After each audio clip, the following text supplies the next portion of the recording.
Hello and welcome to HBFT Gaming. I'm HBFT and we are back again with Total War Warhammer 3 in a brand new campaign with the Tomb Kings. So today we're going to be starting off with High Queen Khalida, which is kind of a funny one because as far as the Tomb Kings go, as far as I understand, they're kind of a slow burner type of faction that starts out slowly and then eventually gets pretty darn strong the farther that we go into the campaign. So I think it's kind of interesting because at first we started with the Dawi, and then after that we moved on to Clan Scryer, and obviously they're known for shooting things, and I love shooting things. And then I kind of decided that I would move away from shooting things and try something completely different. So here we are with the Tomb Kings, and as far as I understand, Khalida's like the shooty she's the shooty lord, so to speak. So yeah, I'm sorry. But I think it should be pretty cool. They're a really aesthetically pleasing race, quite majestic, I feel, kind of a Lawrence of Arabia vibe, and I think it should be really neat. As a bonus, this is going to be a slightly longer stream than normal. As a bonus, we're going to do the normal amount of time with the Tomb Kings, and then we've got a little bit of a fun surprise at the end. So right at the end, we'll try something a little bit different, and I think it should be pretty fun. But if you can't stick around for that, no worries, because this, as always, will be available on YouTube for you. So there it is. Templar, good to see ya. High five. Welcome. Savex, thank you again. High five. So let's get right into it. Here's the Immortal Empire campaign, and we're going to start with... Bow before the imperishable. Not that guy. This guy. There is only vengeance. Only vengeance.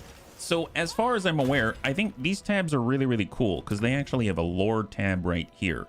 So it turns out that Queen Khalida was betrayed by like a family member or something like that, and they ended up turning into a vampire and she didn't know about it. They got into like a duel, and because her family member, I think, like had, I guess, vampiric powers, ended up smacking her in the face, and then Khalida died.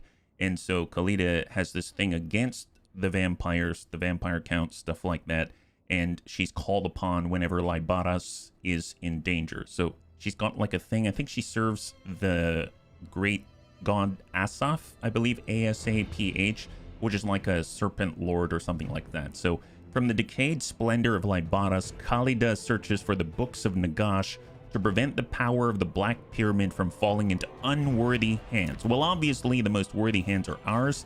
She's got diplomatic relations +10 with all factions, dedication to Asaph, increased armor-piercing damage and penetration for archer units. There we go. There's that range. Hey, Dad, it's good to see ya. High five. Yep, that's right. We're going to check out the Tomb Kings today, yeah? Hopefully you're doing well. Happy Monday.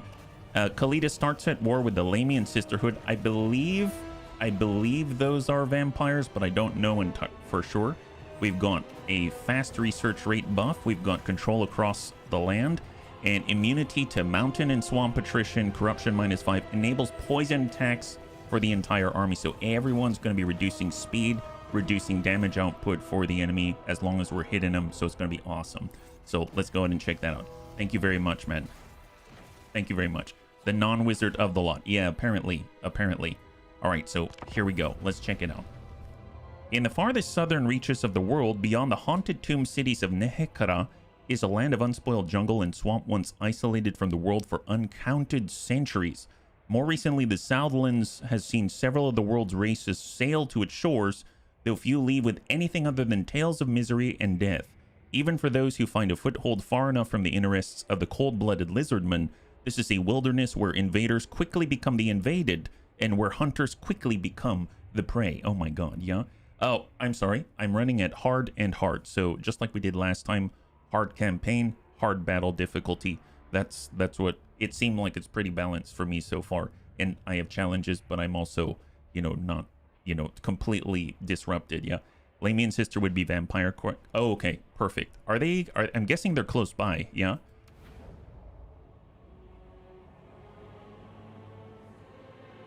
Oh man. Those that stand before the Queen of Lybaras shall fall. So I actually recognize this because in our Dawi campaign, when we wanted to pick up and confederate Thoric Ironbrow, he was out here. Oh, Lamia. Okay, gotcha. Yes. the Silver Host, the Vampire Counts. I'm guessing this is the Lamian Sisterhood. Is that right? Yeah.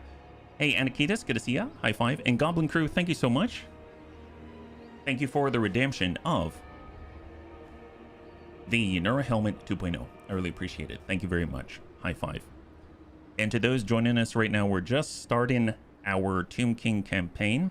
And just as a note, I will be playing through the short victory conditions, so I should probably figure out what those are, and then we will see where it goes from there. And also, to those just joining us, at the end of the stream, we'll be checking out something a little bit different, just for fun. So, okay, so what do we got?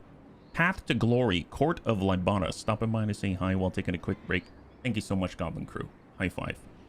What race are we? We're the Tomb Kings, as quite... I was going to say as Khalida, but High Queen Khalida, I suppose, is her proper title. Court of Libadas. Seek out the 8 books of Nagash by occupying the settlements and defeating the characters that harbor them to gain great power. Use canopic jars gathered throughout your campaign along with money and resources to craft powerful items and awaken regiments of renown in the mortuary cult. Construct military buildings to recruit units without financial cost. Well, I like that. Or upkeep via their Day of Awakening, increasing recruitment capacities with each building constructed. Research dynastic technologies to unlock powerful lords and increase the number of heroes that you can field. So what's a Day of Awakening, though?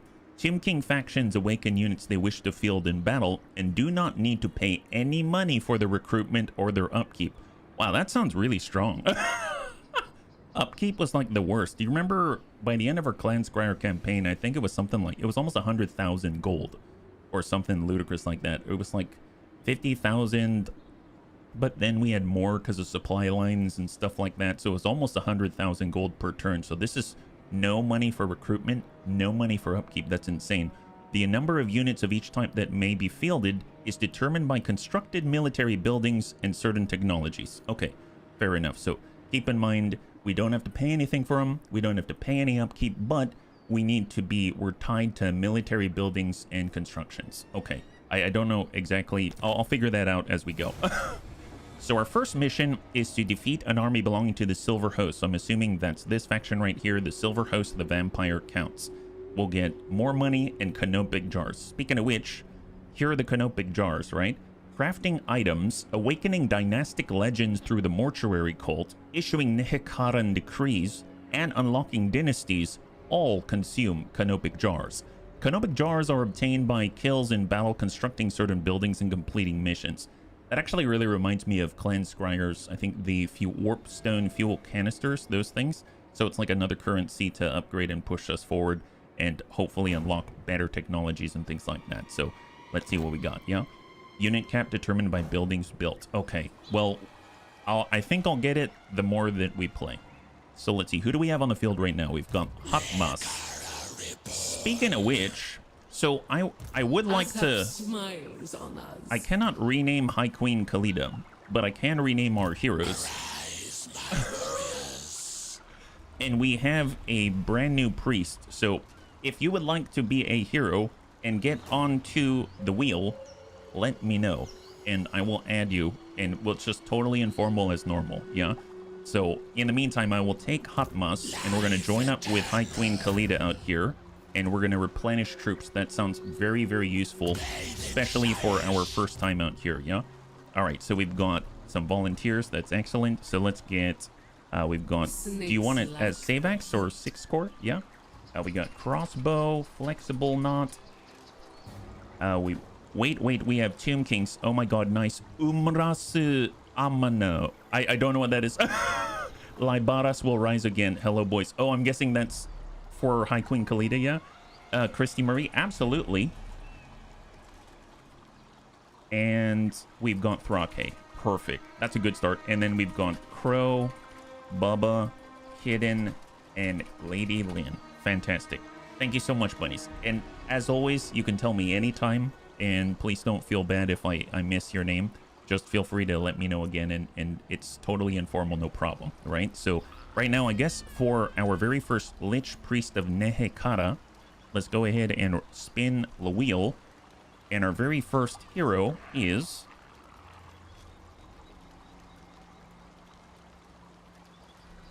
Oh, Thrake. God, it's like right on the line. Isn't that crazy? So our very first hero is going to be Thrake. And yes, absolutely Templar. So let me get that in before I forget. Now, I'm not too sure what kind of a last name we'll have. I was talking to Crow about this before the stream, and we were coming up with things like Marrow Buddies and I guess like Calcium Chicks. I have no idea. So we'll have to figure this one out, but we kind of have, if anyone has an idea, let me know. I think we went with like, was it Lich something, Crow? I missed it. So I think we're just going to call it Thrake, maybe Dusty Bones. Thrake Dusty Bones for now. And there it is. And let me make sure I get Templar in there.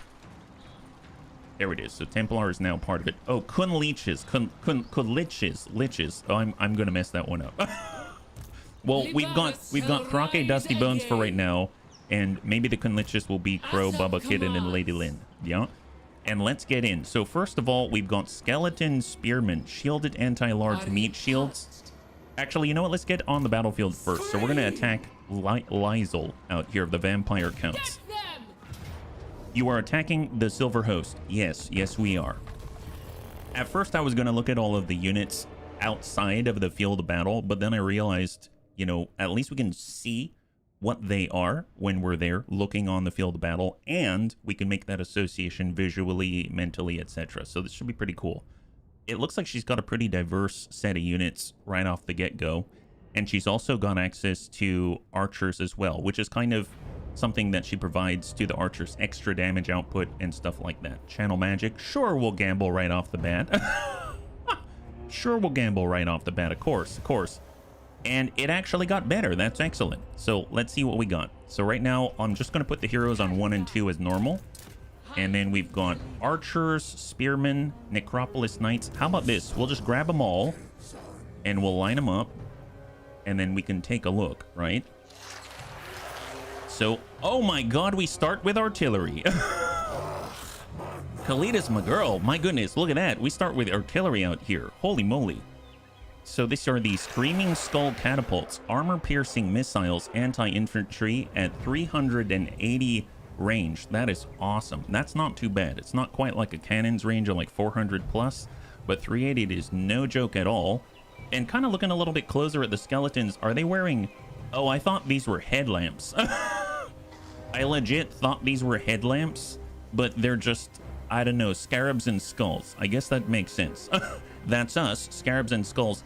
And kind of, I will say, one thing that does worry me a little bit is that I would imagine these bones are pretty brittle, and as a catapult repeatedly smacking into this thing in order to launch what it needs to launch, I would imagine that this apparatus would fracture and break at some point, and the bandages don't really seem to be sufficient reinforcement. But you know what? It's magic.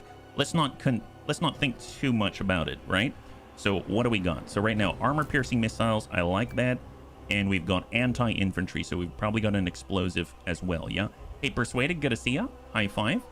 Then we've got all of our spear infantry, shielded, anti-large, and meat shield. So what's meat shield exactly? Man, I have to say, they do look like they're having a good old time. Check that out. They're like, ha, ha, ha, ha. Why are we fighting against the vampire counts? They're nothing before the spearmen. Meat shield. While unimpressive at causing damage... Oh, well, that's a great start. This unit is useful as a meat shield, absorbing damage that would otherwise hurt a more useful or precious target. Man, that... Don't tell them that to their skulls or to their face, right? Because they might not be so jolly afterwards. Ooh, wow, that's quite an insult. My goodness, yeah. What's up? Did you remember to turn on camera mod? I did. I absolutely did. Thank you for letting me know. Yeah, it's ancient engineering. We cannot understand it with our modern minds. Hey, Tinda, good to see ya. And then we got our skeleton archers. Good range. They've got a range of 140. So what... I'll be the first to admit, I don't fully, like, understand inside of my brain exactly what 140 is versus 380, etc., unless I click on the unit and see the range. Oh yeah, that's pretty good range, actually. That's pretty decent range. Look at that. And then if we compare it to a catapult and select both, I mean, look at that. So this is 140 and that's 380. That is significant. That is quite significant. That is awesome. So They don't say anything about armor piercing or anything like that, but if you look at missile strength, we've got 2 armor piercing damage and 10 base missile damage. Then we... Oh my god! Wow, look at these guys. These guys look like they're some kind of crossover between Stargate and Tron. Holy moly, Necropolis Knights. God, these guys are terrifying. I'm guessing these are cavalry, monstrous cavalry. Dear God. Armored and shielded, armor piercing, and poison attacks. Kind of interesting because Khalida actually gives everyone poison attacks, but these guys, I guess, have it natively. The poison attacks of this unit weaken the target's speed and damage. I'm a little curious why everyone's leadership is down, right? It says difficulty modifier -2, other -2. Maybe it's something the enemy has. Yeah, beautiful snakes. Yes, they are. Skeleton archers have magical ammo too, so bypass physical resistance. Oh, really? That I wasn't aware of. I didn't see anything like that.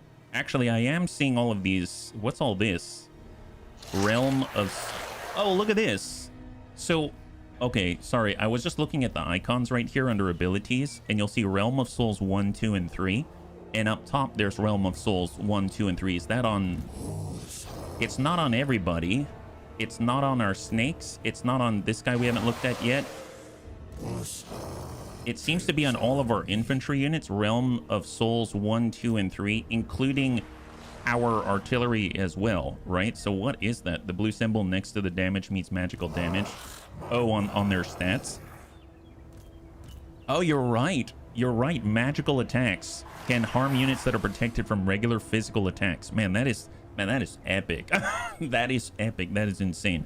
So what are the Realm of Souls? From within the Realm of Souls, Nehekara's revered afterlife, deceased warriors are called forth and bound to mortal remains to find purpose once again through war. And 2, the spirits of warriors slain can be summoned from the Realm of Souls and bound to corporeal bodies so they may fight for the Tomb Kings as they did in life.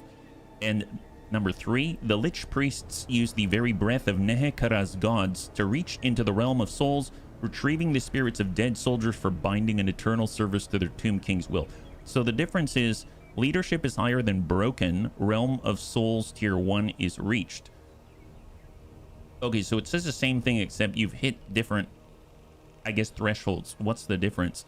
Oh, here we go. Realm of Souls. As Tomb King's warriors die on the battlefield, their spirits enter the Realm of Souls. I guess makes sense, like Valhalla for us Tomb Kings. As the Realm of Souls fills past certain thresholds, the units that remain will regenerate for short periods of time. If you sustain 150 deaths required for tier 1, then 300 deaths for tier 2, and 500 deaths for tier 3, and at the very end, you can summon Ushabti. Unlocks when the Realm of Souls is full, summons a unit of Ushabti, good at melee combat. In times of need, the Ushabti bound with the souls of powerful champions are awakened through powerful incantations, ready to fulfill their eternal duty. So let me get this straight. The more of us that die, then the ones that remain will heal. They'll regenerate health for a time. And then at the very end, if enough of us die, then these Ushabti will appear. Wow, it's like, I don't know, Voltron or something like that. It's like Menace Below, but good. Wow, burn. That's awesome. It's like Menace from Below, except it's good. And then last but not least, way in the distance here, we have this guy. This guy's way bigger than everybody else, and he is called the Bone Giant. Yes, I can see why. I can see why. This guy is huge. Look at him. He is huge. So there's a snake, which is already large. And then these are the tiny little guys right here. And then there's this guy. Oh, oh, oh. I just want to point out, look at his incisors and his fangs. Now look at the size of the bones, which I assume are bones from, I don't know, the guys next door. He's like, I need to decorate my laminar armor. I'm going to grab some bones from my pals over here. Holy moly, yeah. Huge bone. Yes, he is. Yes, he is. So what does he do? Specialist artillery. Oh, he's artillery. Range 350 compared to the 380 of the catapults. Armored armor-piercing missile causes terror. Well, yeah, I would imagine so. This unit can cause terror, making its melee target rout for a short time.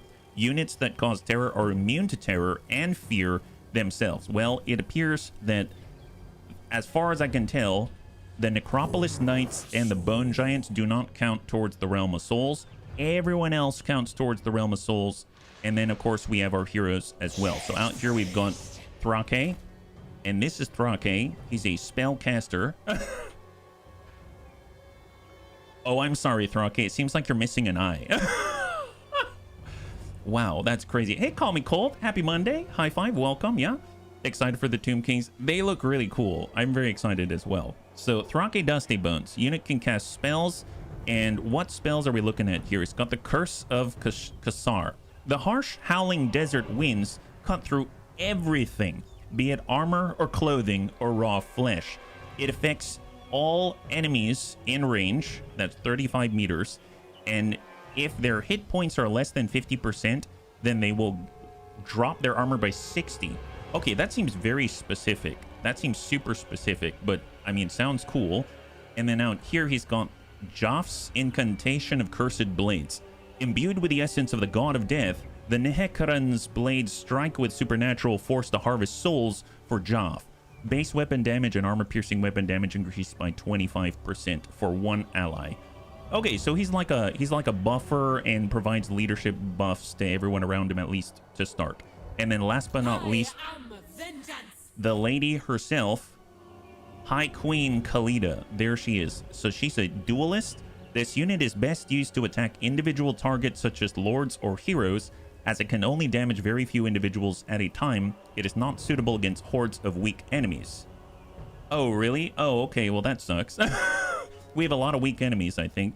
And then poison attacks herself, but she also, in theory, gives poison to the entire army, so that's pretty epic. She's got venom. Oh, what? Wow, that's a cool effect. Holy moly, look at that. Hey, Pato, good to see you. Happy Monday. High five, yeah?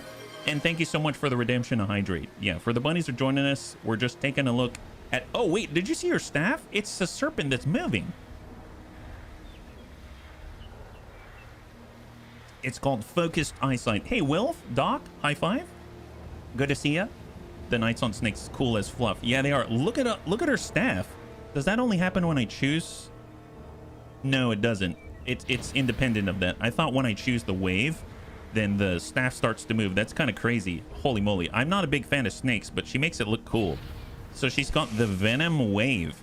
Explosion does not affect friendly troops. Oh, nice. Large explosion area and strong versus a single unit. Even if you survive the explosion, a surge of noxious fumes follows in its deadly wake, applies poison, and as an explosive magical attack. That's pretty awesome.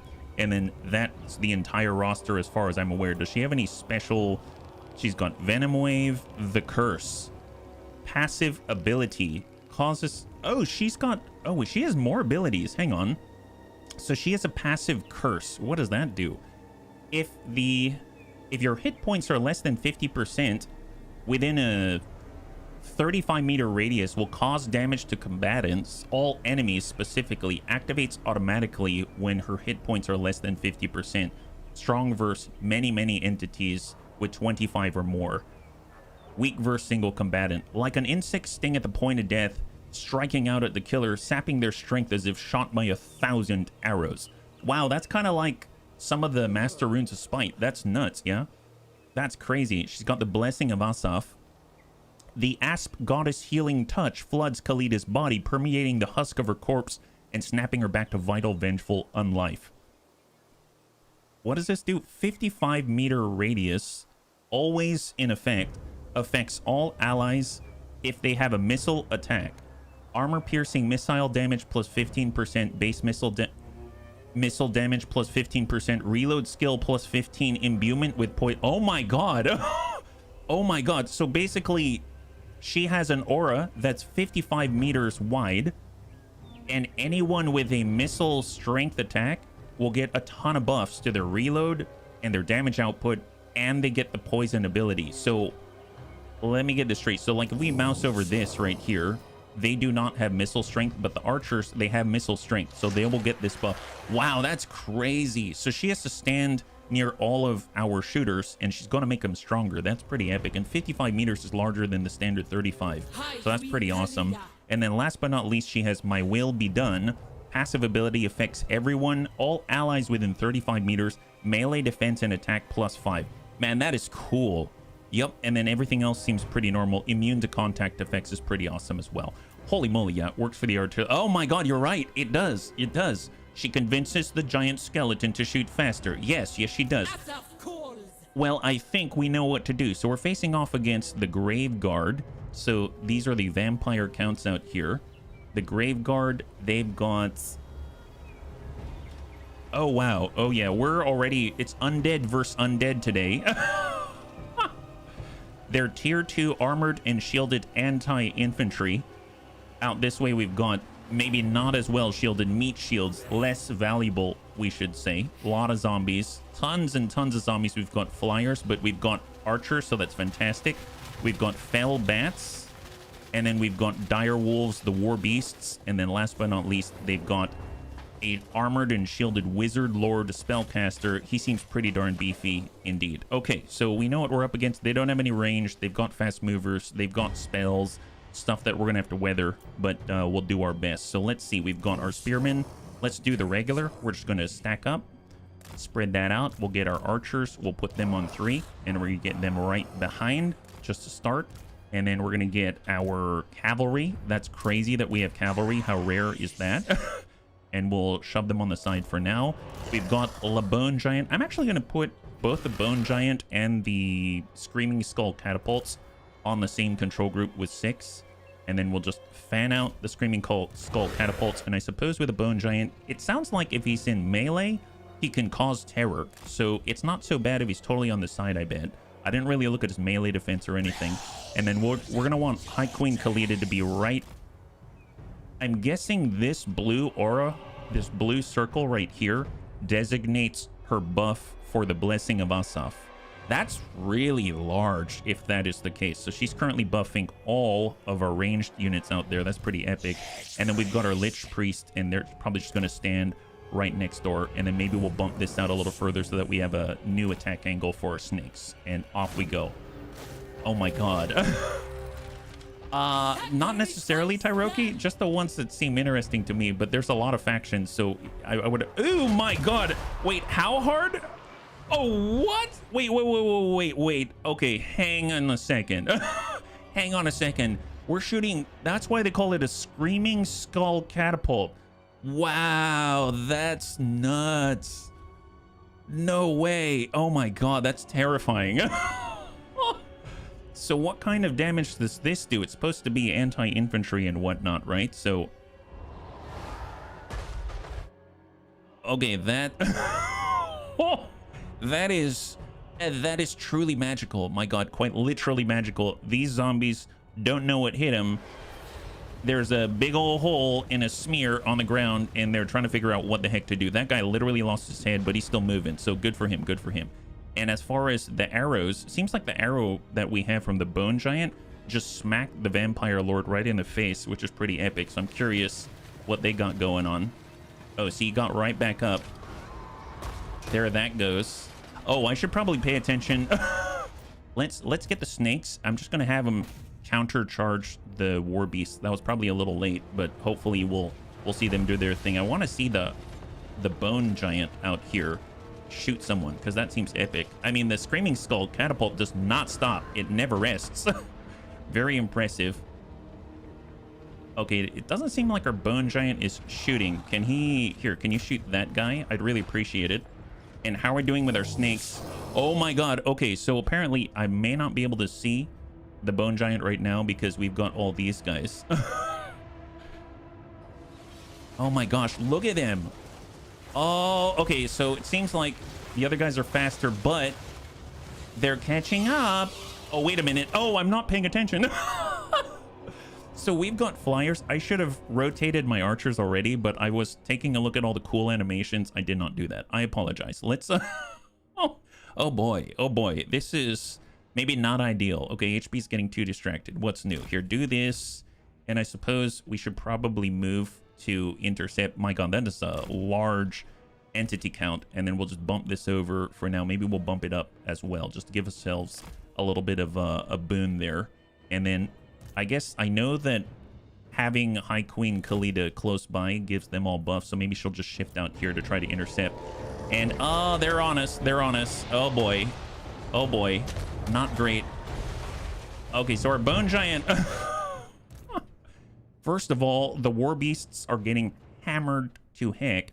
So let's shift onto the fell bats. I'm going to go ahead and get Khalida. She's going to go ahead and try to intercept the dire wolves as the rest of us try to scramble for my, I guess, easy distractedness. Here, split out, pull back a little bit, and then we'll dive in and charge on the fell bats once we spread out a tad. And okay, come on, try to finish the deal. Let's use our poison attack. Here's the venom wave. Okay, that's pretty awesome. Oh, wow. Okay, so everybody's dead for the most part. That is epic. Well, let's see. Charges. Okay, so what we're going to do, we're going to go ahead and move the snakes, come it around, and then dive into the back. And then we'll adjust as we go with all of our bone giants. Start smacking the vampire lord for Khalida. Try to drive off the dire wolves. We're going to go ahead and shift up and shift left. And then we're going to go ahead and span out right there with all of our archers and just keep it going, guys. Keep it going. What is Snake's mass? Oh, the Snake's mass? That's a great question. It is... No, those are the spearmen. This is 1,300. So not quite the 1,500 of the Doom Flayers or the 2,000 of the Doom Wheel, but pretty darn good, right?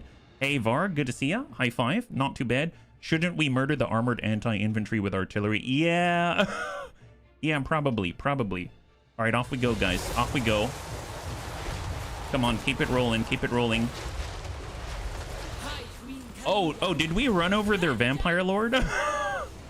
Oh, geez. Well, he's been knocked around. Oh, boy. Oh, boy. Here, get out of the way, though, because... Yeah, we'll come back to you. Come back to you, guy.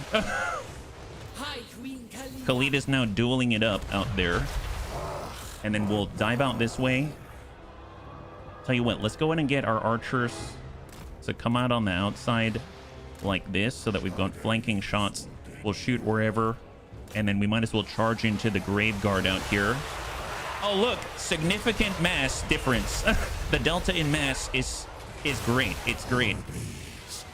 All right, come on and charge in. Oh, and then we've gone with Thrake. The base weapon damage increase, armor-piercing weapon damage. So let's go in and give it to our front line, the spearmen out here, and they're going to fight off the enemy. And then we'll pull away. And then we can probably hammer in. These guys are about to fall, and we can swing our spearmen in. Maybe we'll pull out this way with our archers. And then we'll come on back, and we'll go ahead and get our spearmen in like this. Excellent so far. Excellent. 9 seconds remaining. And here's High Queen Khalida fending off. Oh, my God. Fending off the interlopers out here. And we got a nice hammer and anvil from the snakes. Looking good, guys. Looking good. Here, let's give him the poison. Let's give him the poison. Here we go. Oh my god. Oh my god. Oh wow. Yeah, routed indeed. That's the way. That's the way. Here, tell you what. Turn off guard mode and swing on in from the side. Archers are doing their thing. Bone Giant's doing his thing. Khalida's doing the duelist thing. Oh, God help them.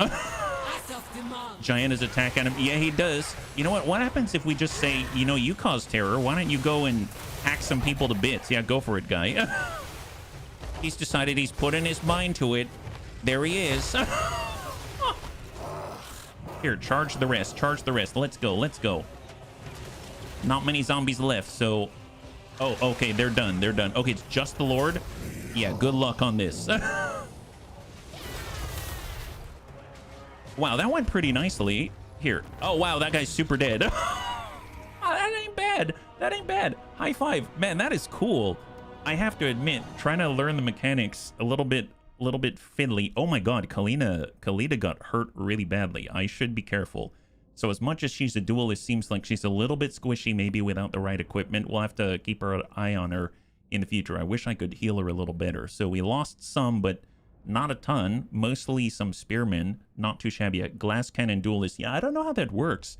I think of a duelist, I think of like 1v1. and so I throw them up against the Lord, but maybe their Lord's just stronger. That seems a little dire, so maybe we'll be cautious of that. Hey, Angel, good to see ya.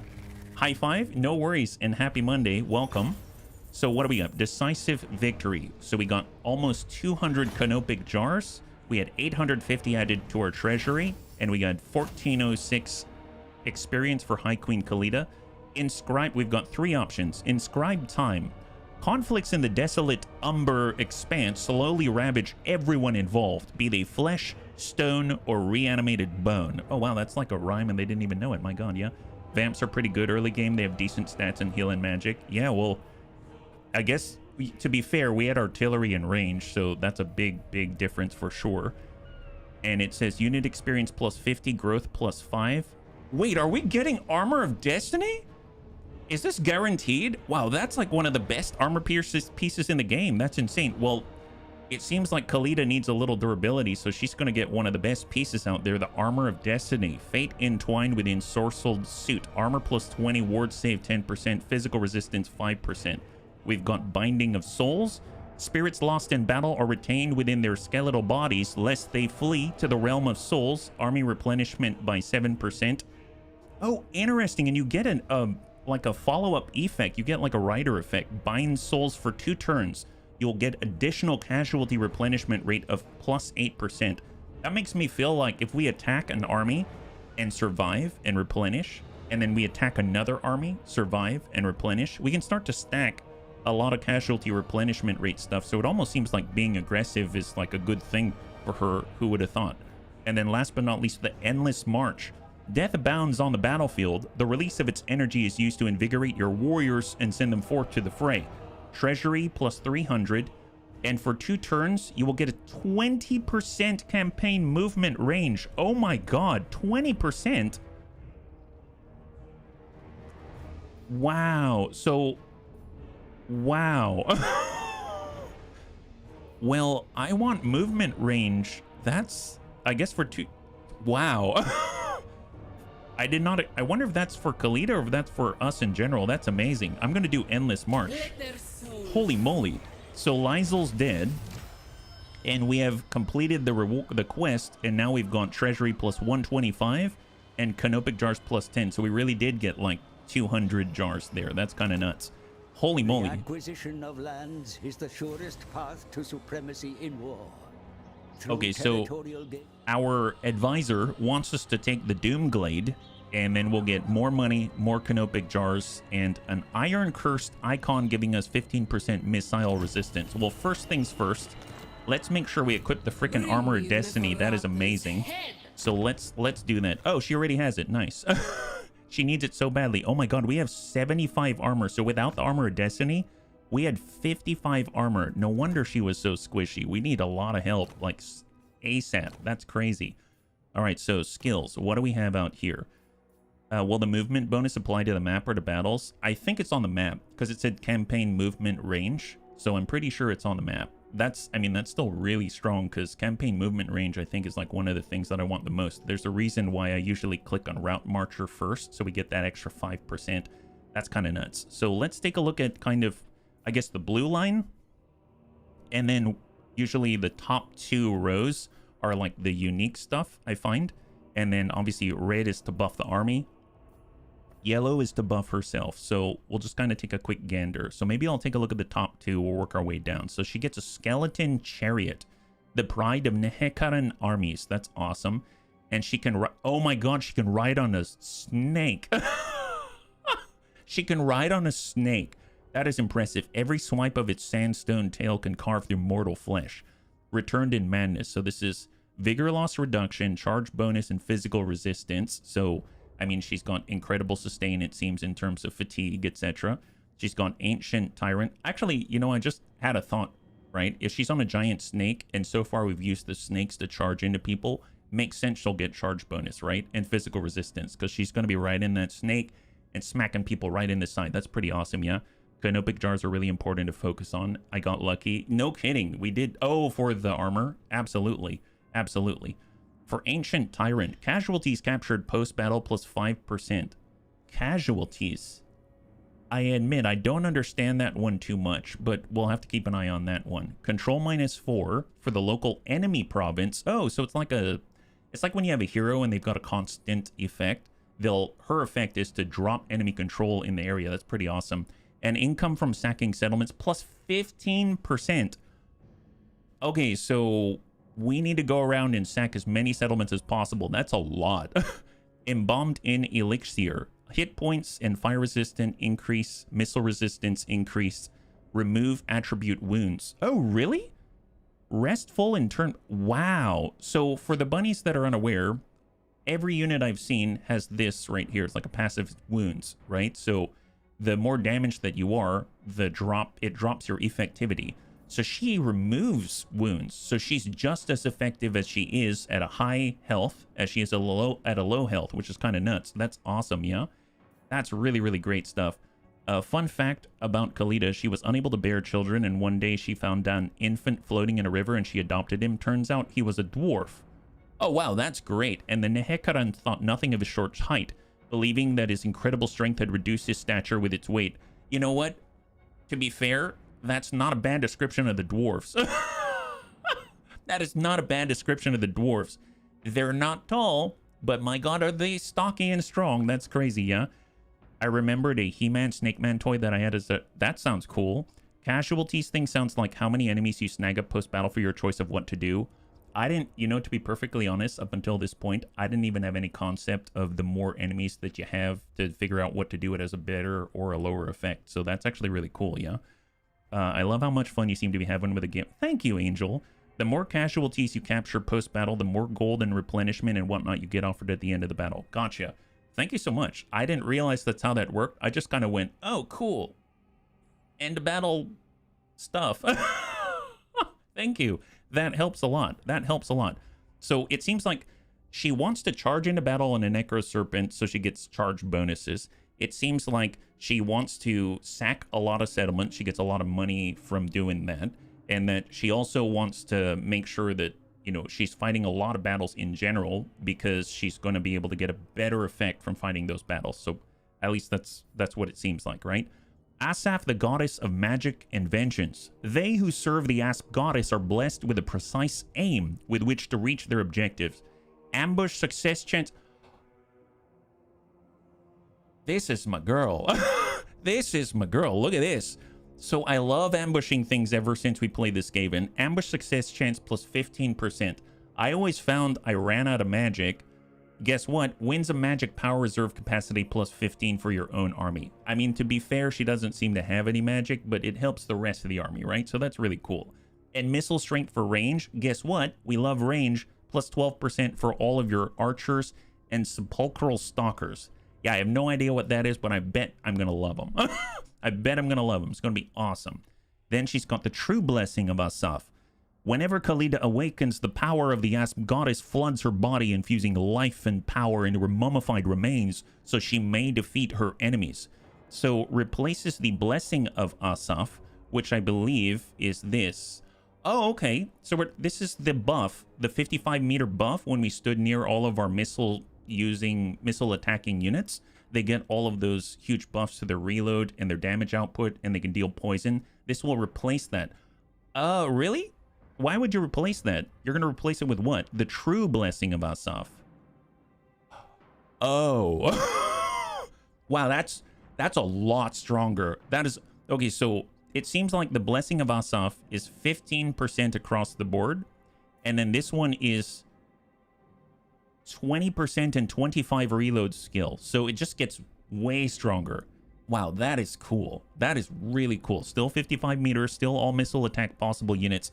But she's really, really dishing out the hurt at range now. That's really great. So then after that, she gets attrition minus 25% casualties from all attrition for your army. Holy crap. Libata's best. The magnificent Tomb City is renowned for its undead archers, pledged to serve the High Queen for eternity. Unit capacity plus 6 for skeleton archers. I don't know what that means yet, but we'll figure it out. Recruitment rank plus 3 for skeleton archers. Awesome. Ammunition plus 20% for all armies faction-wide.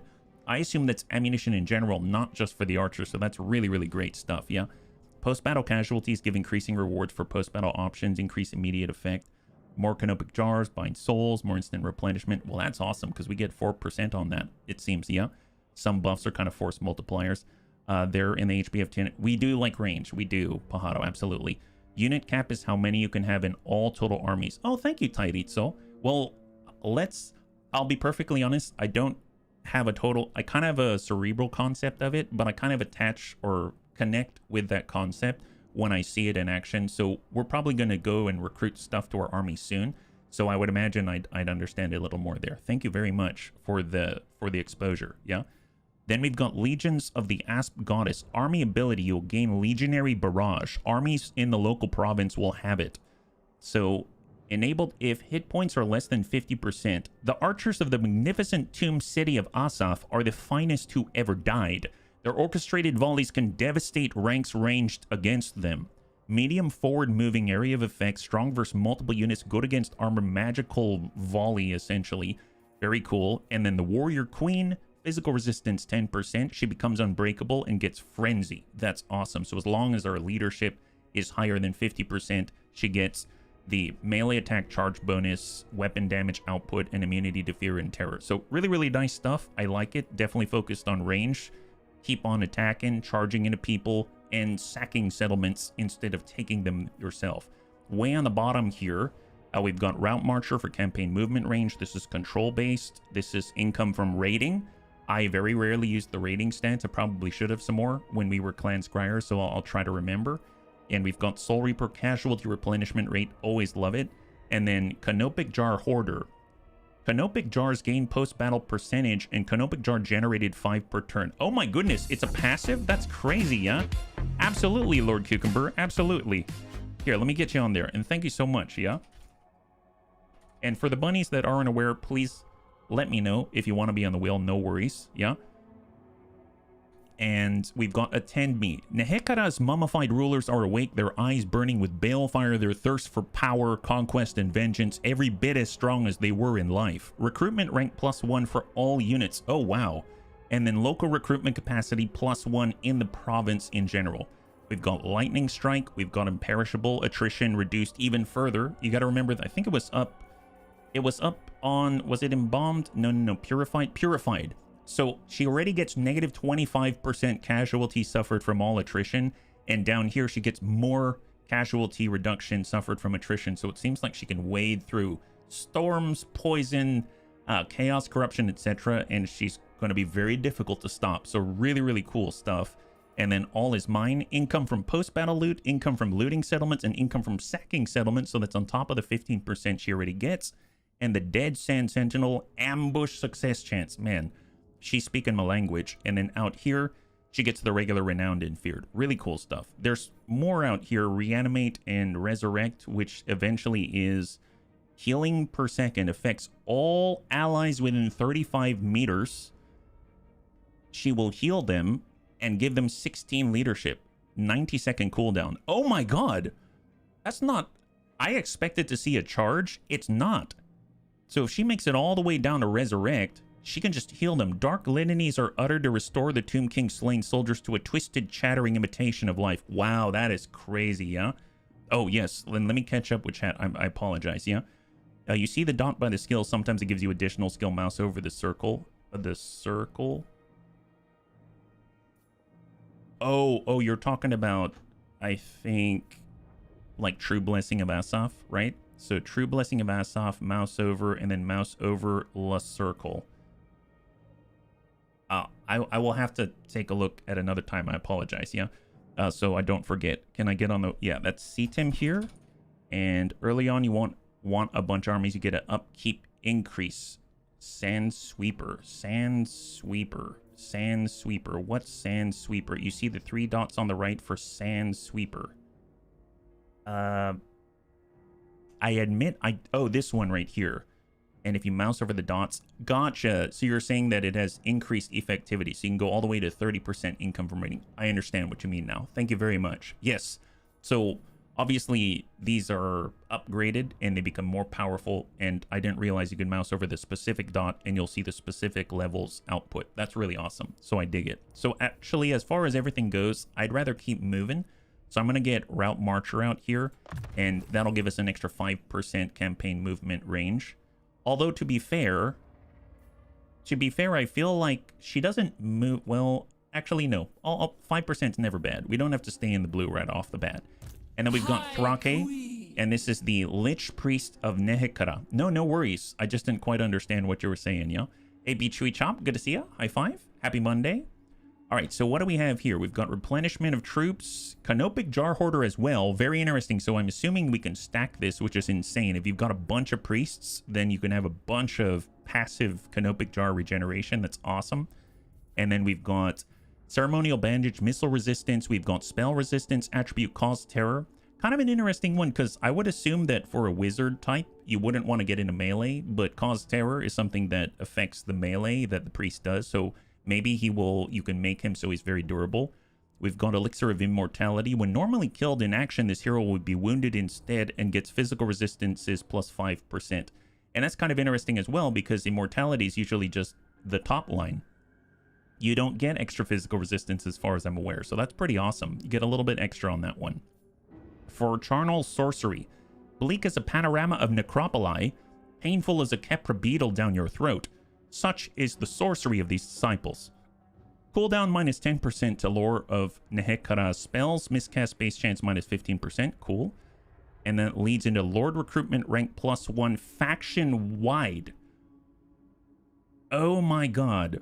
And recruitment rank +2 for all units. Kind of crazy, because if you think about it, if you had a bunch of priests, let's say, and you all went down this, I don't know why you wouldn't go here, your Lord Recruitment rank would go up for each of those priests, and you're constantly generating more Canopic Jars if you choose Canopic Jar Hoarder. That would be nuts. You'd be rolling in jars. I don't know what that means, but you'd be rolling in jars. We've got a research rate increase. Wow, that's awesome. So tech upgrades and wins a magic power reserve capacity +10 for your own army. Very similar to what Khalida had. Then we've got Mortuary Cultist. Ambush success chance on it. Wow. So you really can stack. If you got a bunch of priests, you're stacking all the good stuff out here. Ambush success chance +5% for your army. Enemy hero action success chance -5%. Armor +10. So, I mean, Khalida's getting ambush already. You get a bunch of priests, 5% for each priest. You get more Lord Recruitment rank for each priest. And you get more jars, potentially, for each priest. Already really nice. And they haven't even dipped into the spells yet. That's kind of nuts, yeah? Yes, absolutely, Alpha Wolf. Absolutely, and welcome. Welcome. Alpha. And that's Wolf RSA. Thank you very much, yeah? Yesterday was my brother's birthday, so today I can eat cake whenever I want. High five. That's a good outcome of your brother's birthday for sure, other than everything else. Terror can help to charge into melee, make the opponent flee for a moment. Actually, a really good point is that even if we're not the ones causing the terror, it makes us immune to it, right?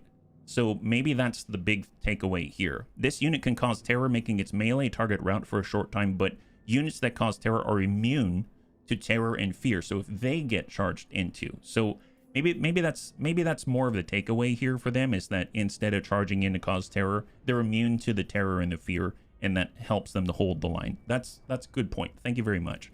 So this is what we had already. So these are upgrades to Joff's Incantation of Cursed Blades, as well as reductions of cost.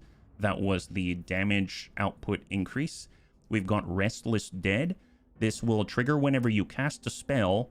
It will regenerate all allies. What? What? No way. Affects all of your undead allies in an infinite range. If they're on the battlefield for 6 seconds, they will have a small regeneration effect if their leadership is higher than broken and you've casted a spell. Resurrects dead combatants. Wow. Wow. That's incredible. I mean, to be fair, I wasn't casting this much, but now I might cast it even if it's not going to do anything, because the passive alone is going to regenerate any, like, minor losses. That's pretty epic. That's crazy. The perks of being unalive. No kidding. Niru's Incantation of Protection. This is a physical resistance plus 40% buff. And mind you, anytime we're casting anything with that passive, it's going to start regenerating people. That's awesome. We've got Petra's Incantation of Righteous Smiting. armor-piercing missile damage and base missile damage plus 40%. So you can buff specifically missile attack units out there.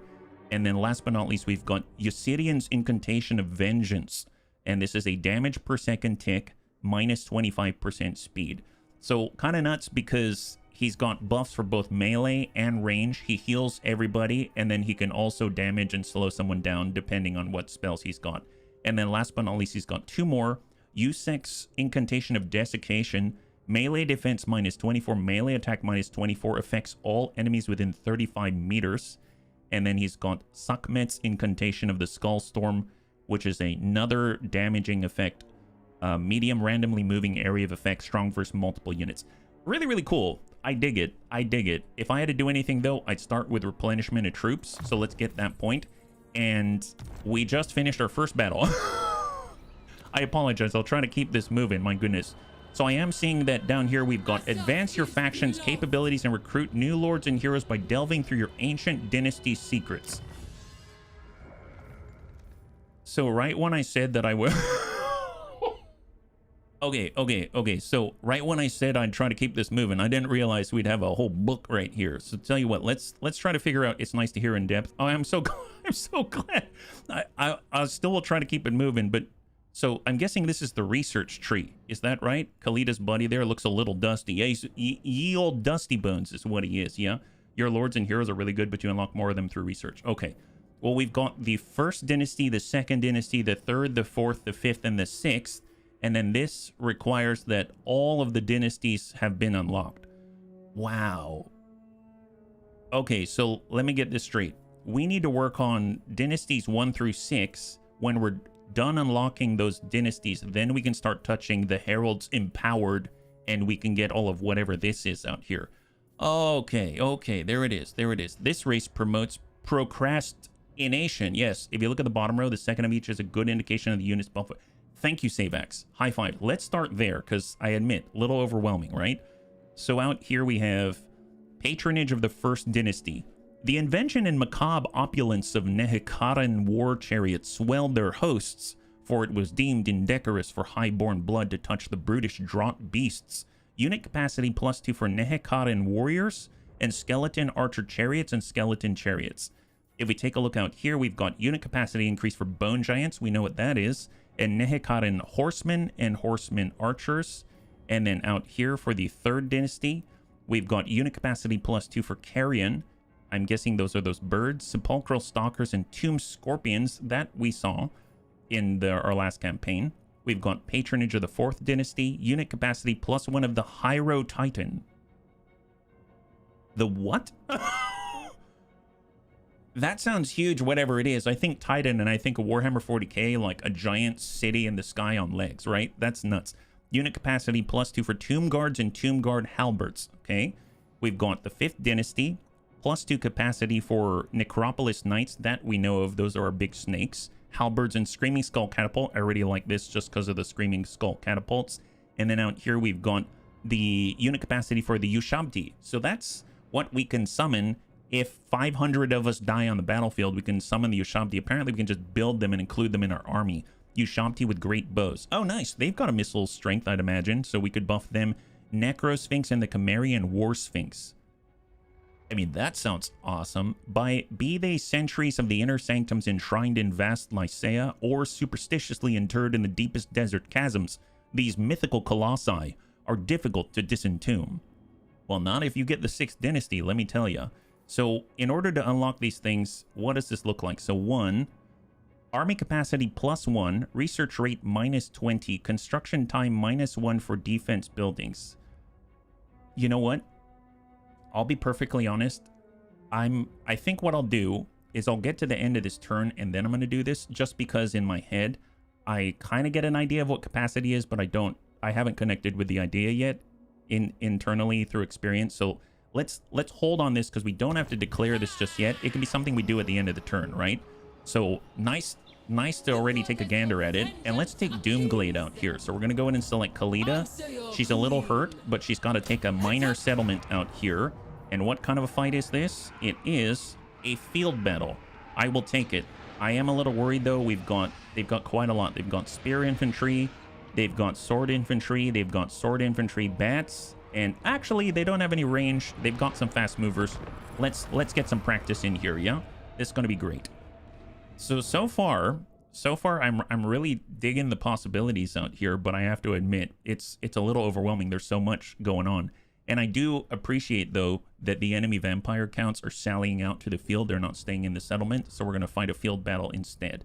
I'm just hoping that there's high ground for us to take advantage of, because we've got the range advantage, yeah? Ooh, it is pretty bumpy. Normally, I would say that's not a good thing for us. However, we're not Skaven, and we can probably arch our shots into them, so that's pretty awesome, yeah? Army capacity equals lord capacity. Oh, I guess that makes sense. You get another lord, you can have another army, and there's no upkeep for the armies as far as I'm aware.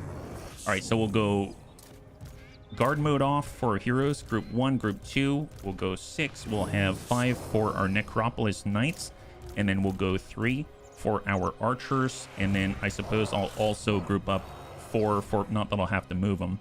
And it looks like I want to be aware of their fast movers. Those are the flyers, and I'm assuming these are the skeleton spearmen. Where are their war beasts? I guess I don't know yet. And what's the terrain look like right now? I'd probably like to stay out in the open. It's really dark. This is super dark terrain. I'd probably like to stay out in the open, and it seems to be less of a downhill slope or grade out this way. So I guess I'll just stay smack dab in the middle so that we can kind of see what's coming to the best of our ability. So our range is pretty substantial, I'd say. So we'll just maybe like cant it to the right a little bit, and hopefully they don't have war beasts coming around the left. I will go in and get all of our archers right here, and I want to be close enough that we can take advantage of Khalida's radius of 55 meters. So we'll just get our archers, we'll spread them out a little bit, and then we'll just center them maybe like right there. There it is. Then we'll get all of our spearmen, and we'll put them out in front, but we're going to... Maybe I'll try to play this a little bit like the Dawi, because it seems like we're sort of waiting and letting them come to us and then reacting. So maybe we'll leave it open like this, because I think they might have better chances to hit if they're not having to shoot over their buddies. So yeah, I think I'll do that. And since they seem to be a little slow, I'll go ahead and I'll bunch them up like squares. So they're a little faster to react. That seems reasonable-ish, right? There it is. Then we've got our priest. We want his aura to be there as well, and he'll stand there with our girl Khalida. And then last but not least, we've got our Necropolis Knights, who don't have Vanguard deployment, but we can definitely maybe like move through the trees or something like that. They are hidden, in fact. So let's go. So they're going to move. We can see the war beasts. Those are the ones that we're worried about. They're the fastest of the bunch.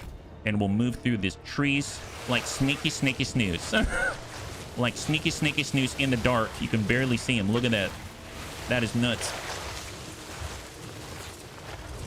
I must admit, they don't seem as slimy as... Not that snakes are slimy, but they don't seem as slithery as I would expect of snakes. But to be fair, they're called constructs, monstrous cavalry. I assume that they're not actually living snakes. They're like, I don't know, constructions or made of some type of building material or something like that. Here, let's square off here. And if we look, we're going to be in the trees.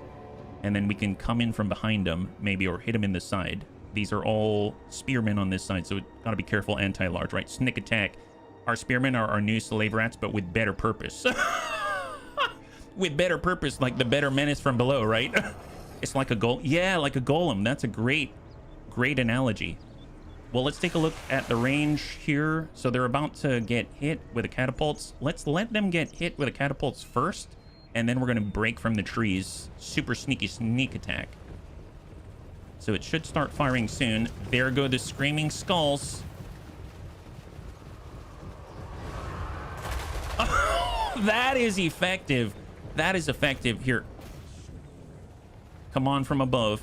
Where's our skeletal archer? Is he doing something? Can we shoot? Can we shoot with this guy? He's definitely in range. You want to shoot someone? Here. Shoot this guy. I haven't really seen him shoot yet. Oh, we're coming in. Hang on. Whoa. Hang on, guys. So the snakes already are here. They're super fast. And they're just running over the tiny little wolves, I suppose. Let's stay away from the spearmen if we can. Wow, we decimated that unit. And then back out, back out. Stay away from the spearmen. Stay away from the spearmen. And then you can come in on that side maybe, yeah? So I'm curious, did we shoot the arrows yet? It looks like our bone giant did shoot so far. So this is a shot from the bone giant right here. Oh, okay. Victory is in our grasp. Yeah, it is. Yeah, it is. No kidding. No kidding. All right. Break off. Break off. Stay away from the spears. Stay away from the spears. Then charge this guy right here. Perfect. All right, let's see. So right now our archers should be in range soon. Okay, maybe we should choose a different target here. We'll attack maybe some on the, maybe like right there for our artillery out here. Oh boy. Oh no. Oh no. No, no, no. Don't move too much. Oh yeah, we're trying to run right past them. Run right past them. Get in here, guys. We need your help. Okay, so with all the bats, I feel like I should be... Oh boy, I really moved him, didn't I? I didn't mean to literally push the other baby skeletons out of the way. That was embarrassing. Here, can we rotate this just a tadsies? That'd be great. Thank you very much. Yeah, they dropped the catapults. Oh, they did.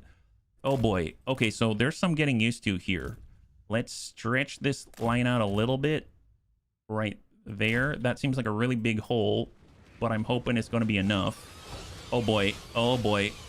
Come back, Necropolis Knights, please. Please, Necropolis Knights. All right, so let's get our priest. And the priest causes terror. And Khalida's probably strong enough that she can go right in on the bats. And then dump out poison. This doesn't hurt our own. Oh, that's pretty decent. I like that it doesn't hurt our own. Oh boy. Okay, they're going wide. So our left side's really, really, really... vulnerable right now, so I'm gonna get our Necropolis Knights out that way. Khalida might need to move. Okay, tell you what, as far as regeneration, one thing we can do is boost the attack of these guys, and because we're casting... Oh wait, we don't have that passive yet. It's just something I read about and I'm super excited about. Oh no. Oh no. Oh wow, they're able to displace the spears and get right into the swords. That's epic. God. Okay, so they're using their mass to good effect, and they saved our left flank there. That is awesome. That's really, really great news. Here, let's cant out this way. Get that out of there. We'll get our priest in here to try to protect all of our skeleton archers. Khalida's trying to hold the left flank with our necro knights out here, and the priest is hammering away. There's Thrake. I must say, he's not horrible. He's not really taking any damage there. That's epic stuff.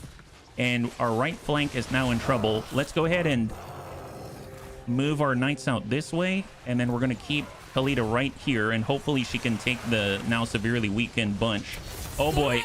Actually, you know what? Here, come back, come back. Oh, this is not good. This is not good. Okay, hold up. We're getting a little overwhelmed here. Here, attack that group right there. Yeah, she's the awesome aura when under 50% health. You're right, she does.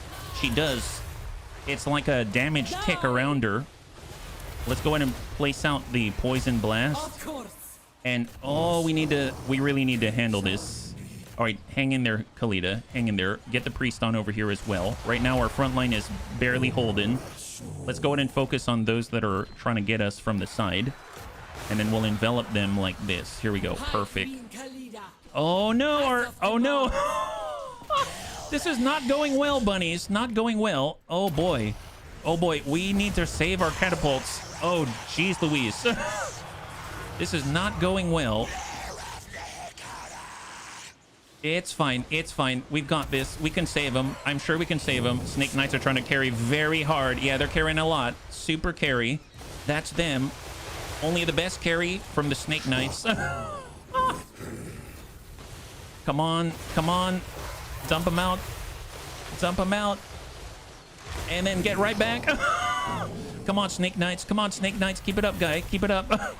Check your posture. Thank you, Archelon. High five. Ooh, boy. Oh, boy. Oh, boy. That's a little dangerous. Watch the friendly fire here. Just toggle fire at will. She's got it. Yep, she's hanging in there. She's keeping us barely alive here. Perfect. Here, get in and help out the priest. Thrake's holding it down by himself. Here, just keep buffing the damage output here. We need to carry super hard. Tell you what, let's come it around and then charge right into the back with the snaky snooze out here. And then we've got all of our archers. Let's square off. And we gotta get to work on this mass, actually, now that I'm thinking about it. Here, like, flip that around, get shots on as soon as possible, yeah? Thin out the herd. Oh, there it is! There it is! My goodness. Oh, they're falling, Yes! Okay, I will admit, this is a little harder than I thought, but they're very cool, and I dig it. My goodness. Mummy Straight Tail does, though. I suppose Straight Tail has no power here. Well, some kind of power. Your units are unbreakable. It's important to drop the artillery and actually run away, because they'll stand and fight to the death. Gotcha, Tinda. Thank you very much. Well, I was just trying to protect them, so I think it worked out in the end, but any more force than that, and we would have been dunzos. So definitely don't want to lose catapults, artillery, stuff like that early on, because they're supposed to carry us and allow us to take settlements and stuff like that. So we need their firepower quite dearly out this way. Okay, so now we do get a benefit from sacking. I definitely don't want to raise, but we need more control of our province, so we're going to occupy it right here. Capture and occupy Doomglade, and now we get more money, more canopic jars, and this Iron Cursed icon out here for missile resistance. So we need to maintain control of Crater of the Walking Dead province, which I assume is this. Crater of the Walking Dead. So we basically got Resetra out here. That's a minor settlement. And, oh, we don't have our capital? I guess this is our capital, but we don't have a major settlement. Oh, we need to change that like stat. Like stat, yeah. Might not be allowed a spot on the spinny doodad and names. Absolutely. Thank you so much. Thank you very much, Archelon. All right, so let's take a look at recruitment right now, right? We also have, we can level up. Let's actually start here, because now that I think about it, maybe we can help our recruitment cost. Oh, wait, there's no cost. Oh, never mind. There's no cost. Well, I feel like we need more damage output right now, so I'm going to go the red line so that we can get help for our archers out here. It seems like we can get ammunition. I'm assuming missile strength, so we'll do that. And then I probably want to make sure that I've equipped the new piece of gear. Iron Curse icon, missile resistance 15%. We need more durability on her, so I will take it. That seems great. And then let's take a look at our recruitment. Oh. Nehekaran warriors unit I get it. This unit may only be recruited a number of times. Its capacity can be increased by constructing additional buildings. This is the Nehekaran warrior. And if we take a look at our buildings, this is growth. This is growth, income, trade. And aha, here it is. So unit capacity +2 for Nehekaran warriors and skeleton archers. So because of open graves, we have access to High Queen up to Khalida. 2 archers and 2 Nehekaran warriors. So if we wanted more archers and more Nehekaran warriors, then we would need to build another one of those buildings in order to get that to happen. So that's pretty neat, yeah? Yeah, absolutely, Doc. There you go. Thank you so much for volunteering, yeah? Jar Hoarder. Earlier you get them, they start stacking. Nice. Can I go on the wheel? Oh, Angel. I'm sorry, I didn't see it. Yes, absolutely. Angel of Light. Thank you very much, bunnies. Thank you very much. All right, so what I'm thinking is, let's get what we can right now. So we'll just get 2 of the Nehekaran warriors, and then we'll get 2 of the spearmen, because spearmen at least have anti-large instead of just the shields. I bet the difference is the offensive output. Melee attack is 18 for the swords, and then we've got 14 for our spearmen, but the melee defense is 22 versus 30. Yeah, that's a big... I'd rather have them hold the line. We're not here to hurt anybody, let's be real. We're not here to hurt anyone out this way. And that's not a bad start. As far as what buildings, we can upgrade this so that we go from recruiting Nehekaran warriors and skeleton archers to being able... Oh, it increases capacity again to unlocking the new Tomb Guard. But unit capacity for Nehekaran warriors will go up by 1. Our skeleton archer capacity will double. It will double. And then we also get another capacity for Tomb Guards. Very interesting. Well... I really So normally I would go growth, right? And I still might do that. So let's take a look at the buildings. So I'm going to choose Doomglade. Then we're going to go to the browser. And these are all of the possibilities right here, right? So the settlement building is a given. We get research rate. Let's see, at max, we get research rate, we get growth, we get local recruitment capacity, defensive supply, income, etc. So all really nice stuff. We're going to get that no matter what. We have 3 more slots at max on this place, yeah? I can't wait to see if we get stuck on the same army. Oh, we'll have to see. Don't spears have bonus damage or something versus large? Yeah, anti-large for sure, yeah? Okay, so we've got our military, our advanced military, our defenses, and our infrastructure. So infrastructure. On the left, we have the Mortiferous Sanctuary, public order. For the Tomb Kings, there is only eternal and life. Their sanctuaries are thus a testament to decrepitude. Unit capacity +4 for carrion, those are like the birds. Control +8. Control +1 in adjacent provinces, and corruption -3. Really nice, but I'm not super jazzed about it right now because I'm looking for growth and money. So here we've got Grand Ossuary. There we go, growth.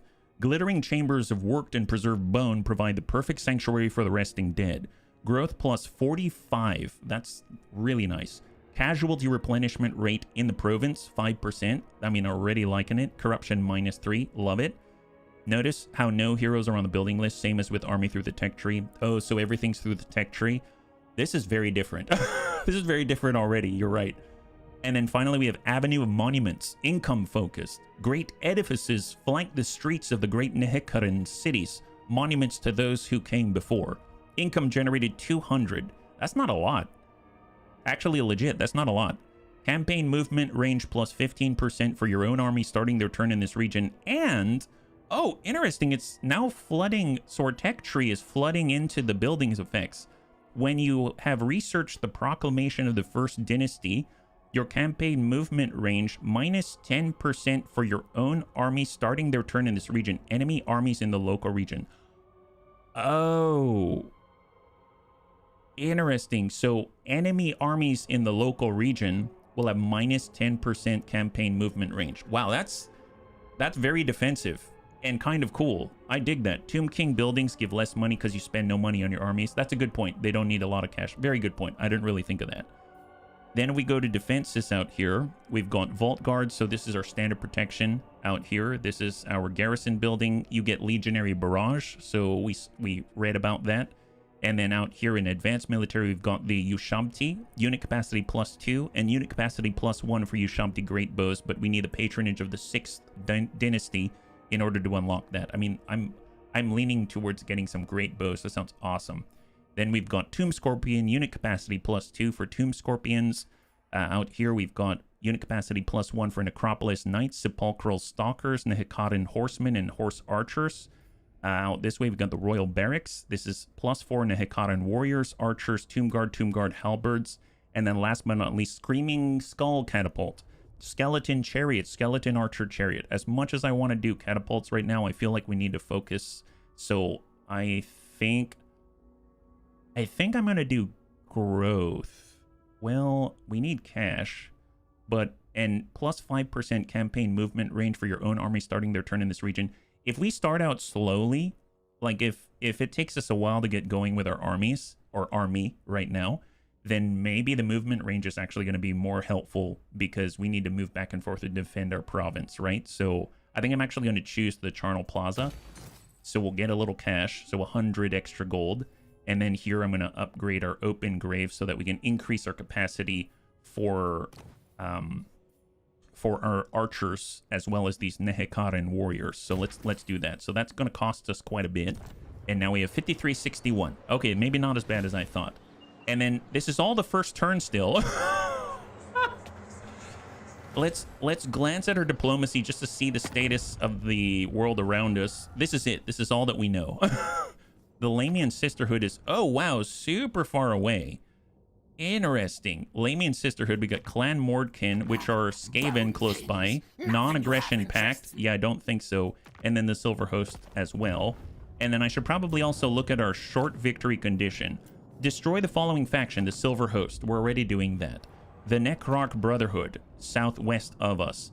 The Drakenhof Conclave. Okay, so that's the Karsteins, I believe. I think that's the dad. and then Sires of Morcane. So these are all undead factions, destroy vampires. We don't like them. Gotcha. So they're all moving to the southwest or the west in order to defeat the rest of these factions out here. So good to know. Love that.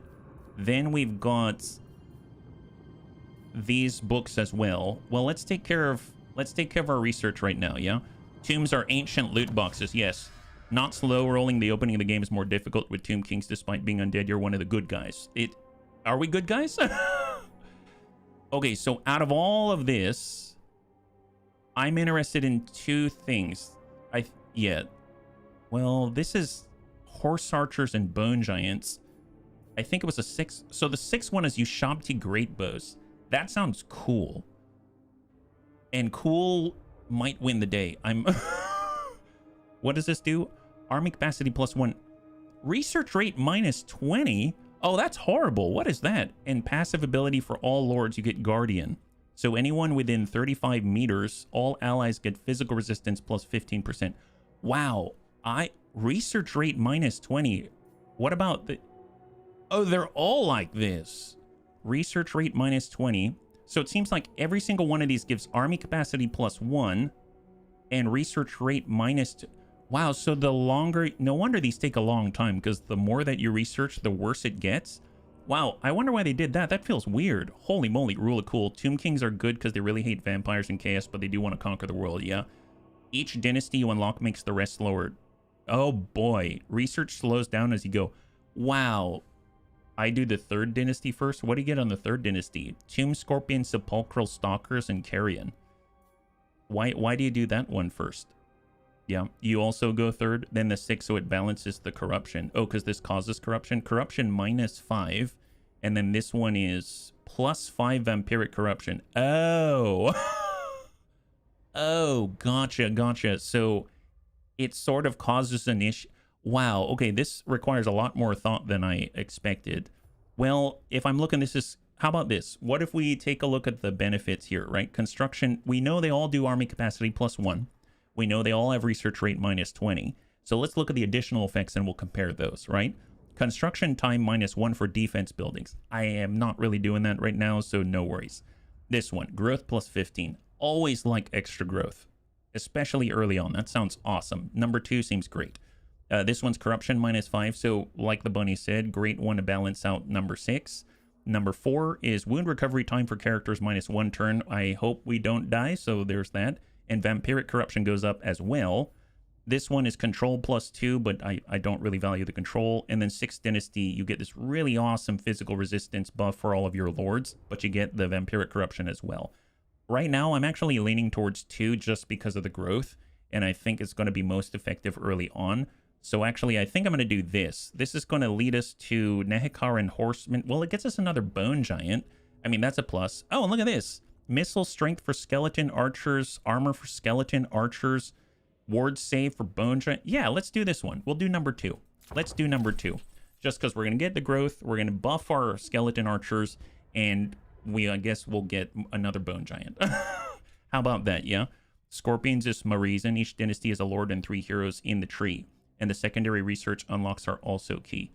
Well, it seems like there are many ways to tackle it. So let's take number 2, and then we'll see how it goes. I was going to do 6, but good point on the corruption. I don't have a way to fight that other than to build buildings that I don't have yet. So we'll do that. And then last but not least, I did notice at the top here, the Books of Nagash. Oh boy. So I see. Okay, so it seems like we need to collect books, and each of the books give us more effects across the entire empire. I think that's as straightforward as it is. So what do these things do? We have the 5th Book of Nagash in the north. Right now, you can kind of see a small highlight right here. Right here. And I'm assuming this is us on the map right now. That seems about right. So the closest book to us is the 8th Book of Nagash. Effectiveness of all commandments +50%. Dune restoration +3% chance for destroyed construct units to be restored after battle. +2% hit points for destroyed construct units restored after battle. And if I mouse over all of them, that seems to be constant in all these books. So all of them will give you a chance that your construct units will be restored after a battle, and they'll heal as well. So, I mean, very, very nice. It looks like we've got one that gives us 1,500 canopic jars. Lord recruitment rank +3, wound recovery time -1 for all characters. This is, wow, army capacity. This gives us a straight another general out here. Unit capacity increased by 5 for tomb guards and skeleton chariots. I think that's that. Then this is hero action cost -50%, hero action success chance +10%, hero capacity +1 for all heroes. Campaign line of sight over regions with golden idols, marble, and gemstone resources. These all seem really cool, but I'll admit it's a little bit much right now. We haven't even finished the first turn. So my guess is, it says occupy the following settlement to take this book. So my guess is, at some point, we'll have to figure a few things out, right? Which book are we going after first? Which one's the closest? What makes the most sense? We need to get our province. we haven't got past the first turn yet. We need to research and see how our technology affects the rest of our buildings, etc., and how we tackle the map. And right now, I think we need to get our major settlement. So let's let this roll. We're currently recruiting, and we're going to end the turn. And let's cross our fingers and hope we haven't made a boo-boo right off the bat. Yeah, research rate 1 is my first goal. Is that book number 1? Nagash has existed for almost 3,000 years. He writes books about as quickly as J.R.R. Martin. Burn. You should be playing Stompy Orcs. Oh my goodness. Big old bone boys. High five. Welcome. Such is the power of Nagash. They're smart bowmen. They like to learn. Yeah, no kidding. They like to learn and they like to take their time with it, it seems like, because research rate has gone down the more that they learn. Maybe they get tired of it. You know, I have really, very, I'm very experienced in the idea that I'm very momentum based. So I can imagine, you know, you got to keep up the momentum. And if you don't keep up the momentum, you're not going to research very quickly, I suppose. So we got another point. That's awesome for Thrake Dusty Bones. And I definitely want to work on his incantations, because the next point is going to go straight into the Restless Dead, which is going to allow us to regenerate. I think that's going to be great. Now, I want to get High Queen Khalida. I want to move up to Lamia, because if we take a look at our province, Lamia is the major settlement. So let's start heading on up there as quickly as possible, because I didn't realize we're not working on a major settlement up until this point. So let's zoom on forward, and we will keep recruiting as we go. We'll just get more spearmen out here. There it is. Excellent. And mortuary cult. Oh my god. What is this? Oh, it's like a Dawi Oath Forge. Is that what this is? Oh, it's an Oath Forge. Okay, that I can understand. So this is like a Dawi Forge. Talismans, arcane items, banner items. Okay, that makes sense. Dynastic Legends. Apparently we can unlock one of these. Hero capacity. Oh, wow, you can unlock hero capacity, not just gear. So you can unlock hero capacity for Lich Priests, Tomb Princes, Necrotechs, army capacity, 10,000 gold. Yeah, it's going to be a while. Confederate. Oh, you can confederate on this? 50,000 gold. Wow. And then I'm assuming these are regiments of renown. We can unlock the Flock of Joff. I mean, sure, why not?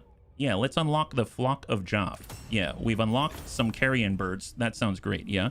And look, there's more. Yeah, there's so much more, but it also has heroes and army capacity. Well, speaking of which, if you go to Recruitment Lord, you can see our capacity. I'm guessing this is our army capacity, right? Because it's based off of our lords. So we got 1 out of 1. And if we look at our heroes, we have 0 out of 0, 0 out of 0, and 1 out of 1. Okay, so it's making a little more sense now. Increasing capacity is like the highest priority of the Tomb Kings. My goodness. Well, we've been doing all of this, but can we also get, there it is, the Flock of Jaff. Armor piercing, very fast, Vanguard deployment, death from above. Yes, yes we shall. It's free. It's free. That's awesome. We've got 18 out of 20. We almost have a full stack on turn 2. That is insane. All right. And end the turn. There it is. Those are regiments of renown. My god. Okay, it's moving a little faster now. We're not rats anymore. Progress. Oh, hey, Elia. We're trying undead peeps out here today, yeah? On my Grombrindle playthrough, I unlocked the ability to make Thunderers, Iron Drakes, and longboards. I love longboards. Great for moving down the boardwalk very quickly, yeah? And Katep is on a different continent, mind you, in case you plan on confederating him. Well, it's going to be a while until I get 50,000 gold, let me tell you. All right, so we now have 18 out of 20, and we're gonna continue moving. I guess how far up can we go before where's the border for this region? Like, if I wanted to recruit, am I still in the area to recruit? Yeah, I think I'm just gonna finish our recruitment first, and then I'm gonna push up, because I'm a little worried. I want to have global recruitment, and I don't want to be too close to these shenanigans. I want a full stack before we go on in to take that place. And I think that's it. A lot fewer decisions to make when you only have one army, so that's actually kind of helpful, yeah? You can see the border by pressing space. Oh, I didn't realize. Varg, thank you. We've what, played with 2 armies already in 2 campaigns, and I didn't even realize spacebar did it, yeah? Your overland map has options you can set when you hit the spacebar, including border highlights. Thank you very much. That is super helpful. I feel like every campaign I'm focusing on different things and learning different things, so thank you very much. Okay, follower gained. The Highborn of Khemri. Khemri's noble class still possesses much of their former presence and power even after death. You've been idle in a province with very low control. Wow, can you... Thanks, game. Can you be... It's like, what's it? Let's jab at HB without, you know, actively jabbing at him. Well, I'll take it. Thank you very much, yeah. Oh, nice. Right unlocked. The great incantation of Tehoth. Once invoked, the god of scholars revealed secrets even lost to the mortuary cult. Due to Tehoth's summons, souls are called more freely from their realm. This rite is now available to be performed via the rites panel at the bottom right of the campaign interface. Oh, it's like it's like the Skaven. The Skaven have these rites, right? So we've got 4 rites. Right now we can do the Great Incantation of Tehoth. Once invoked, the God of Scholars reveals secrets even lost to the mortuary cult. A Casket of Souls unit will become available for recruitment into any army. Lord recruitment rank +3, which that doesn't help us right now because it's only temporary for 5 turns. And recruitment rank +2 for all units. Oh, gosh darn it. Gosh darn it, we could have taken advantage of that. But let's perform the rite. There it is. There are so many options, checkboxes, and hotkeys. Hard to learn them all. Oh, yeah, spacebar. There it is. That's what we were talking about. Take a look at that. There are the borders out there. Thank you so much, bunnies. I appreciate it. And let's get this...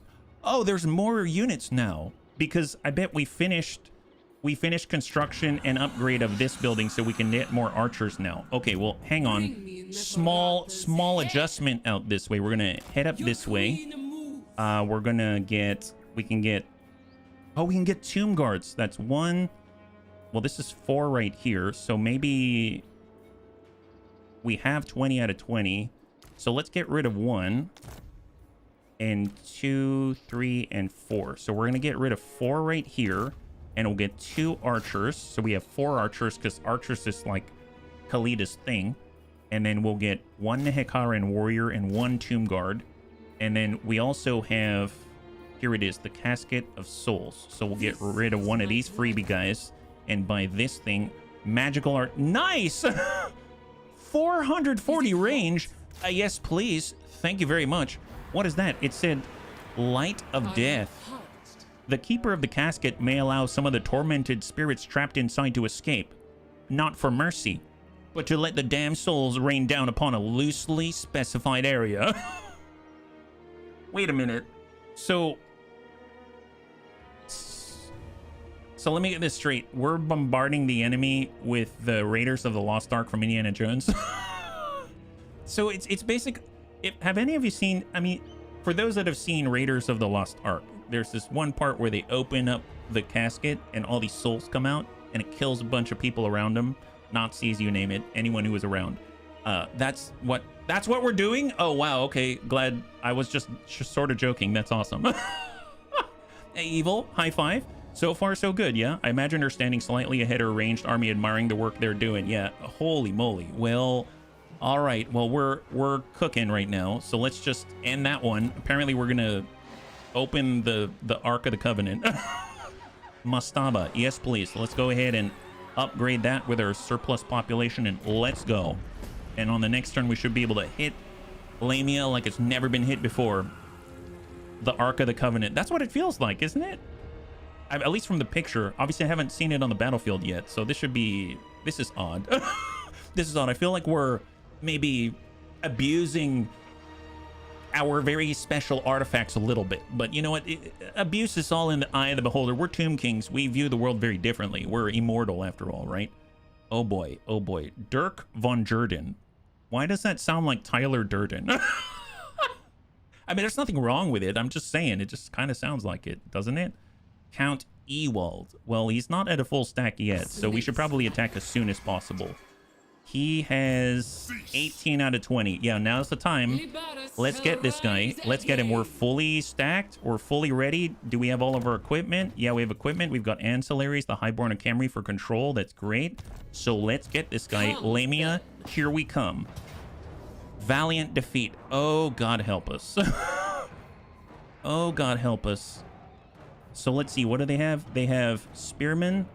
They have swords, cudgels, bats, and wolves. I'll tell you one thing I don't see. I don't see any range. I don't see any range. You know what? We might as well brave it. We're going to brave this one. Here we go. We're going to brave the heck out of this, yeah? Tomb King stuff will rebuild itself like the Iron Giant. Oh, the Bone Giant? Yeah, sounds like SpongeBob waking up on Leif Erikson Day. Vampire counts have no... Oh, really? They don't? I didn't know that. You know, build up towers and stuff. You can also siege for a couple of turns sometimes to make the siege easier. Oh, that's true. I don't... Right. You can... Oh. So patience is not one of my virtues. So it's not one... I'll be perfectly honest and straightforward about it. Patience ain't one of my virtues. So hopefully we're not gonna die in the whatever turn this is. Okay, so group 1, group 2. Let's go to make sure that they're off guard mode. We've got... I don't know if we can use the cavalry, but we might use the Necropolis Knights out here. We've got Flock of Joff now, and we've got the Casket of Souls. So seriously, what does this thing look like? Because I'm getting a real...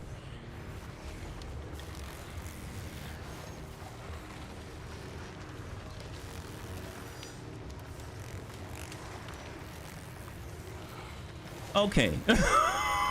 So, is this like the ancient version of DJ Arcus? Come on, skeleton, let's hear some noise. And here we go. We're gonna bump the boom souls. Boom, boom souls. I'm just picturing him just, let's go.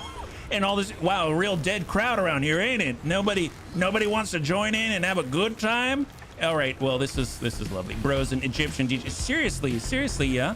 Holy moly. Away from keyboard, thank you so much for the follow and welcome to the Bunny League. It's very good to have you with us. High five. Happy Monday, yeah. Show me your bones. Yeah, dead Mao. Yeah, that's exactly it. Dead Mao. And I have to say, I kind of appreciate the fact that even the, I don't know what you, I guess these are the carrion birds, right? Even they are undead on this beautiful creation. But he's having a good old time. Well, this should be interesting. You have a Bone Giant, Necropolis Knights, Artillery. You'll be fine. All right, that's what I like to hear. Well, I mean, we're definitely going to use that. So we also have our carrion birds. These guys, flying war beasts. Armor piercing, very fast Vanguard deployment. What was Death from Above again? So Death from Above. Out. Come on. There we go. And, oh, hang tight. Death from Above. Here, I'm going to right-click on you. Death from Above. While airborne, this unit can use a special attack to damage enemies below. Well, they don't have any missile strength, so they're not going to get any of the benefits from our girl. But they have... Oh, they have bombardment. Can use if you're out of melee. It's raining death. Hallelujah, it's raining death. A deadly rain of skulls comes down with bone-shattering force, sending lethal splinters flying in every which direction. As long as you're out of melee, you can send one giant skull and destroy a large strike area. Wow, that's interesting. So they drop skulls, but they don't have any missile strength. Well, I guess we'll find out. That's kind of cool. I don't know what to think about that right now. That's epic. So we'll go group 6. I'm actually going to take off Fire at Will because I don't want to waste it. I want to control... because we have the time. I want to control what they're doing. And we've got 2 new units now. The Nehekaran Warriors and the Tomb Guard. So what do we have here? These are Nehekaran Warriors. They look like, I admit, they look like they need dentures, but I mean, that's cool. Anti-infantry damage dealers. Okay. So I'm assuming all swords, all sorts. So they've got full dual wielding swords. Okay, makes sense. And then we got the Tomb Guard out here, and they look, oh wow, these guys look legit. Legit. What happened to the right side of their face? My goodness, all of them have the same sort of mark, except for this one. Bunnies, I think we found an imposter. We found an imposter. There's one of them who decided to be different. Ain't nobody gonna be different in the dead here. Who told you you could be special, huh? Who told you you could be special? Seems like there are some of us. Yeah, I'm pretty sure you're the only one. Are you the only one with a mask? Actually, legit. Is he the only... What's so special? Oh, no. There's more back there. We've got more to say. Okay, for a moment there, I thought that he was trying to be total G, yeah. No, they're a main character. He wants to be pretty. He wants to be pretty. It's like what any bird can do when flying directly overhead, but worse. Yeah, no kidding. Armored and shielded anti-infantry. So if we compare against our spearmen, right? So I'm going to say Tomb Guard and then mouse over. Wow. So by selecting the Tomb Guard and then mousing over the standard spearmen, you can see they've got 80 more health, 35 more armor, 31 more leadership, more melee attack, more melee defense, more weapon strength, more charge bonus. They're just a higher tier unit overall, right? So tier 2 versus tier 1. If we compare against the Nehekaran warriors, they have less charge bonus. Wow, impressive. So the Nehekaran warriors are the DPS version, right? So if we mouse over the Nehekaran warriors here, and then we mouse over the spearmen, they've got more... Okay, so they actually have 17 more melee attack, but less melee defense, as an example. And if we take a look at the Tomb Guards and then mouse over... Gotcha. Okay, so it seems like the Nehekaran warriors versus the Tomb Guards... I was reading it a little bit backwards. I apologize. So it seems like... Oh, the Nehekaran warriors are pretty buff, actually. Like... Actually, you know what? Forget about it. These guys are damage dealers. Those guys are better defensive units. There it is. Some of them are missing their lower jaw. Yeah, unit leader maybe. He wants to be pretty. Okay, well, let's take our group. We're going to go ahead and get all the spearmen, and we just need to figure out where are we going to attack first, right? We can come in. This looks to be nice and open, so we don't get bogged down. Fewer choke points would be great, right? And there's like 2 towers that we have to worry about. Out this way, we've got an entryway, but man, this is really congested because we're going to go in and then we need to break left and right and we'll just get stifled. That's a serious choke point, so I don't want to go in there. If we come in through this way, kind of a similar thing on this side, so I don't like that one. So that basically leaves this one, which has 1, 2 towers, and this one, which also has 2 towers. You know what? But then you flow up, flow left, and flow right, but you can take a point immediately, or you can flow in and then go left, take a point. You know what? Let's just be right here. We're gonna be right here, take out these 2 towers, and then we're gonna flood in. That's the plan. New plan, guys. New plan. So we'll be right here. And then we don't really have to worry too much about them coming out and hammering us. So I'm actually going to get our melee units out way on the side, outside of the arc of any towers. And then we'll get all of our, I guess we'll get our special guys. And we'll put the Nehekaran warriors in the second lane. We'll get the Tomb Guard and we'll stack them in. Maybe we'll just have him in the backup. So we'll have him like right back here. Then we've got our archers. I'm going to put them on 3 because we're probably going to do all of our work with ranged up front, right? As we just chip away at the enemy as best we can. We'll get our priests, who now can regenerate a little bit because he's... Oh, no, not yet. He doesn't have the passive. I stand corrected. I'm too excited about that. And then we're going to get our DFA birds. The DFA birds are going to chill back here. And then we got our Necropolis Knights way out here on 5. And they might need to charge in and respond. So we'll just kind of chill right there. Okay, so this is... everybody except this is all of our range right here, and maybe if anything I'm just going to go ahead and bump up the artillery like that. Excellent. And we'll bump up so that they all get the aura for missile strength, and then we'll bump this down and let's start. So I'm going to turn off fire at will for all of them so that we can see stuff. And if I look at the fort tower, I don't see the range because no one's controlling that tower yet. So maybe, tell you what, let's get our catapult, and I will say, can you please attack that tower? Is that possible? Let's bump that up a little bit. Right there. We'll get the bone giant. I'm going to line him up right with a gate. So we'll get him out there. And then we'll get the DJ Casket of Souls. And then we'll make sure that Khalida's right there. So we'll just slow roll it all. Kind of cool to see them all in motion, too. I must say, man, Khalida's pretty zippy.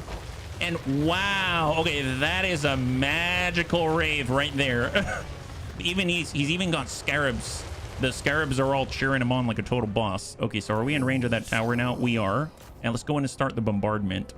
That one could come online before we know it, and then we'd be in serious trouble, I think. So let's just start that bombardment and start tossing some screaming skulls.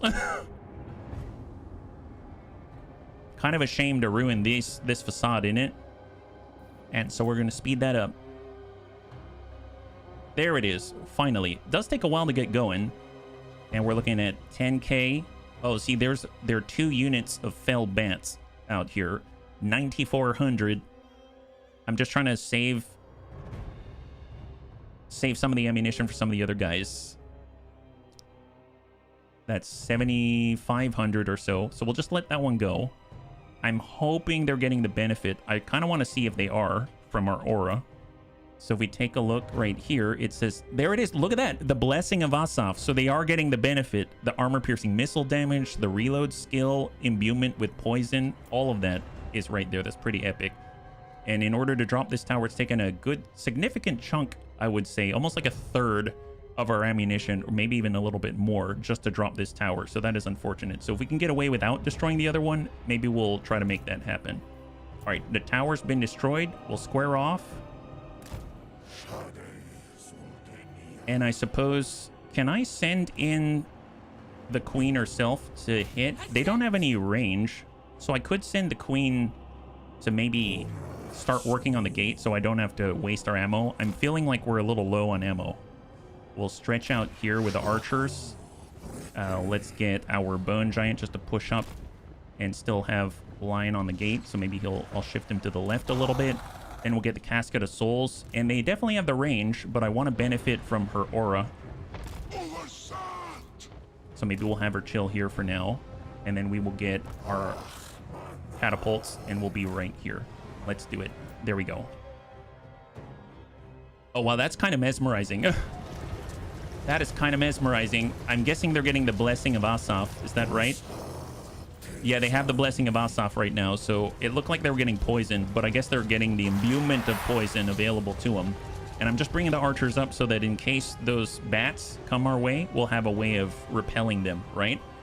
And looking good. And then we just got these guys. So what happens if we loose the Ark of the Covenant? So we're going to go ahead and open this up. Fire at will. He opens the... Oh my... That was... You've been holding out on me. Oh my god. What... Bring the flyers forward to intercept the bats as they come. Yeah, absolutely. So what is it shooting?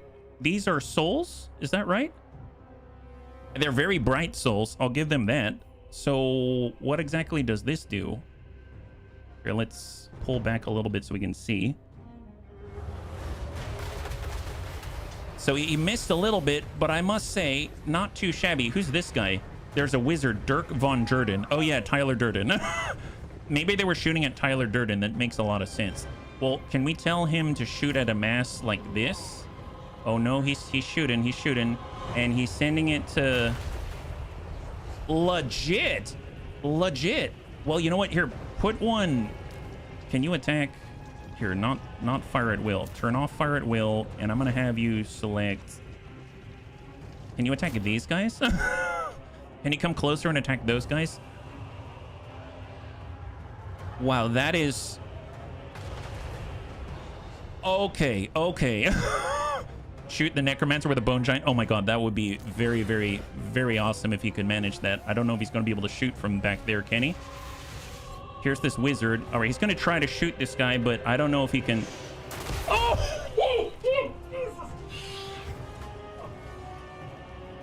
We hit that guy. We hit that guy. Oh my god, he's missing a big old chunk of health. Dear God, he alive. Yeah, but I feel like we hit him in the face. We hit him in the face. If you hold on, you can tell your artillery to shoot at a specific spot. Yes, absolutely. Okay, well, that was very compelling. Tell you what, let's bump it up. Bump it up, bump it up. Here we go. High Queen Khalida. Come on, Khalida. Let's go ahead and pick off the bats. Pick off the bats. That's us. Just want to make sure. Yeah, there we go. There we go. Okay, let's bump it up. Is this too aggressive? Is this too aggressive?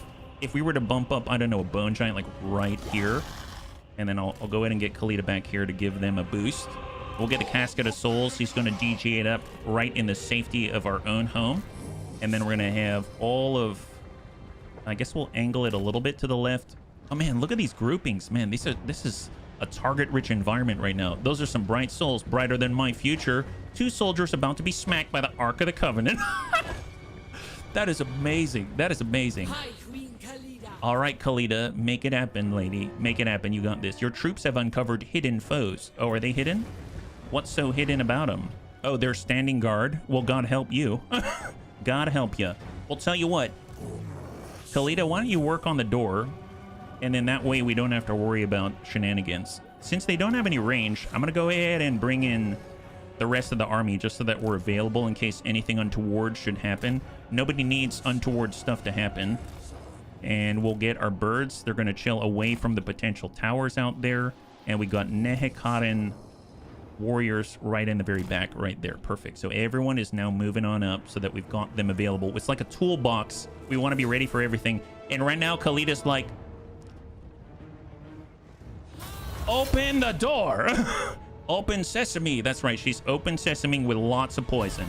I mean, eventually she'll get through. That's the magic of High Queen Khalida.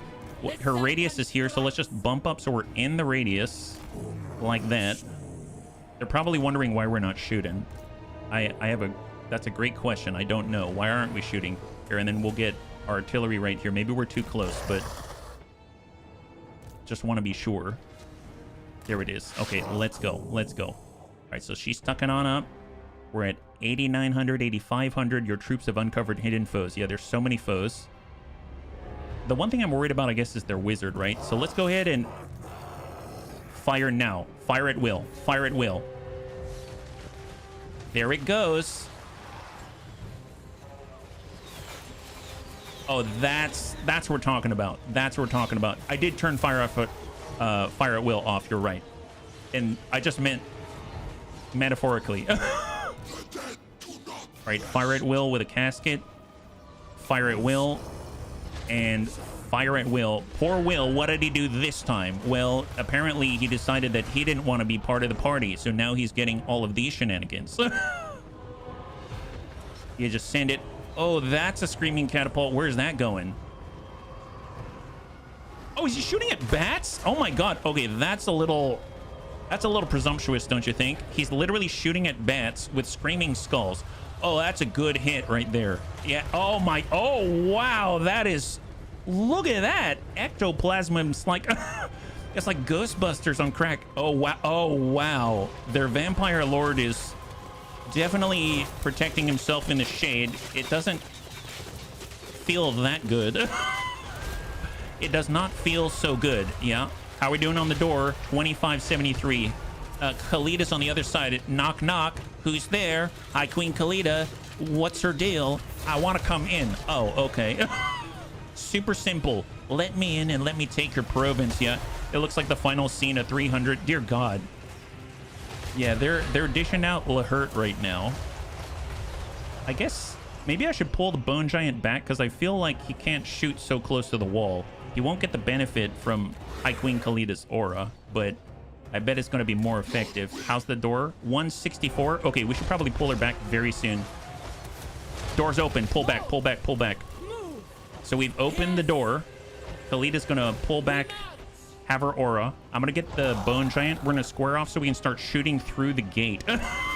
We want to shoot right through that gate. And then we'll get our Screaming Skull catapults.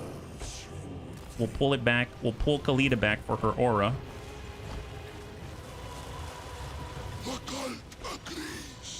And here is our giant casket of souls, and we'll square off to the left there. Perfect. And right now we're just raining down everything that we got before we run out of ammo. We are running out of ammo pretty rapidly, so we're just doing whatever damage we can. We're not really going to be able to fend off those bats, but it's all right. It's all right. The bats have to come down to us, and I suppose we do have our own bats, so it's not completely out of the question. Very nice indeed, yeah? All right, so the catapults are almost in place. Bone Giant, in theory, can see... Oh, he does have targets. Oh! Wow, he's shooting to these guys. Wow, these guys is the Bone Giant's target. So just to give you an idea, he's shooting... You can see his legs right here. And he's shooting all the way out here. Looks epic. It feels like Lawrence of Arabia, I say. Well, there goes more. Wow. Undead versus undead. And these guys are... Wow, they've got glowing eyes, though. I don't know if that makes them stronger. I don't know if that makes them stronger. Okay, have we run out now? Looks like we have run out of ammunition for 2 of the units out here. So I'm going to go ahead and pull them back. Any archers, go ahead and disappear. You've now served the great High Queen Khalida successfully. Ooh, that was a Bone Giant shot? Did you see that? That was insane. Okay, tell you what. Khalida, get back here. Let's go ahead and empower our guys. We're going to take our archers and bum them back for defense. And then she's going to be able to empower all of the catapults and stuff like that while they're still hammering away at people, yeah? They have the desire to fight in their eyes. I hope it's the desire to die. Yeah, look at them. Look at them. They just don't realize that that's happening. Oh, boy. Oh, boy. Yep. There it is. There it is.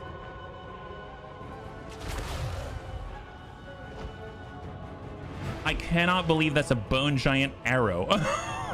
These guys are getting just decimated by the Bone Giant. I can't even see the Bone Giant from here. I don't even know how he does it. So all of this, Casket of Souls, all the skulls, the Screaming Skull catapult, and I assume we're going to see a big old bolt coming from somewhere.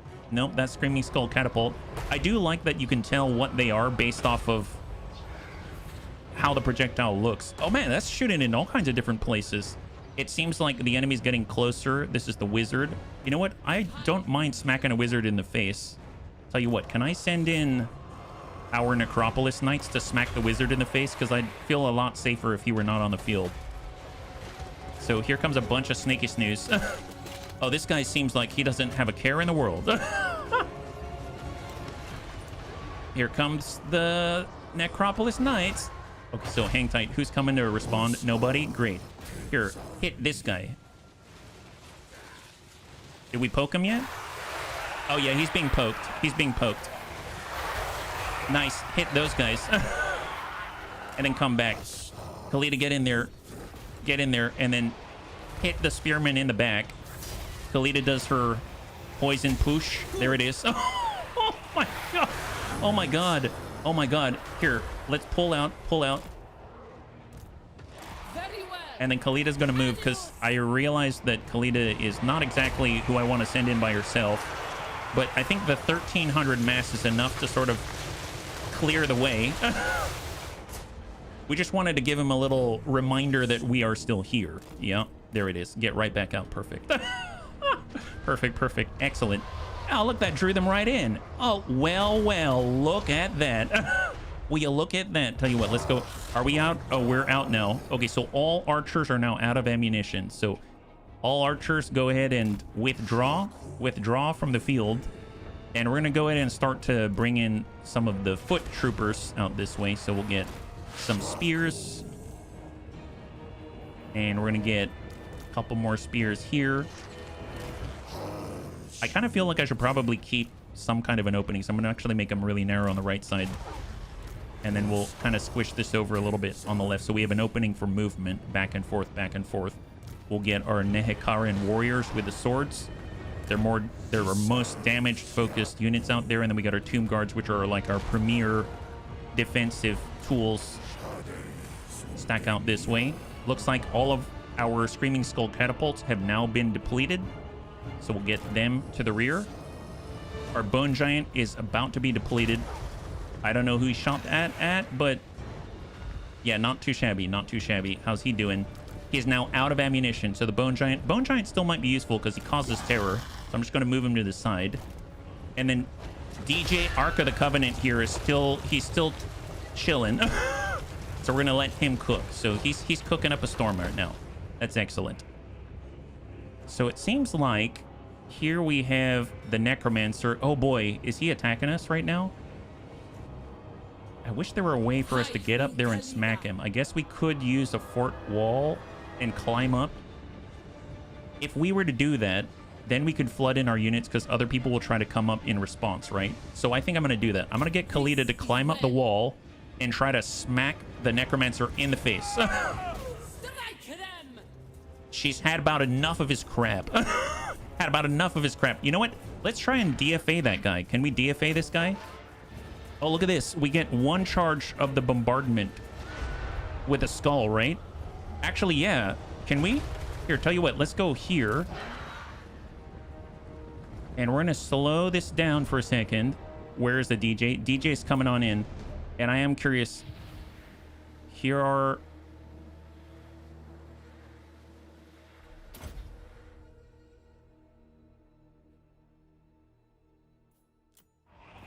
Okay, that's cool. That's not bad. I'll take it. Let's get our priest in here. Didn't realize he wasn't there. Not giving us all the benefits. So, I mean, it looks cool. Oh, apparently our queen has decided to go inside. All right, that's it. She might need some help. I can't let them completely trap her. So we're sending in the Necropolis Knights again. Flaming bird droppings. That's what it feels like. That's certainly what it feels like. Oh, they're trying to stop Queen Khalida. Why did they leave behind their catapults? Because they're out of ammunition. So the troops themselves are still usable as, I guess, infantry if you want to. And so they left the catapult so that they can attack and stuff like that. The attack order. Oh, it did? Well, that would be my fault then. That would be my fault. Here, let's... We don't want to get pinned down here. They've got bats in here. You know what? It might be time to send in the troops. So I'm going to send in the Nehikaran warriors, our attackers, instead of the defensive units, because otherwise I doubt we're going to be able to accomplish very much.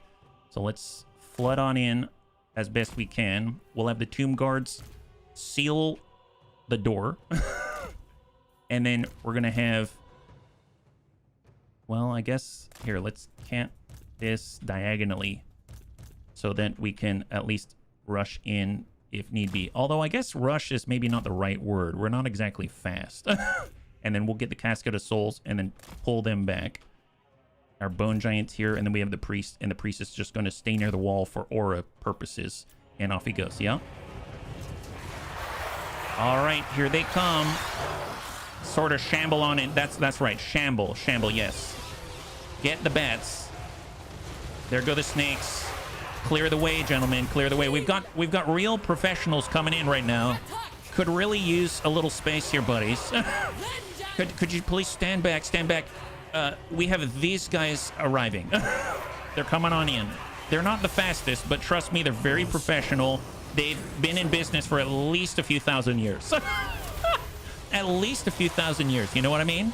Here, we don't have a charge bonus anymore. Let's go ahead and pull it out. Come on, gentlemen. There it is. There it is. Excellent. Pull out. Pull out. Come right back. Smack them again. I was thinking of telling you between yesterday and today I watched... Oh, heck yes, Pato. Thank you very much. Give them the juice. There it is. And then get back in on the bats. Nobody needs these bats here. Here, why don't you attack those guys? You guys please come out this way. And then we'll have you spread out. Occupy space. Express your dominance. Express the dominance. Then we'll have the Tomb Guard come in as well. I mean, those would be anywhere, really. Here, why don't you go... Yeah, go here. Go there, guys. Go there. Oh, look at the wizard. The wizard's caught in the middle. Wizard in the middle. That's what I like to see. How's our Necropolis Knights? Oh boy, they're not doing knightly things. We need them moving. So go ahead and push your way out, buddy. Push your way out. We're getting a little stymied, so let's charge in from the rear and try to give them a ye old sandwich. Yep, there it is. Excellent, excellent. There it is. There it is. All right, come on, guys. Come on. Here, let's push, push, push. Whoever can squeeze through, squeeze right through, guys. Squeeze right through. Excellent, excellent. Keep it up, guys. Keep it up. You're doing a good job. I know this is a little bit outside of your realm of your normal day, and Necropolis Knights are having some trouble. If I can pull them back, I will. So let's try to get them out of there if they can. We took the gate. That's fantastic. Come on, keep fighting it out. Fight it out. Fight it out. Oh no, our knights are in trouble. I may have miscalculated here. Okay, I might need them to start moving out here instead. Use your mass to like force their way through. Here, I'm gonna get these guys, the Tomb Guards. We're gonna come around the outside. We need to get us around if we can. Absolutely. Where's Queen Khalida? All right, we're good, yeah. Walk the Bone Giant. Oh, that's a good point. High five. Mizaru Expert, thank you so much for the follow and welcome to the Bunny League. It's very good to have you with us, yeah? Let's get... See, we got our Flock of Joff. We can get the Flock of Joff. Here, let's get in here. Maybe we can attack the Fellbats, and then we can get the Bone Giant to maybe push his way through. You're absolutely right. So let's do it. Let's do it. Necropolis Knights, come on. Just keep pushing. Keep pushing. You just need to break free. Are undead affected by terror? Oh, good point. No, probably not. Probably not. But he's still quite a mass, I would imagine, right? What is his mass, actually? It is 6,500. He is 60. Oh my god. So we are 1,300 on our snakes, but he's 6,500. That is insane. Oh, and then I've got also our incantation. Let's go ahead and place that. That's going to give increased melee damage, etc. Our Necropolis Knights just need a little siesta. Just a tiny siesta, guys. Our carrion birds have arrived. Necropolis Knights are coming back. They're going to smack these dire wolves out here. The Bone Giant has arrived. Watch the leadership. Gotcha. Well, I don't know if I can get him out of here is the problem. They are dying. They are dying. Oh, boy. I don't like it. They're running away now, and I think that means they're dying, right? High Queen Khalida. I may have overused them. Come on, guys. Come on, guys. Oh, they're getting a little bit of leadership. If I get Thrake in here, he might be able to boost their leadership. Let's try to get him. Can I select him here? Come on, guys. Come on. Yeah, I don't have the stables built. Absolutely. I mean, at this point, they're just fighting right here. Who else can I get around? This is Nehekatans. These are the Tomb Guards. The Tomb Guards are kind of stuffed in, so I'm going to try to get them to go around. We'll get Khalida to come on over to the outside. Come on. Come on, Knights. Come on, Knights. Buffing them with a spell. Okay, yep, buff them with a spell. Buff them with a spell. They're barely hanging in there. Come on, guys.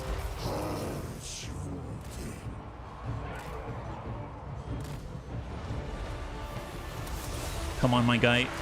Okay, their leadership's kind of coming up. Sort of.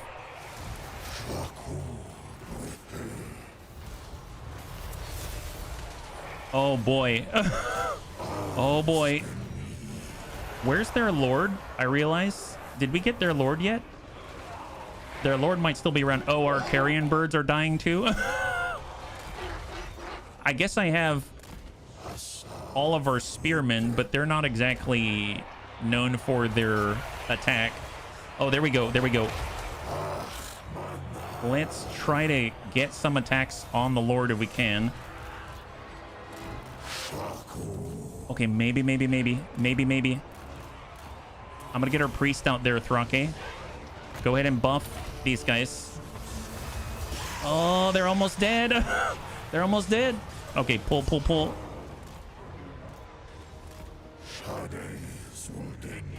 Yeah, poking, poking. Fight! Are they out? Are they out? Oh, I think we lost. I think we lost our knights. Oh, gosh darn it. That's going to be a real issue. It's fine. It's fine. Oh, well. We lost them. We lost them. They're dead. Ruin of Wrath and Ruin. Yes. All right, let's get all of our spearmen here. Yeah, that does not help. As of course. Turn off guard mode. In case it's still on. Focus right on the count if you can. Oh boy. Okay, so the Lord is down. A little late. A little bit late. The spears are having trouble getting in here.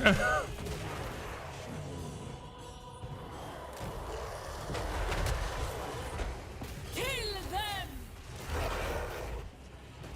I think we have it, but that was a rather high cost. I mean, as far as the carrion birds, I guess I'm not too worried about those. The Necropolis Knights are a different thing entirely. We use those quite a lot. They carried us quite heavily, so seems like we're going to be a lot more static from now on until we can get stables, and it seems like those come on a little bit later. Priests, let's go in and buff up our Nehekaran warriors out here. Yeah, spears are easy to re-recruit. You can throw them in. Yeah, yeah. They're having trouble getting in though. I've given them movement orders.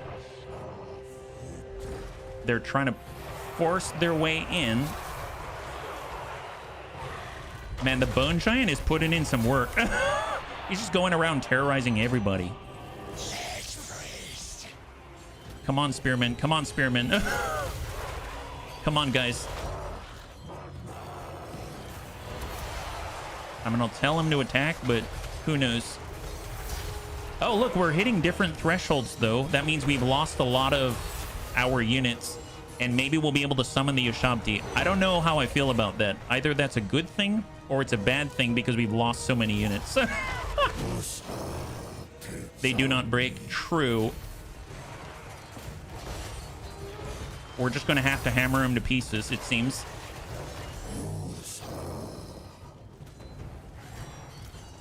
Hit the Black Knights with the anti-large. I mean, they're sort of poking in there. Maybe I can work the backside of the Black Knights with a Bone Giant. Yeah, he's hammering people left and right. High Queen Khalida. She's pushing poison on all kinds of people. Yeah, I used all the poison booms, unfortunately. Oh my god, she's rolling! What a beast. This lady is awesome. She's Louise. Okay, we're making some progress. Some progress. Can we get... I really need to get units around them is the problem. Here, get out this way if you can.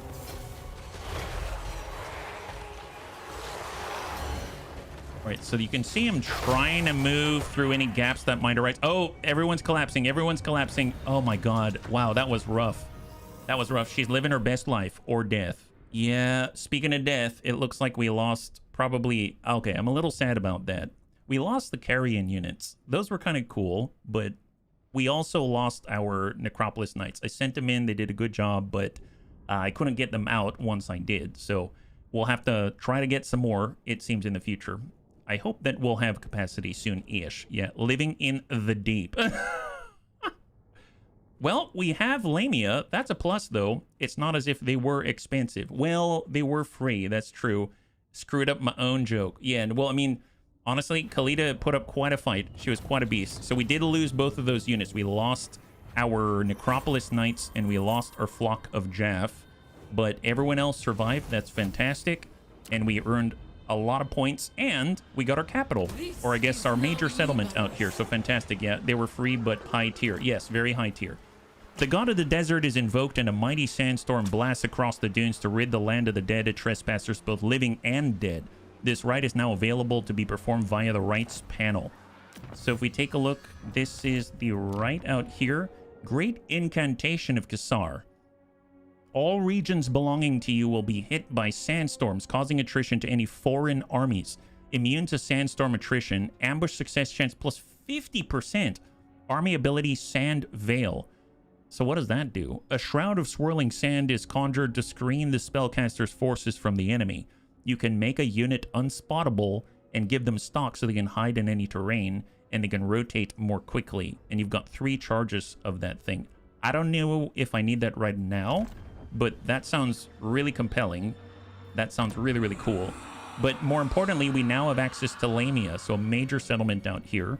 So if we take a look at our options in Lamia, we can do more of the military units, right? I guess how much cash do we have? We have 3,624. And we're going to go to Lamia. We can do Open Graves. This is the cavalry one, right? And go up to tier 4. And those are the Necropolis Knights. Oh boy. Tier 3 is Necropolis Knights. Yeah, tier 3 is Necropolis Knights. So let's build that. So we're going to start up that tree. Out in the way, we've got all of the basic stuff. I'm going to hold off because I'd rather prioritize like the higher tier stuff. And as much as, well, I guess there's chariots as well. We haven't unlocked chariots, and it would be nice to get catapults as well. So I'm going to go ahead and do the chariots. So we're going to do those two, and we're going to get chariots, and we're going to get basic horsemen and horse archers out here. Yeah. Sounds like the right would have been great for the rats. Yes. It would burn through their armies very quickly, I would imagine. Asaph smiles on So we us. can get all of our spearmen back. That's a plus. We have to wait on everything else, and that's totally fine. At least we'll have a full stack available. So points-wise, we now can do the Arrows of Asaph, which is really cool. So we've got 3 points, and if we go all the way down, we're going to get 8% missile strength increase for our skeleton archers, our Screaming Skull Catapult, the Casket of Souls, and Bone Giants. We've got all 4 of those, actually. So, and we ran out of ammo very, very quickly. So take a look at that. 20% increased ammunition as well. That seems awesome. For Thrake Dusty Bones, finally we can get the Restless Dead. A little bit late on that, and then we can actually get the second point, a replenishment of troops. So we're going to get an increase by 6% to a replenishment after battle. That is awesome. So not the best situation. Do a little sad about the Necropolis Knights, but we should be okay. I mean, as far as our enemies, vampire counts, they've got 2 settlements remaining, and we need to take Resetra anyway. Oh, that's right. Queek Headtaker's here. I only take heads with meat on skull. You... Okay, I feel like we need to take care of that guy as soon as possible, but I don't think we can. We only have the 1 army right now, so this is going to be interesting. Well, the rats are close by. I forgot about that. Because if we zoom out, I think they're right here, right? This is Queek Headtaker's area. Well, once we can, let's sweep through Marak, maybe grab Granite Massif, and then hit Resetra. We'll just head down this way and hope for the best. So let's end the turn and cross your fingers. Not too shabby. Not the best, but not too shabby. I'll take it. We're still alive, I guess is the takeaway here. So we're slowly going to build up our ability for stables and then also to get chariots at the same time. And then afterwards, we're probably going to want to continue to, maybe like in Resetra, we'll do all of our economy buildings and stuff like that. Yeah, they're in that settlement bordering Lamia.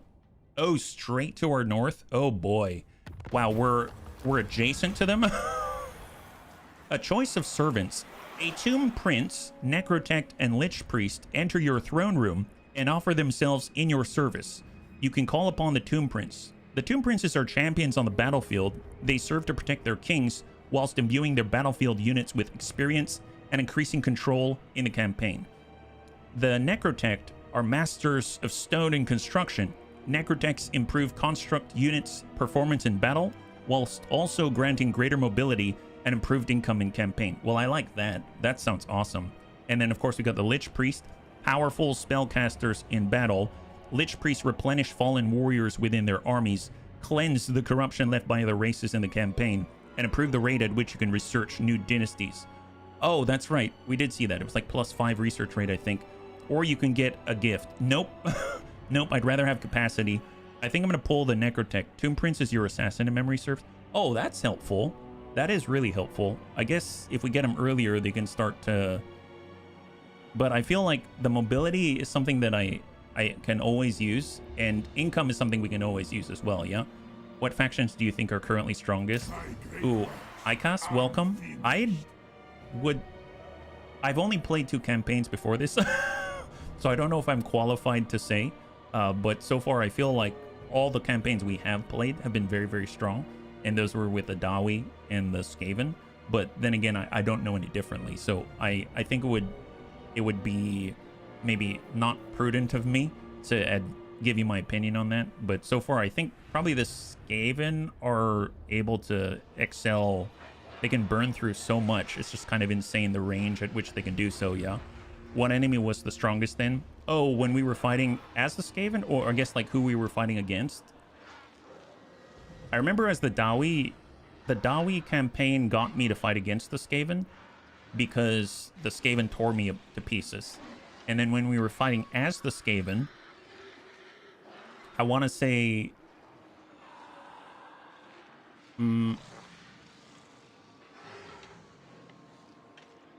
That's a great question, because it depended on the army composition and what our scenario was. Like, Cathay was pretty cool, but I think we rolled them pretty well. The Chaos Dwarves, actually. The Chaos Dwarves scared the heck out of me. All the Dreadquake mortars, that was terrifying. So I'd have to say, out of all of the factions we fought against in the last campaign, the Chaos Dwarves really gave me a run for my money. Yeah. Depends on the Lord, as Elspeth, you cannot confederate. Some factions, early game steamrollers, mid game, you can make anything really strong. You're leaning into your faction mechanics. Yeah. Yeah. Well, okay, so we have a brand new Necrotech. Is that right? Yeah, Necrotech Thutmose. Necrotechs are architects of extraordinary skill whose ambitions far outpace what can be achieved in a mortal's lifespan. So, you know what that means? We are here at the wheel. So, who is our new Necrotech?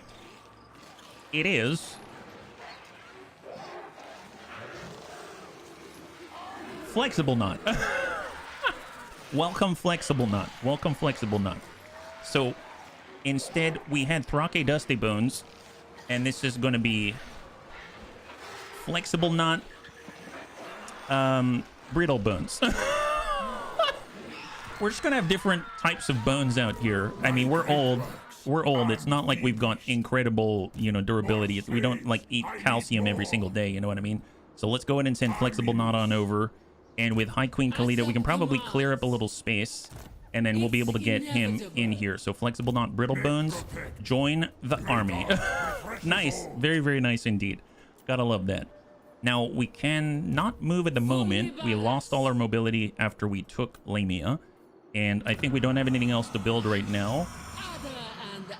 Even though it's going Garrison Lord has not moved. Well... To be fair, the only reason why is because we just got a new hero, so we don't have any movement at the moment. So we're going to skip and end the turn. There we go. So we're going to top ourselves up as much as possible and then head on out is the idea. Yeah. It didn't appear when I did play an Elspeth campaign. You cannot confederate. Wait, in general? That seems a little odd. You can't confederate anyone? I would think that you'd be able to do so. It's just that, like, if you look at the Dawi campaign, they've got confederation mechanics built in. And then if you look at, like, the Skaven campaign, we had to do things on the diplomacy screen. So it was, like, more, I guess, standard confederation, if that makes sense, yeah? So it looks like we got a full stack in Madak that we need to be aware of. High Queen Khalida, how are our capacities? We now have access to horse archers, skeleton horsemen, and chariots. I would love to get chariots. Let's hit spacebar. The bunnies told me that I can see the borders. So I'm going to move just down here, right to the edge with Khalida. We're going to get 2 of our spearmen. We're going to clear those out. And we're going to get a couple of chariots right there. And we can even pick up... There's more skeleton horse archers. There's skeleton horsemen. I guess there's skeleton horsemen. Maybe we'll just stick with 1 unit at a time. So we're just going to do those, and then we'll move on, right? And tier 2 for Lamia. That sounds fantastic. Yes, please. Yes, please. And end the turn. Yeah? Does the Empire not have a particular way of confederating? Hardly played with Empire so far. Yeah, me neither. But I would assume that they work similarly as others, but who knows, yeah? Only Karl Franz has the special mechanic. It's all diplomatic, only confederation, but I've had Karl Franz as Nuln. You've had Karl, etc. as... Oh, gotcha, like you confederated Karl Franz as playing as Nuln. Elspeth can even discover every Empire faction in the world and confederate Rival across power the globe. comes to parley, Okay, there you go. demanding a change in your mutual relations. No, absolutely Consider not. their offer carefully. I will not. We are not going to forgive these vampires for doing what they did. Not at all. I don't know what it is, but I'm sure they did something horrible. Not going to forgive them. I'm starting to play this like the Dawi, I feel. All right, let's take Marak. Here we go. Decisive victory. Well, what kind of a fight is this? Field battle? Yes, please. So we've got a full 20 stack. We've got our Necrotech, and we've got chariots this time. We've replaced our poor Necropolis Knights with chariots at the moment, but hopefully they'll still be effective. As I can see right now, they've only got melee. They've got one set of bats, and they've got one set of dire wolves. So I think we should be all right, but it's going to be a nice attempt. We've never had chariots before, yeah? Liches versus vampires. Interesting. If anyone, you have the right to have mega animosity toward vampires, says Khalida. Yes, because she was betrayed. She was betrayed, as far as I'm aware, in the lore. All right, so let's see. We've got all of our archers. We'll put them on 4. We've got 4 now, which is pretty awesome. We've got all of our chariots on 2, or on 5. And then we've got all of our artillery like on the back. And then we have our more offensive and defensive. So let's just hang tight. So what do the chariots look like? Here are the... My goodness. Okay, so these guys... Okay, so they're not all the same either. Take a look at this. So this guy is main character vibes. He's obviously the commander out here. He's poking people with a big old staff. And he's got himself the mask. Now this guy... He just decided to breathe freely and rest the jaw. So he's totally fine. Oh, look at that. They've got an actual... They've got all these Egyptian inspiration out here, yeah? Those horses look a tad thin. Yeah, they're not well fed. We need to feed them with our enemies' bodies is what I'm getting, yeah? Anubis spears. Yeah, super Anubis all the time, yeah? Neferata, the first... Oh, wow. Well, we better pay him back. These are vampires, so let's make sure they know what we think about them. So let's get all of our standard spearmen. And if we look at the battlefield, I don't want the enemy going over a crest and then getting to us because it's going to cut our range short, I think. So I would rather be super close. I'm going to get our standard spearmen and we're just going to bump them forward maybe right here. And then we're going to get our... We'll get our damage dealers on the wings so that they can, hopefully, if someone impacts, they can come up and swing around and then hit them in the side. And then we'll get the tomb guards to kind of flex as a reserve in the back here. We'll have the artillery and they'll square away where they have appropriate line of sight. I guess we can probably be on the back foot here, but our bone giant we'll see. And the DJ Casket is going to be up here as well. DJ Casket has it made. Then finally, we're going to have our skeleton archers, and we're going to square off right there. I think I'm going to actually cant and pull back so that in case the bats land on us, they're not all tied up. And then I'll make sure that we've got our chariots on the side. We will give our 55-meter aura with Khalida. Yep, she seems to be capturing most of our peeps. We'll have our priest at the front to provide his aura. And then we've got our Necrotech. He's a whip infantry. Okay, so here is... This is flexible, not brittle bones. Oh, wow. DJ Skelepones. DJ Skelepones. And he's got a bullwhip and everything. Look at that. Man, he's ready to go. So apparently he's our engineer. Yeah? So he's like our guy who fixes all the stuff. So I'm going to want to keep him with our construct, in this case, our giant monstrous bowman. Right there. Hopefully he'll repair him. I think that's it. So let's just hang tight and let's move. All right, chariots, let's go. I guess no better way than to just charge into some... We'll charge into some swords. That might be a good way to christen the chariots and just see what they can accomplish. Now, I suppose, how heavy are they? 1,500, so they're even heavier. Oh, wow, yeah, the bombardment's already begun. They're even... Well, I guess I could try to hit the war beasts. Yeah, hit these guys. Ooh! They're heavier than the Necropolis Knights. Here, and just drive right through. Don't stop. Oh, wow. Okay, the War Beasts have just been absolutely decimated.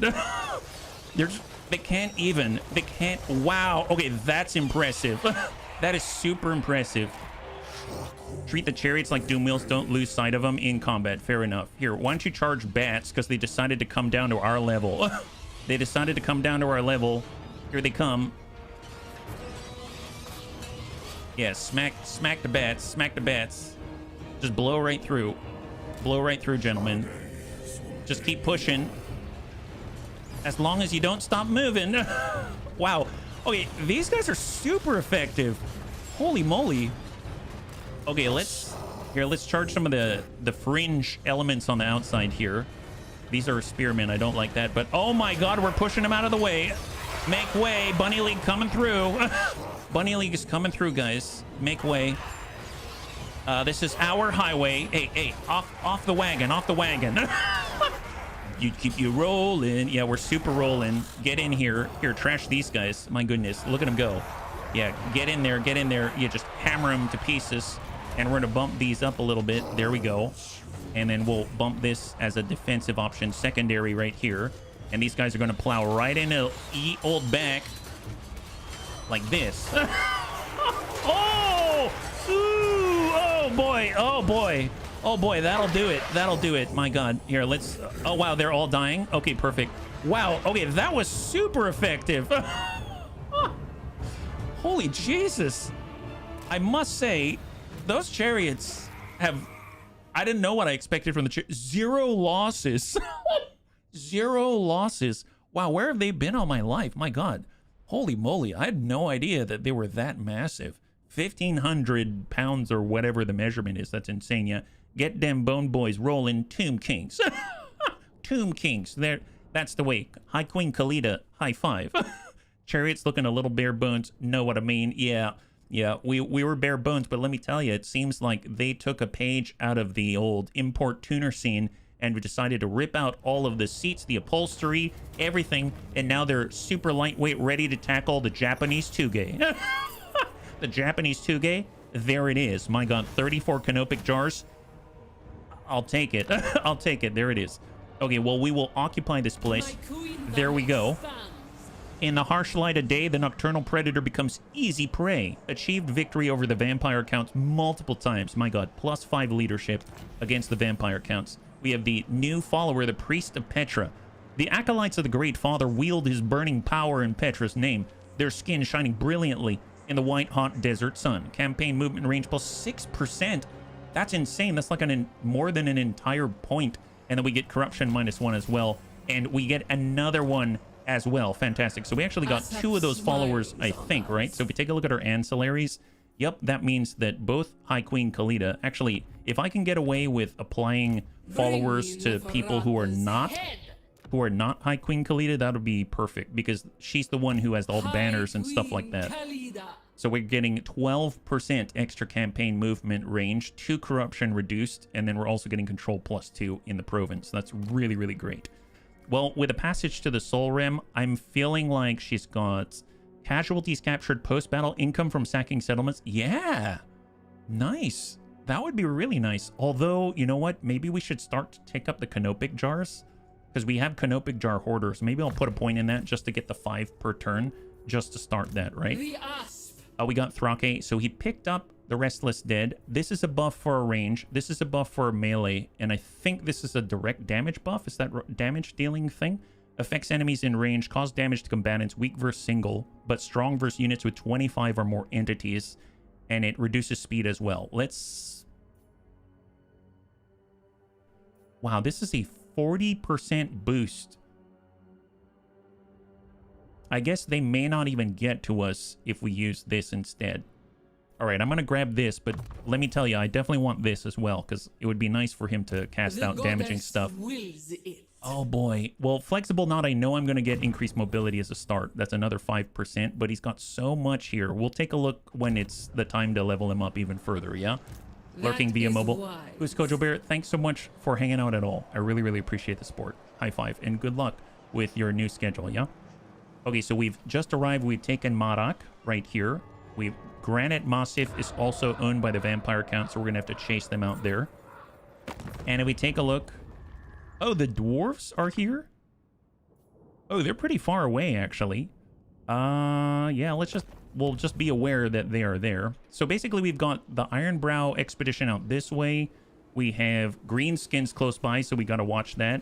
We've got more vampire counts that we're trying to button them up. I think these are their last two settlements right here. We've got Skaven to the north, and then no idea who's to the south, but that looks like a Skaven. That's Skaven corruption. Man, we're gonna have to deal with the rats, aren't we? Oh boy. Well, let's end the turn and hold. This is starting to pick up a little bit. Skaven and lizards to the south. Oh boy. Seems like the Skaven may have won the day and are holding down the south point there. Yeah, make friends with the Dawi. Yeah, we probably should. That's a good point, Angel. Probably should. Mobile seems to limit chat history. Can a bunny share the sign-up link for the Wheel of Doom? Honestly, all you got to do is ask. There's no link for it. So who's Kojo Bear? I gotcha. I gotcha. And let's shut this off so I don't block. Oh boy, they're moving on our settlements. Okay, that's not good. We need to go ASAP. I just realized that we don't have anyone defending, right? You've instituted defensive training for this army's troops, teaching them to better anticipate incoming blows. All units now have improved melee defense capabilities. Defensive drills. Melee defense plus 15. I mean, that's nice. I am worried about this, though. They force-marched their way here. I guess they're going to take down the Doomglade, so I don't really want to spend money on it. I don't want to spend money on it. They're not going to get to Lybaras. I could stop by Massif, but then I'm going to be stuck here. I should... This is their army. I should move to their army. So I'm going to move around. So pushing closer isn't going to do me any good. I'm just going to move here, and I'm going to be tired. So I'm going to stay in place. Is there anything that we can acquire? No, we're not in a recruiting stance. We're in foreign territory. And it looks like we have nothing that we can pick up here. So at least we have a full stack, and they're at full health. So that's a plus. And it looks like next turn, we're about to complete the Wisdom of the Second Dynasty. And we'll be able to get some additional movement going on the research front. Oh boy. So do I really not want to buff anything here? I think I'm going to wait a turn just because it seems like they're going to attack the Doomglade. So I'm going to pass on this and end the turn and save my money, because we only have 433 gold coming in per turn, which does not seem like a lot. It doesn't seem like a lot, right? Azicus, good to see ya. High five. Yeah, bunny skeletons. Bunny skeletons were brittle bones, fuzzy bones, light bones, dusty bones. Skelebuns, yes. All right, Victor, where are you going? Where are you going? You are the Vampire Count army. We could sweep in behind him, but this is part of our province. Yup, there he is. And he took the Doomglade, or at least, did he sack it? Did he take it? I think he took it. Ah, what a jerk sausage. Arachnos have been obliterated. Oh, those are the greenskins to the west, I believe, yeah? We lost Doomglade to Count Ewald, and we have completed the Wisdom of the Second Dynasty. The Second Dynasty marked a period of sweeping territorial expansion and growing prosperity for Nehekara. Sign a non-aggression pact with any faction. I mean, at this point, I will sign a non-aggression pact with these guys. But I don't have anything that they want right now. We're probably going to have to pop off Granite Massive and, like, give it to them or something like that for that to work. Asaf smiles on us. I guess since they have this already, we might as well take Resetra, because I can't attack it on this turn, so we might as well grab it. So let's hit Resetra. What does this look like? Yep, let's go in and let's just clear it. The Tomb King economy is terrible. It feels like it. It feels like it. The research at the top of each dynasty that unlocks is another semi-legendary lord, complete with their own effects which tend to coincide with the units the dynasty buffs. Oh, that's cool, Wilf. Well, we definitely need more lords because we need more armies. Oh, that's right. So since we just finished up that research, that gave us army capacity +1, and we now have access to a little bit more this time. So this is almost an identical setup as last time, because I think we're fighting against a garrison. So let's try to make this as smooth as possible. It worked really well last time. 1, 2, 3. We're going to go ahead and just get the 6. We're going to stay on this side of the dunes. We're going to get all the spearmen, and we're just going to stack up in place. We will have some swords here. We'll have... Oh, they're kind of... You know what I realized? it almost looks like it saved our formation from last time. Wow. Okay, that I didn't realize. You can kind of see that this is exactly how I had it set up last time. So I don't have to set it up all over again, and I was just automatically doing that, but I don't have to, which is kind of cool. I didn't realize that the game did that. That's awesome. Well, in that case, let's bum it on up and let's get to it, yeah? They changed it with 6.0. They have never needed a lot of cash, but it is a heck of a lot better now. Well, I am glad that I'm able to at least benefit from the improvements. I kept reading online that Khalida has like the hardest, if one of the hardest campaigns in the entire game, but I don't know, it seems okay, so they must have buffed it. Wow, that is yup, we did this the last time and it still works. Still works. Just blow right through, my guys. Blow right on through and flip it around, and then we'll come it back and hit the rest, and then we're gonna blow right through that. There we go. There we go. Come on. Oh, keep moving. Keep moving, guys. Don't stop. Don't stop. Keep moving. Just blow right through. There it is. There it is. Use your weight. Use your mass. Push them out of the way. Push them out of the way. Come on, guys. Heck, ram into those guys. That's a good idea if I ever heard one. Look at them go. They may be thin horses, but man, they're chowing down on undead. These guys are awesome. Are you kidding me? These guys are so good. They don't stop. Look at that. Come on, boys. Come on, boys. Get them. Get them, guys. Very impressive. Here, cross out. Oh boy, oh boy. Yeah, just keep moving, keep moving. Keep moving. Hit those guys. Just keep moving. Don't stop. Crush them. Yeah, that is looking great. Those guys are done. All right, turn it around, turn it around. Oh, actually, you know what? Square off, square off. Square off first. Man, and we're just dragging the bats into archers. Charge. Get them, boys, get them. Wow. It's just like we're trying to find places to park our chariots, and we just haven't figured out a good parking lot yet. Oh, careful, careful. Friendly bat. Party foul, party foul. Those bats tried their best. Oh my god, this was effective. That was awesome. High five. My goodness. That is impressive. So we did lose 14, but I will point out that all of the enemies had 0 kills. 0 kills. Danger close with those catapults. Yeah, it seemed like maybe DJ Casket was getting a little too deep with his transitions and beats. He was like, this soul matches with this soul. They've got about the same sort of look and feel. We're just gonna jira get this soul with that soul, yeah. And he's like, whoops, oh my, party foul, guys, party foul. Didn't mean to throw a transition your way so quickly. My god, you got to learn how to roll with the souls. I have no idea. All right, occupy, take Resetra. The good news is Resetra was the 4th of this province, so all we have to do is take back the Doomglade, and we're gonna have the province, right? So that's gonna be really helpful. We didn't actually lose any units, so we don't have to recruit or replace any units, so they're still gonna be able to get some experience. And now we actually get to level up Flexible, Not Brittle Bones. Roll with the skulls. That's right. So interesting that everyone can get Canopic Jar Hoarder. I think that's awesome. And he's got his yellow line, and then he's got these 2 lines. These seem to be unique to him. So what does he have? Missile resistance. He's got spell resistance. Cause terror. I am noticing that this is a regular thing. So cause terror, I think I'll think of that more like immunity to fear and terror, right? We have restore. Reaching behind the wall of death to bring back the soul and bind it to you takes skill, but like anything, practice makes perfect. You can now heal any construct, replenish hit points of... Yes. Well, that was easy. Wow, okay, well, let's look at the other abilities. My bad. Stone Shaper. The strength at the base of the pillar, the venom of the cobra, and the asp. Stone Shaper. Affects all constructs within 35 meters. They all get 15 armor and missile resistance plus 10%. Man, this is awesome. He's basically like a Khalida for constructs. That's what this feels like right now. Wrath of the Creator. Hatred this strong is infectious, contagious, and inescapable.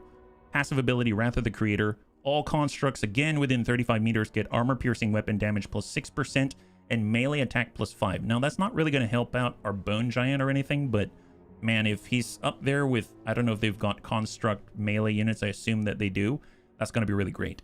Inscription of Repair. Oh, wow. Dune restoration and casualty replenishment rate increased for the entire army.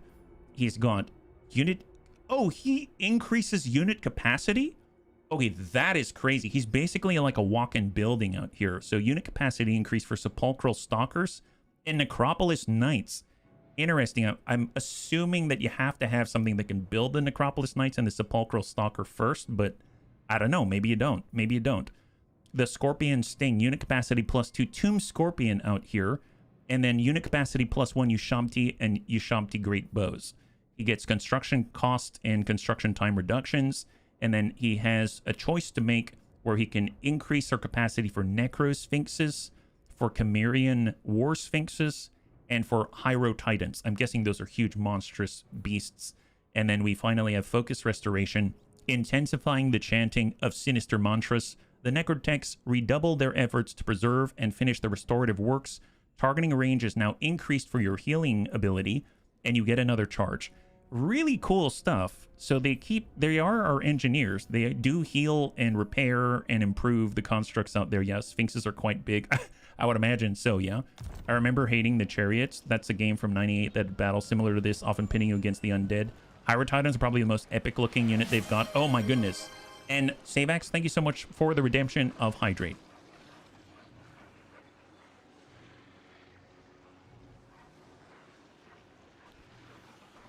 I have to admit, it's all a little overwhelming, but really cool. And I do remember this, and I totally forgot about it. This is where we were in the Dawi campaign, and they've got this big old spider out here. Hyro Titans are big and beefy. Well, I cannot wait. So let's take a look at our dynasty right now, right? So we now get army capacity +1. That means we can actually recruit another lord, right? There it is. Look at that. Ramarinif. This is tough. Hit points, armor, melee defense. We've got tactician, reinforcement supporting the army, can have arrival points adjusted by 500 meters without time penalty, etc. And prepared. Fire resistance, ammunition, and missile strength increased quite significantly, 20% and 10%. That having been said, though, apparently we can research this. Rakash of the Second Dynasty. Conquering lands beyond the mountains east of Nehekara, Rakash was a bringer of great prosperity. So let's get the special guy. That was 500 canopic jars. But you know what? He's probably worth it. He's probably worth it. And we'll get him on the next turn. So it's not like we can't, you know, head off the enemy or anything like that. We still have the rights. Well, I guess now's the time to use this. It's 3,000 gold. Oh, that's all of our gold, though. So I won't really be able to build any additional buildings or anything like that. I guess I'll boost up Resetra in the meantime. And we're just going to end the turn and hold, yeah? Thank you so much, Archelon. Posture check indeed. The research to the right of the Lord research increases hero capacity. Oh, nice. Man, there's so much to do. Ooh, Thoric's coming. And Thoric took Granite Massaf. Okay, we should probably not be at war with them. I think I'm going to give him... Marak. Because if you think about it, it's the only part that's not part of our province. I think this is part of his province, so he's really going to want Marak. He's really, really going to want it, right? Oh, boy, he moves super quick. Oh, no. This guy's force marching again? Oh, no. Okay, well, let's see. Well, we have a second army finally, just in time, right? We can use him to defend ourselves, right? So let's get... Win 10 battles with any single hero character. That's nice. Okay, let's go Libaras. We're going to go ahead. He can't attack Lamia from that position, I think. So I'm going to go ahead and recruit the Lord here, Rakash, of the Second Dynasty. Control +1. Ward save 5% for the whole army. That is a straight physical resistance, I think, right? Income from all buildings +10% across the entire faction. Leadership aura size +50%. Character aura leadership effect +5 on top of what it normally is. And last but not least, he has the curse. You can use it once when hit points are less than 50%, and he can basically do a damage aura. out there. That's awesome. So let's go in and recruit this guy. We're going to get him to garrison up, and he's just going to get whatever he can. Get some chariots, get some archers, get a Nehekaran warrior, just get anything. We might as well get these guys too, and then just all the rest. I don't think we can get any more heroes at the moment, so let's just hold on that one. Oh boy. Yeah, we do need a forced march for sure. They forced us into it, so to speak. And let's go. We're going to be tired when we clash with that guy, so maybe he's going to turn around and smack us one, right? Okay, so in the distance, these all cost jars, so we can't do these. These increase our hero capacity for necrotex, for lich priests, and for tomb princes, which we don't have any of. We've got ageless colossi. Your bone giants can now restock their ammunition. Well, that's nice. Splash attack power plus 20% for all bone giant units. I mean, that's really nice. And speed plus 10% for bone giant units. Yes, please. I will definitely take that. That's awesome. Yeah. Can we spin the wheel for... Yes, yes, we can. Thank you for reminding me. I totally forgot. I just assumed that he was not nameable, but there it is. I thought that he was like a legendary lord or something like that, but it seems like he is not. So excellent. All right, so we now have our only new lord. So let's go in and spin the wheel. Thank you for reminding me. And our new... I guess he's always going to be a king. We can't make it a queen. It's going to be King Crossbow. Crossbow, congratulations. High five. Welcome to the Dusty Bones team. We've got King Crossbow. We've got Dusty Bones. We've got Brittle Bones. And we're going to make them Skinny Bones. Actually, do they even have... How about Chunky Bones? Or Durable Bones? Crossbones. Crossbow Crossbones. Yeah, I like it. I like it. Snappy Bones. I like Crossbones. We got Crossbow Crossbones. King Crossbow Crossbones. Pokebones. Ooh, he is a Pokebone, I bet. Yeah, I bet he would be a Pokebone, too. Crunchy Bone. Oh, boy. Oh, boy. You know what? So many choices. King Crossbow. I like Crunchy Bone, and I like Crossbones just because they both start with a C. But I think I'm going to go with Crunchy. Thank you so much, bunnies. I appreciate it. That way it's, you know, it's CCB, right? I don't know the benefit of that, but it is what it is. All right, and all we have to do is end the turn. So cross your fingers that Count Ewald isn't going to absolutely hammer us, please. Maybe he's going to attack High Queen Khalida. That's probably the best case scenario. Where's he at? Please, please, Count Ewald, just turn around. Don't make us chase you. Don't make us chase you out here on our own lands, my goodness. I was thinking of Snappy Bones, like a bowstring snapping forward to shoot it. Oh, that's a good point, Archelon. I totally understand that, but I would immediately think of Twang. Like Twangy Bones. Oh, he's going to Libot us. Oh, boy. Oh, no. Bunnies, what a jerk. What a jerk. So, unfortunately, King Cross... He's not immortal, is he? I mean, he is immortal, isn't he? Oh, really? What a jerk. What a jerk face. Undead, crumbling, blah, blah, blah. Additional stats, resilience, okay. Encourage, causes fear. My will be done. Wounds, the curse. Well, tell you what, let's... Man, what a jerk face. What a jerk face. That guy's such a jerk face. We are going to hit him so hard when we get the opportunity. He's going to take our capital. My God, he's immortal. Okay, good, good. But that sucks, though, because it's going to take us a while to get our second army again. What a jerk face. My God. Ugh, this guy is insufferable. Absolutely insufferable. Unforgivable. We're going to crush his entire faction because it is going to make us feel better. All right, well, let's take a look at poor Crossbow, who just got dug out of the dirt, out of the sand, and now he's in mortal peril, my goodness. Or immortal peril. Wow, he looks pretty cool, though. Take a look at that. He's got a fancy old shield with a big old skull, and it's laughing at the enemy right now. Yeah, recruit a random to build it up while he recovers. Oh, like a random lord, yeah. Hit that jerk face in his jerk face. Yes, exactly. We're going to hit him in his jerk face. Okay, well, let's hold out as best we can, and we're going to dish out the juice. So let's make it happen. Let's get into a corner. We might as well get into a corner and make him come to us. You know what I mean? So let's do that. So we're just going to be right here, start the battle. We're going to pause, And then we're going to get way in the corner. So we're going to stack this up. Maybe like that. Then we'll get our archers. We're going to stack up like this. Actually, you know what? We'll get out these two here. And then we're going to get a little on the left. And then we're going to stagger this back a little bit like that. We'll get the archers here. And we have standard skeleton warriors. Well, I guess you guys you guys are just going to reinforce the front at the moment. That's all you can do. And then we'll get crossbow right here and then off we go. Yeah. Make them work for it. That's right. Skeletons are always laughing. Lack of lips. Lack of lips. Lack of lips. Yeah. All right, here they come. Here they come. Oh no, what are you doing back there? No. Sorry. Hang on. Whoa. That's a long... They do not move quickly, let me tell you. Those guys are basically... We're not making them work for it if we do that. I did not mean to not move them. I thought that we moved them already, but we did not. I did not. All right, hang tight. We still have the same group, so it's fine. Jeez Louise. They were like across the entire desert. That was embarrassing. Here, guys, get over here. What are you doing, my guys? Tell you what. Let's get you in formation already. Then we just bump it back. No problem, right? Yeah, look at that. Already looking better. Love this. And you don't have to worry about being left behind.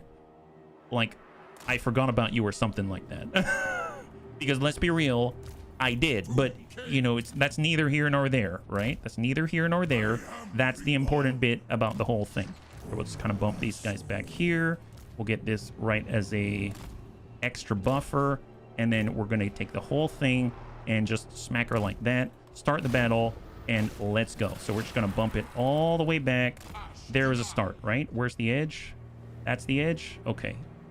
Get it right there. That's probably good enough. Okay, perfect. Okay, we're going to make them work for it.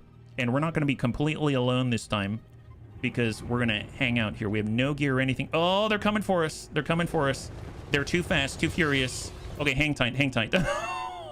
We did not make them work for it, it seems. They're going to get all the bats right into our archers, and they can't even retaliate. This is horrible.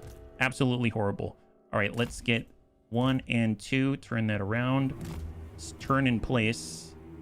Stack up right here. We'll get the swords, honestly, just right there. And our archers just hold in place, and then we're going to get all of our swords to turn around, because the bats for sure are going to attack our archers. So off they go. Come on, buddy. There they are. And get in and attack. Attack. Hit the bats. Oh, geez. This is not a good start. Not a good start, guys. Not a good start. Coming around. And then come on in and attack. Oh, boy. Yeah. Yep. Oh, God. They got a lot of bats. Well, they're not here yet, so let's get on the outside. Attack them. Get them. Strike them. Okay, so we're slowly pushing them back. It's taking a little bit. Come on, guys. Hang in there. They got more bats. So many bats. Gentlemen, you gotta get in here. You gotta help out your buddies. Why are you just standing there? All right, more bats coming. More bats coming.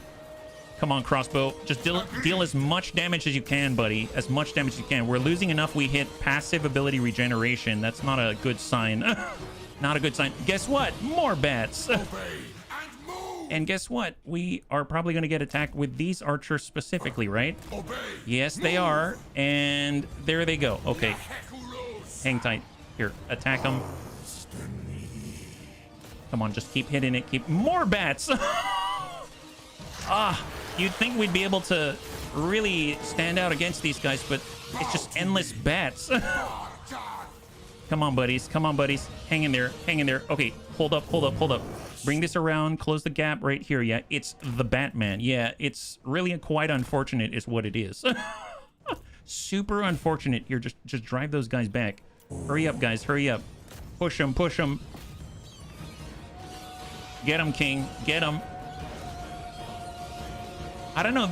I guess as a plus, they are coming at us a little at a time. It's not... I don't know. I feel like Crossbow has a chance here. Crossbow may have a chance to live through this, although I would say our skeleton archers not so much.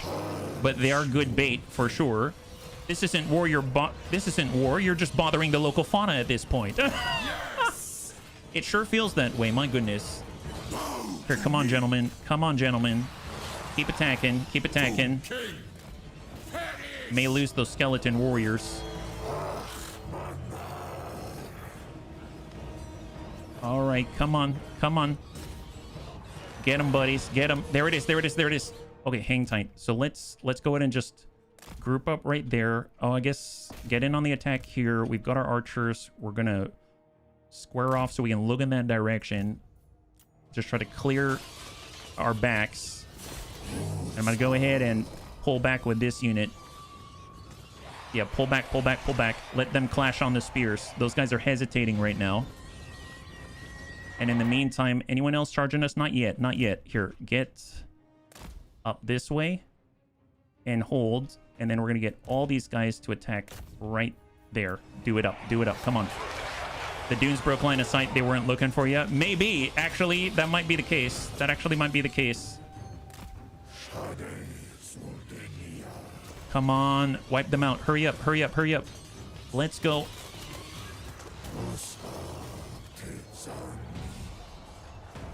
Come on, clear out those bats. Clear out the bats. Okay, bats are clear. Bats are clear.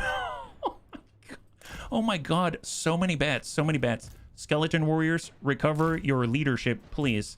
All range group 3. You're a new group. Stack up right there. Just hang tight. Try to rest if you can. Try to rest up.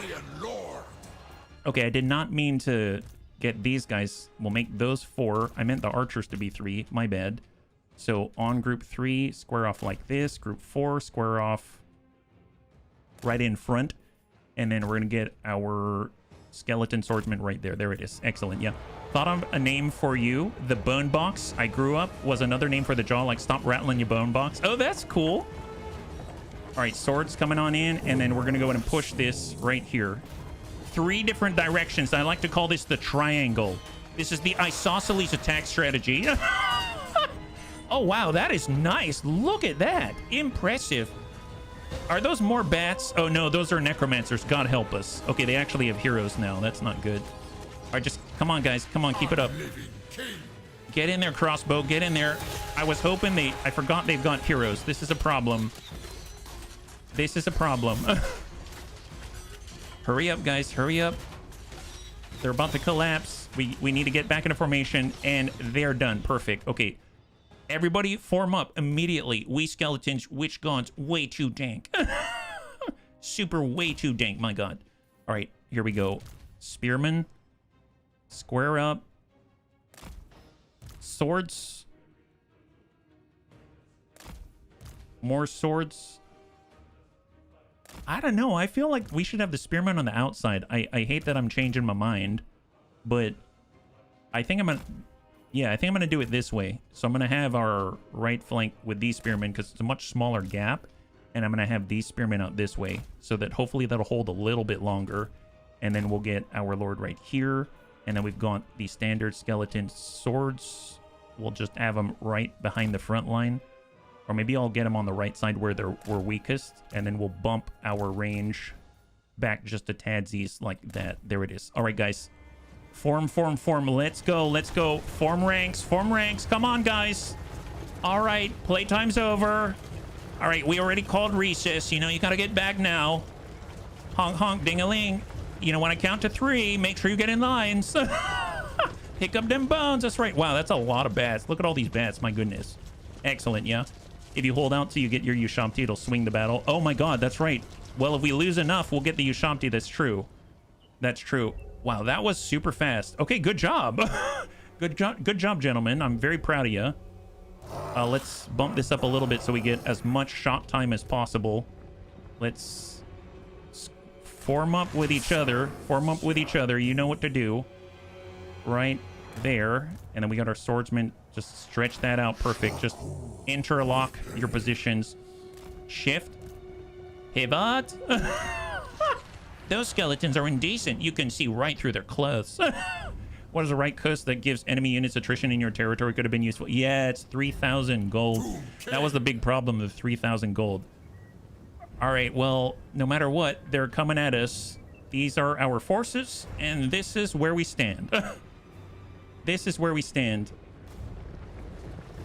It's undead v undead. Trouble was, it was all of our cash reserves. Yes, it was. Yes, it was. Is it form ranks or form the ribcage? We know they have a backbone. Yes.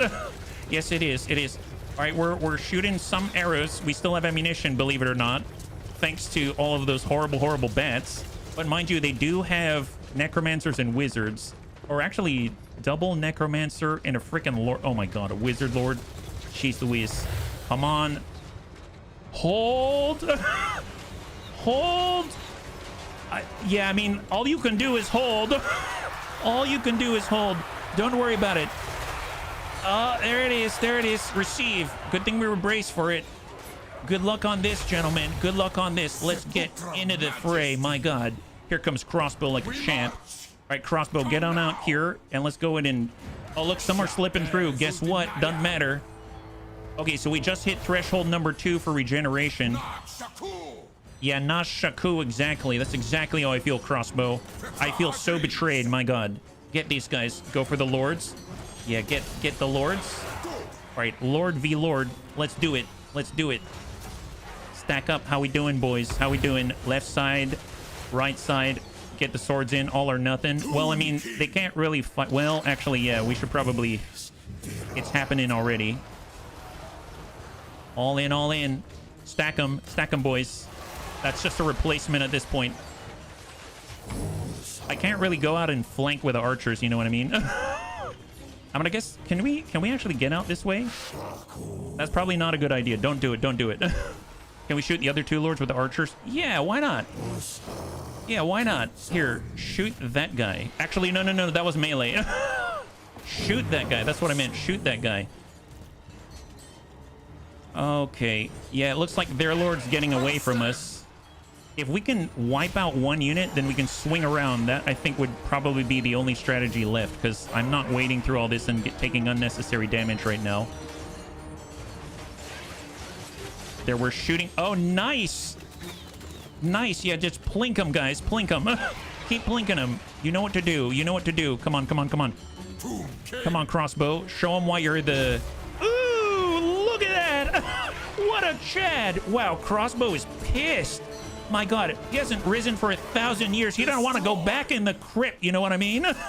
You don't want to go back in the tomb. He may be a tomb king, but right now, he's a king of the fresh air. That's what this is. Let's go ahead and make them pay for every last moment. My god. What a champion. What a champion. All right, come on, drive through this side. Drive. A unit has been wiped out. Oh, that's not a good sign. What unit has been wiped out? Oh boy. Oh boy.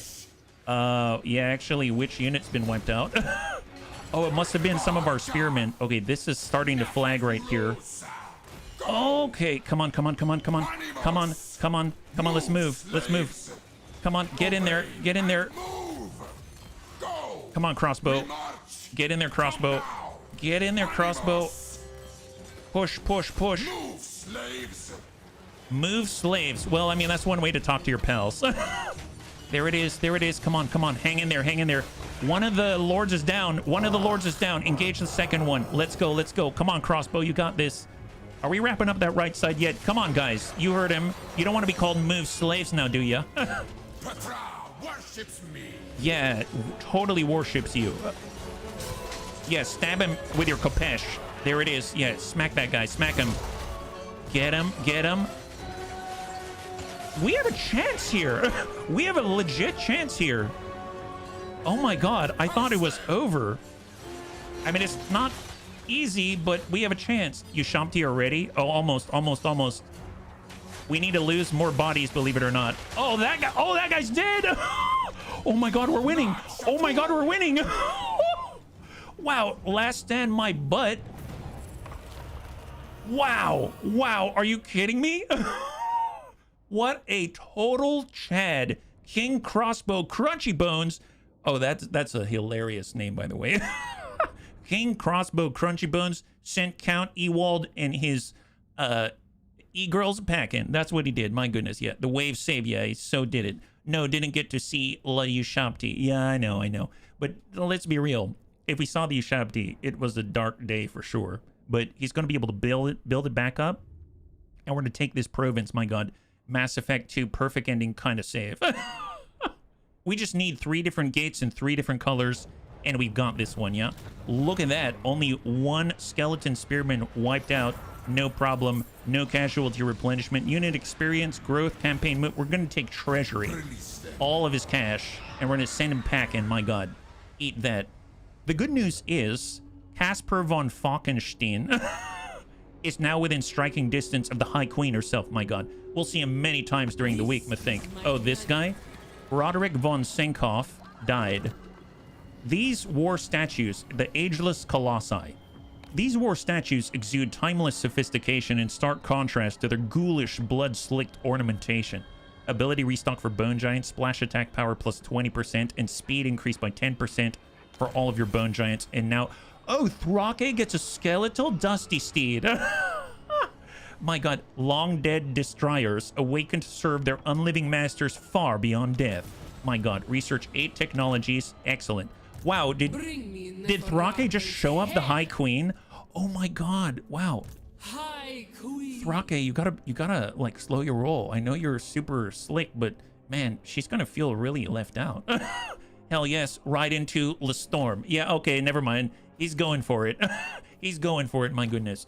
Well, Thrake can also get... Let's take the damage spell. I know there's the incantation of protection, the physical resistance plus 40%, insane. But I'm going to do the damage spell out here, and it's going to get Usirian's incantation of vengeance, yeah? Wasn't Thrake the one with the rat biker gang too?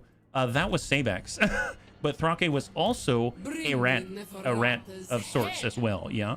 He was an assassin trimming the fat, so to speak. The goddess will King Crossbow just got some upgrades. He's got 2 points this time. Let's do Root Marcher.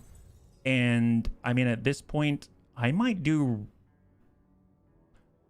I feel like I might... Well, do we want replenishment? Do we need replenishment as badly if we can just replace the unit? I suppose you'll get ranks and stuff like that, so that could be nice. Or we could do more jars. I think I'm going to do Passage to the Soul Realm, because if we can give leadership effects, that seems to prolong the life of our units, because they start to dwindle and die when they lose out, right? So off we go. attack. Nice! You know what? I'm going to play this one out. I'm going to enjoy every last second of this, King Falkenstein. Here is the guy that tried to attack our capital. Look at his face. Look at his face. He's basically like a vampire version of Imric right now. That's how much I despise this guy's face. My god. Look at him. He needs some kind of death mask, and the only way to give him a death mask to make him look prettier is to kick his butt. We're going to kick his butt, and then he's going to need a death mask because he's going to die a horrible death. That's the plan. Okay, no one is going on guard mode today. Zero bunnies are going to be on guard mode. This is an all-out assault on our senses and on his need for braces. That's what... Did I just attack someone's social standing and well... Okay, it's fine. Don't worry about it. We're going to attack the heck out of this guy, and I'm going to enjoy every last second of it. My goodness. All right, let's get our priest. We'll get Khalida. We'll get flexible not brittle bones. And we're going to get our chariots. They can probably deal all the damage that we need, and we've got our new and improved version of the Bone Giant ready to dish out the juice. Yep, there we go. The Canopic Jar Hoarder was a 100% required skill before 6.0, but the improvement to Tomb King lessened the need to take it. Still really useful, but not like do or die. Man, I still want the jars. I still legit want the jars, that's for sure. And let us go. All right, we're going to sneak the chariots into the trees so that we're completely and utterly stealthy. And then everyone else, I'm actually going to bump this up. Why not? We're going to get right on. Oh boy, it's happened already. There it is. Oh yeah, they're actually hitting the ones in the air with the screaming skulls of pain. That is crazy. Well, you know what? What does this guy look like? Oh, wow. He did. Look, this shows how much he actually cares about himself. He doesn't even clean the cobwebs off of his staff. That's how little he thinks about his hygiene. My goodness, we've got to deal with that for sure. We'll tell you what, the only way to deal with bad personal habits is to have an intervention. We've got an intervention planned for you guys. It's of the chariot variety. Ooh, oh, that guy. Oh, wow. Okay, well, that worked too. That guy's dead. All right, well, we still have more coming your way, buddy. This is what you get for trying to pick on old crossbow crunchy bones. My goodness. It's rare to see someone pronounce German names right. Oh, which one's the German name? There it goes. Come on. Well, well. Look at what we have here. Okay, out of the way. Out of the way. I don't want to get hit by that. All right, talk to you later. I mean, that was super, super satisfying. Why don't you think about that while we bombard the heck out of you? Talk to you later. Laters. Well, he's coming. He's coming. He's trying to figure out what to do. He's trying to stay in the oasis. Now he's charging on forward in some kind of a horrible, horrible idea of what he's going to accomplish at the front line. It seems like he's trying to hide in the shadows, but my God, I don't know about this. I don't know. Ooh, boy. Here, can you shoot that guy, Mr. Bone Giant? Can you show him that even the clouds of dust from not cleaning his stuff isn't going to save him? Oh, he's dead. Oh, wow, that was fast. I thought he was going to get back up. My bad. Well, that's wonderful. Nice thing is, they don't have another army stack right now, right? They only have the one army stack, and they did horrible, horrible damage and horrible things to us, but we're getting them back, and that's all that matters. Now, mind you, we do have about 45 minutes left in the stream before we switch to something a little more fun. For those that missed it, in the very beginning of the stream, I was just mentioning that we're going a tiny bit longer today because I want to do something a little bit different, a little fun at the end of the stream. So right on the 45 minutes now, we'll go ahead and we'll switch on over to that, and then we'll wrap up after that. Okay, so High Queen Khalida, no losses whatsoever, no need for casualty replenishment, campaign movement range, treasury, unit experience.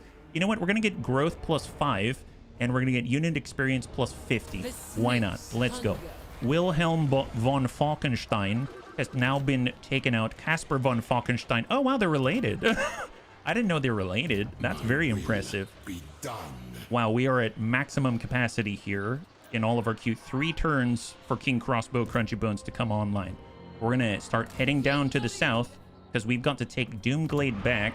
And just to make sure that Thoric Ironbrow doesn't get any ideas, we're going to give him Madak right here. And we're going to say, I'd like it if we'd have non-aggression and if you would trade with me. And military access, sure, why not? Balance the offer, and we get 2,100 gold. I will take it. I will take it. And propose. There we go. So now Thoric is not going to kill us, thank God, so we don't have to worry for at least a turn or two on our west. Sign a non-aggression pact. Treasury increase. Canopic jar increase. Fantastic. Oh boy. So that kind of headed off a definite clash that was about to happen. Thoric himself arrived at Granite Massif. So this is our territory. Good news is we've got military access, so we can actually go back and forth here. That means that this is the very last stand with 1 settlement remaining for the Silver Host. So all we got to do is go down there and seal the deal. Now it's just Krokgar and Queek. Oh, that sounds... Oh, it's just... just Krokgar and Queek. Okay, fantastic. Wonderful. So let's take a look at the skill points out here. We did Arrows of Asaf. We did Canopic Jar Hoarder. Well, let's see. Return in Madness is Vigor Loss Reduction, Charge Bonus, Physical Resistance. We've got Casualties Captured Post-Battle. I mean, that's awesome. And income from sacking settlements. I guess I'm not sacking anything just yet. So, and the jars, Canopic Jars gain post-battle +2%. Soul Reaper, Sand Sweeper, income from raiding. I guess I haven't been raiding either. So, I think I'm going to do this for now, Ancient Tyrant. Because I'd imagine what we're going to do is try to hold down our province and develop it. And we're going to go out and sack other people instead. I think is how that's going to work. If we go to our dynasties out here, we have down on the bottom, Proclamation of the Second Dynasty. Construction costs reduced for cavalry and chariot buildings. Income from post-battle loot increased by 10%. That's amazing. We've got on the right side here, the Quickening. And that's charge bonus for skeleton horsemen and Nehekatan horsemen units. Ammunition and reload time reduction for skeleton archers and skeleton horsemen. Nomad stock. This is unit mass. Okay, that's pretty awesome. Unit mass increased by 20% for skeleton horsemen and Nehekaran horseman units. That I didn't expect. What do they do? Like, just feed them a ton of calcium and give them time in an incubator or something? And bone edifice armor. Ooh, as posited by Rakaf III or Crossbow Crunchy Bones, bone makes both an effective weapon and surprisingly durable armor for undead warriors.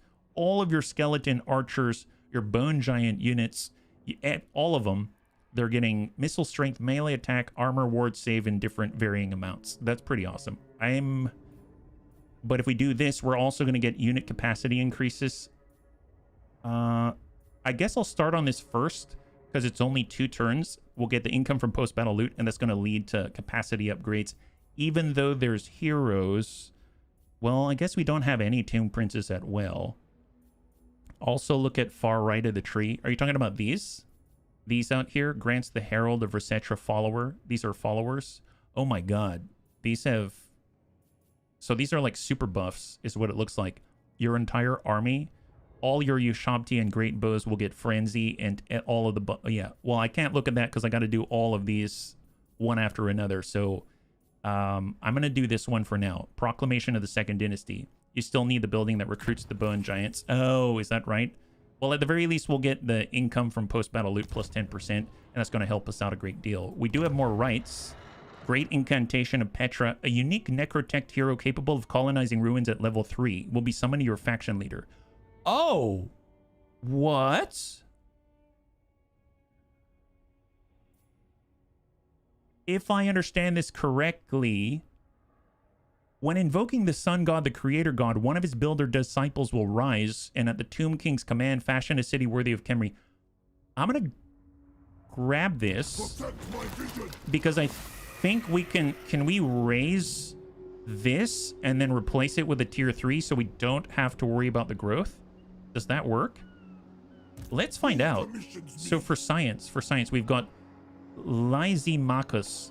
I do not want him to get too close here by himself because I want to make sure we protect him. So we're just going to move him a little bit. You can raise and colonize. Man, that's going to be super helpful because I thought we'd have to spend so much time in order to get this back up because it seems like we advance rather slowly. So that's going to be really, really nice. I guess Lamia, though, we do have some cash. Preferable to do on a province capital. Oh, that's true because we currently have...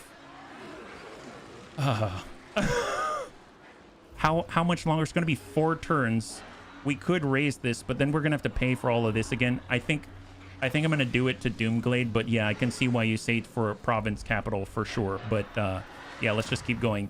It is going to be a lot better on a capital. You're right.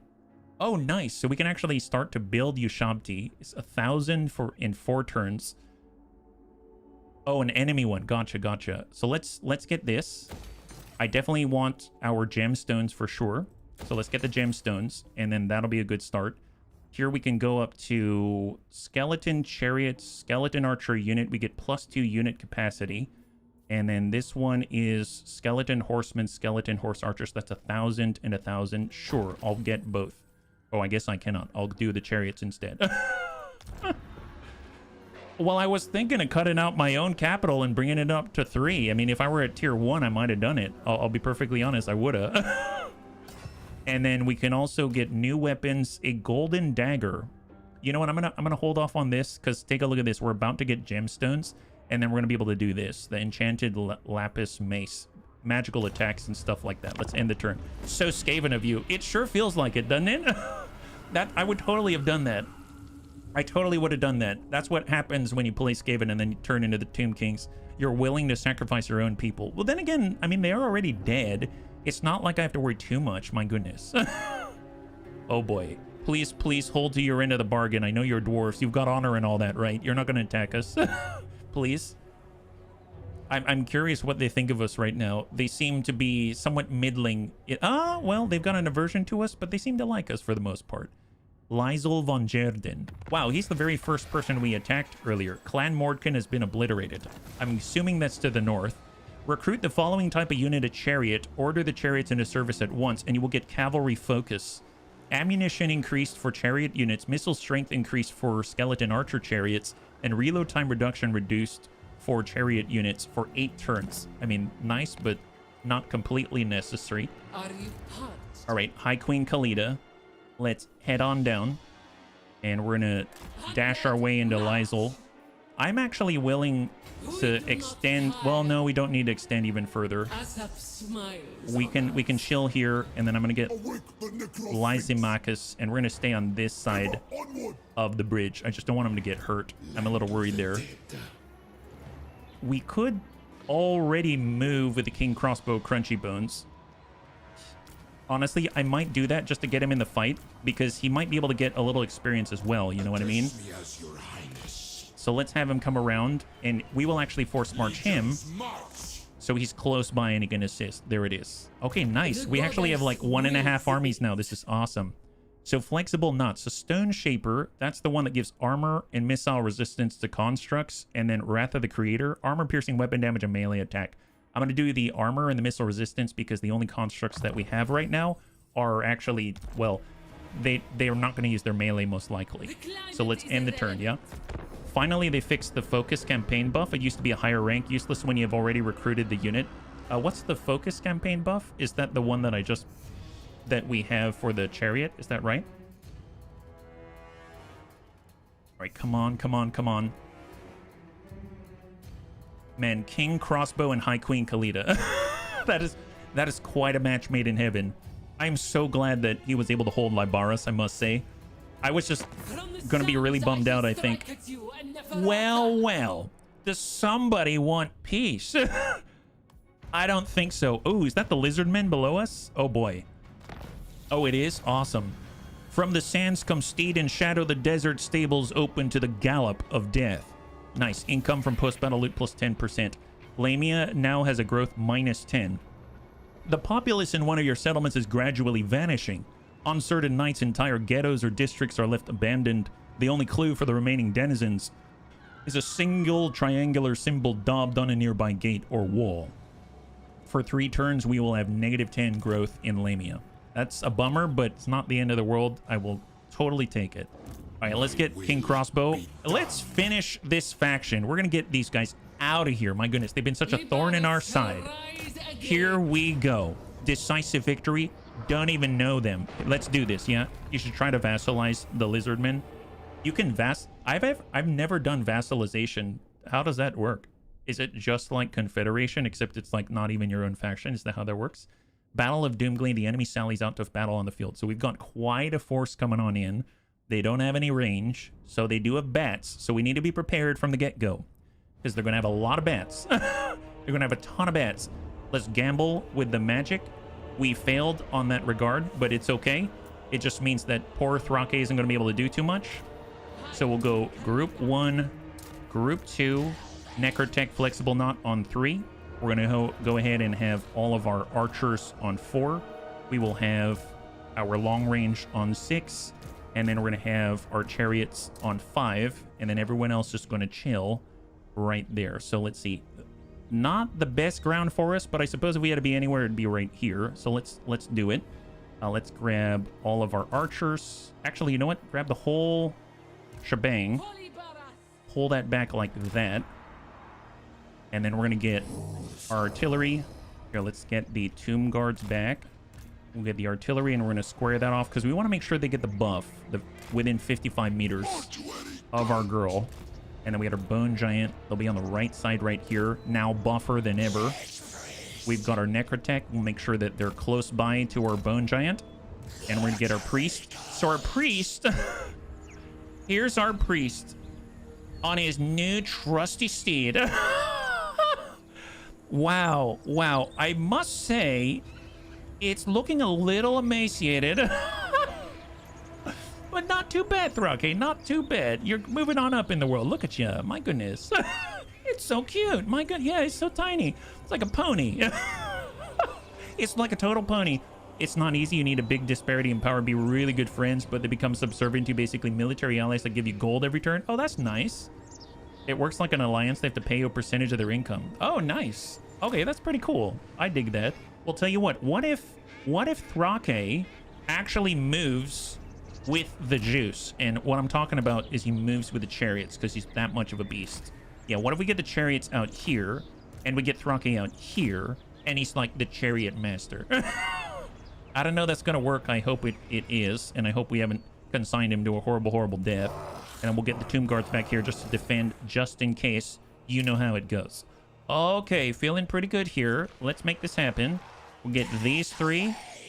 And they've got all the swords. They've got bats. They've got swords. They've got bats. What's new? So we're going to be out here. And let's do this. Here we go.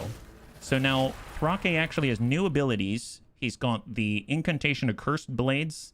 He's got the armor-piercing missile damage, base miss. Oh, that's right. He could totally boost our ranged units. Oh, gosh darn it. Okay, never mind. I'm going to send him back. I forgot he had that. That's 40%. That is a huge buff. So he is going back. I'm sorry, Thrake. But we will get these chariots, and they're going to become the chariots of fire without the fire. Let's go. Yeah. He'll be fine. Casters are famously good at frontlining. All right, you know what's up, guys. You know what's up. You know what you need to do. Let's go, let's go. Chip chop. Come on, chariots. Man, I'm so glad we have chariots. Oh, and look at that. We've got crossbow crunchy bones coming in 1 minute and 35 seconds. Incredible. Here, just totally harass and dismantle these guys. Here, coming around the backside.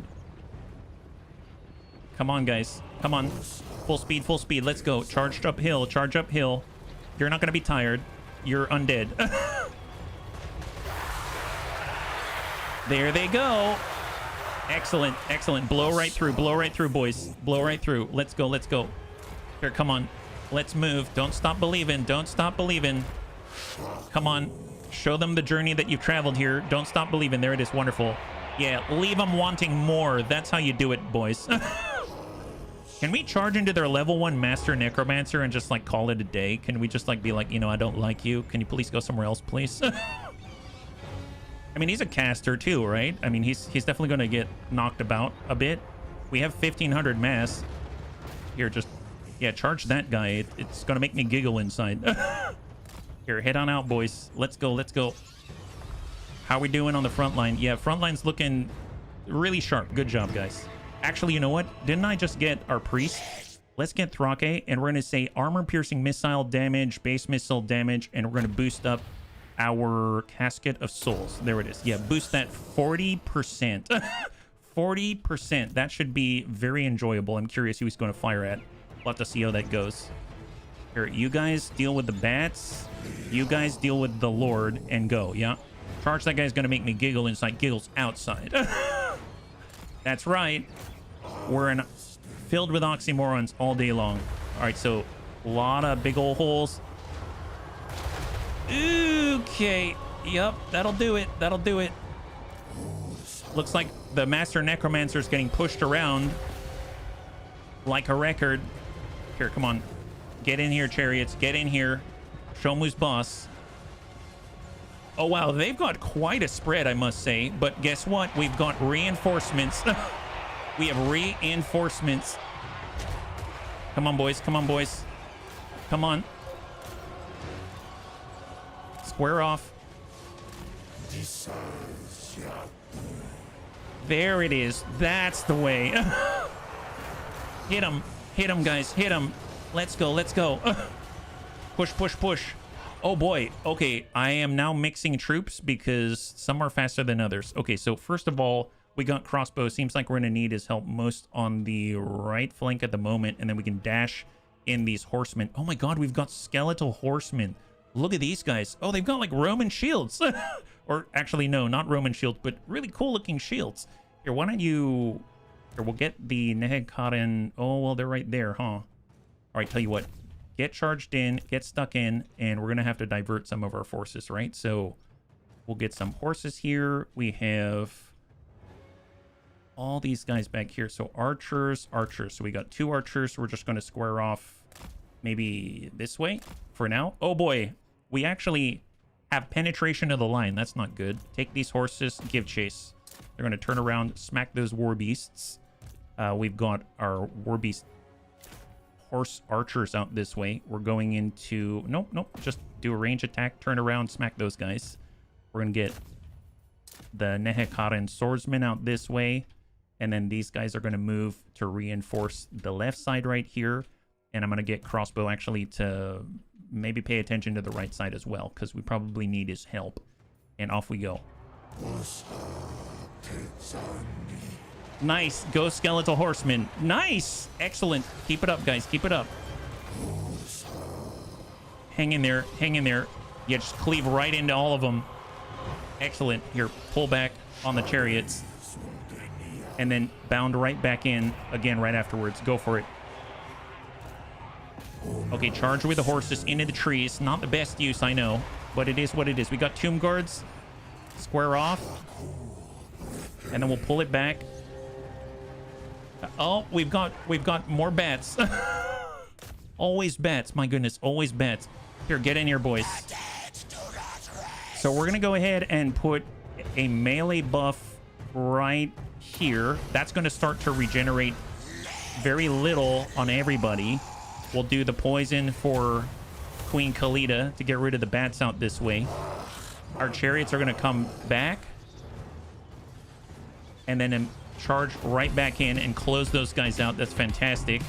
Archers, let's push on up. Hey, Titan Up 1997, thank you so much for the follow and welcome to the Bunny League. It's very good to have you with us. High five, yeah? Okay, I think they've got this. I think they've got that one. That's great. Nehekarens. Here, let's come out this way and then come in on the charge. Hey. Kill him, not me. Thank you so much for the follow and welcome to the Bunny League. High five. What a great name. What a great name. That is an amazing name. Kill him, not me. I love it. You buff your artillery by 40%, but it was already one-shotting everything. Yeah, but I mean, like, we really like it to do good things. Oh boy. I realized we had other chariots here that have gotten involved in the fight, and I didn't even realize it. Let's go ahead and add them to the fold. And we're going to have all the chariots. Let's go ahead and line this up right here, guys. Let's go. Let's go. Anything else? We also have horse archers. Let's switch them on a skirmish mode. And we'll start blinking away at people. I think we've got another one. Yeah, here we go. They're on skirmish mode. Turn off guard mode and start attacking some people. There we go. There we go. All right, hit and drop these guys. Secure that right flank. Secure the right flank. In we go. Beautiful, beautiful. Square off. And let's go in and wrap this right around. So these guys are hidden. These guys can already start to wrap around. That's great. Turn off guard mode. Just position in. We'll have, I guess, all of our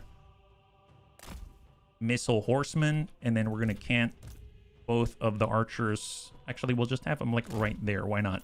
They'll be right behind that line. Let's go. Come on, boys. Form up. Form up. Form up. Nice. This is going well. Here. Get in the thick of things, Crossbow. You know what to do. Oh, wait. That's not Crossbow. That's not Crossbow. Oh, my bad. My bad. Thrake, get in the thick of things. Here, buff these guys. That's actually going to passively heal. Yeah, exactly what that guy said. Asaf's magic. That's right. That's right. Love Asaf's magic.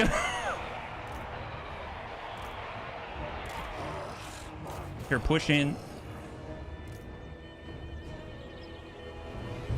Got it. This is the closest I've gotten to having cavalry in a while. Yeah, Ass is half magic. Yeah. Here we go. Have a good time, boys. Have a good time. This should be good. So they were not paying attention to what was coming up behind them. Ooh, boy. Oh, boy. Oh, boy. Oh, boy. That's not bad. Okay, those guys are dead. Okay, move. Move. Let's go. Hit this guy. All targets. All targets. Refocus. Refocus. Dump the... Oh, that guy's dead. Wow. Wow. Very nice indeed. Excellent. High five. Man, the chariots are cool. I must say I'm very impressed with the chariots. They're pretty fast, too. I was thinking maybe they might be a little slow. They're like pretty heavy and stuff like that. You wipe the field. Definitely did, for sure. Well, then again, I suppose they are undead, so I can't say that I like wipe them out, because once they start to fall and they're losing their leadership, then I think they wipe themselves out to zero. Like they go all the way down to nothing. But you know, we did a good job regardless. That's awesome. And crossbow Crunchy Bones even got a little bit of experience as well, and his army survived to fight another day. Fantastic result overall. I dig it. 241 canopic jars, 1,000 gold, 2350 in experience, and we are going to occupy... actually, we're going to raise it. We're going to raise this to the ground. So we're going to raise this one. Liesel von Jerden has perished in the battle, and it looks like King Crossbow Crunchy Bones now has a skeletal steed. And the Silver Host has been obliterated. Does everyone have a steed except for Khalida? Does Khalida... When does Khalida get her steed? It's at, level 10. Okay, well, haha. She thinks about all of her people before herself. That's just the great High Queen that she is. Tomb King chariots are strong because that was historically the main unit of the Egyptian army. Oh, wow. That's pretty cool. But look at this. So, Lysimachus, we spent 4,000 for this. He's going to be able to colonize these ruins. It's going to cost us 85 gold. This action will kill the Necrotech. Yes. And we now maintain control of the entire province. And guess what? It's at tier 3, maximum tier. Through the divine power of the creator god Petra, your Necrotect has given his life and constructed a mighty city in the once ruined settlement. We have attained complete control over the creator of the waking dead. And Lysimachus has died dark and dread times. Shield of Ptolos, issue a commandment across the province, and there it is, tier 3. My god, that's amazing. Wow, it's our only tier 3, and it's...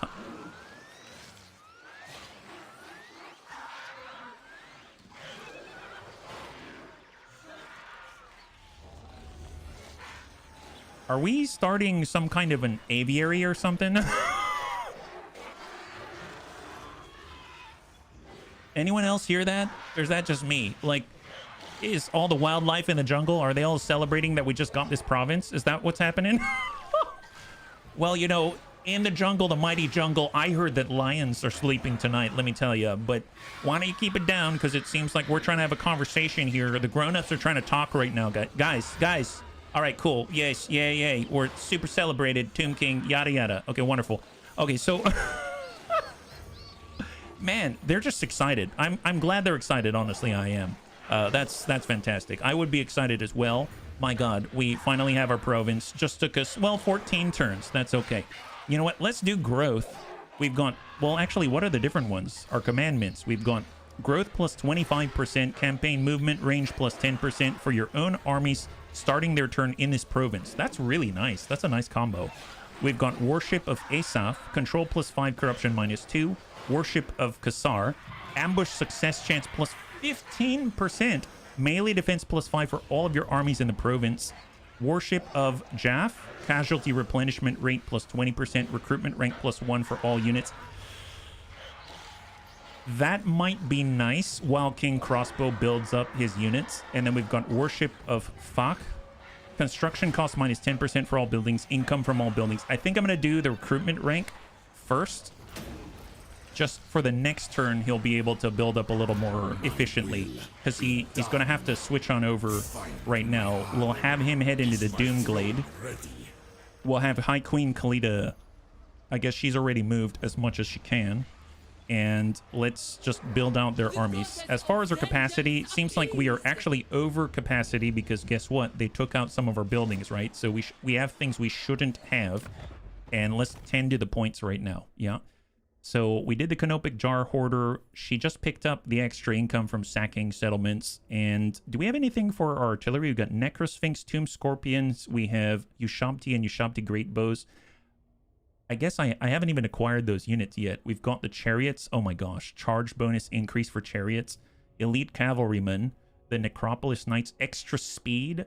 Sun-Scorched Bones. Armor for the Nehekara Warriors. Tomb Guards. Skeleton Warriors. And Spearmen. Well, I mean, that would be nice for our front line to be a little more tanky. Maybe I should give that some thought. As much as I really like the cavalry, it's all dependent upon our, you know, I guess our infantry holding the line. So I think I'm actually going to start to put points in that, even though, you know, I might change my mind later. So let's do Sun-Scorched Bones. I'd like to get Reanimate, which is going to allow us to, you know, keep them alive longer, because leadership is no longer just people routing. It's actually the unit itself dying. So it's keeping them from dying. So I think that's actually really important. So we'll actually get that point first. For Thrake, let's get access to the extra 40% damage mitigation. So we're going to get Niru's Incantation of Protection. That's great. And we got Flexible Not Brittle Bones. We might as well get Wrath of the Creator. That's actually going to give extra... Well, actually, there's increased mobility. I just saw it. So we'll have 10% extra instead of 5. And then last but not least, we've got King Crossbow Crunchy Bones. And... well, we don't really have an army focus yet. So I suppose I'll do the jar right now. Yeah, we'll do the jar. We need more jars. We'll do the jar because we have to spend it on research as well. So there it is. So he can actually start to boost up. We'll just get as many of these as possible. He's got 3 more slots. Let's just hold for now. Khalida doesn't need to replenish anything, so she's fine. And then we'll head over here. So if we use all of our jars... we can get unit capacity +1 for bone giants. We can get horsemen and skeleton horsemen. I think I'd rather do this. This is actually buffing our skeleton art. Well, now that I think about it, getting more heroes would be very useful. So maybe, do we want the Necrotex? Do we want the priests? Well, the priests help our research. And we'd have no tomb princes. Maybe I'll get a tomb prince and then we'll get a priest. How about that? We'll switch it up. So we're gonna go ahead and get ourselves a tomb prince. So we don't have any of those yet, right? We have 0 capacity for tomb princes, and we're maxed out on all of the other heroes. So let's get heroes for King Crossbow. That's gonna make his whole army much better. Then after that, we've got the ability to go up to Nehekara Horsemen. Then after that, once we go to tier 3, we can get the Necropolis Knights once again. That's pretty awesome. But let's see what we can do in the Doomglade out this way, right? So in the Doomglade... oh, interesting.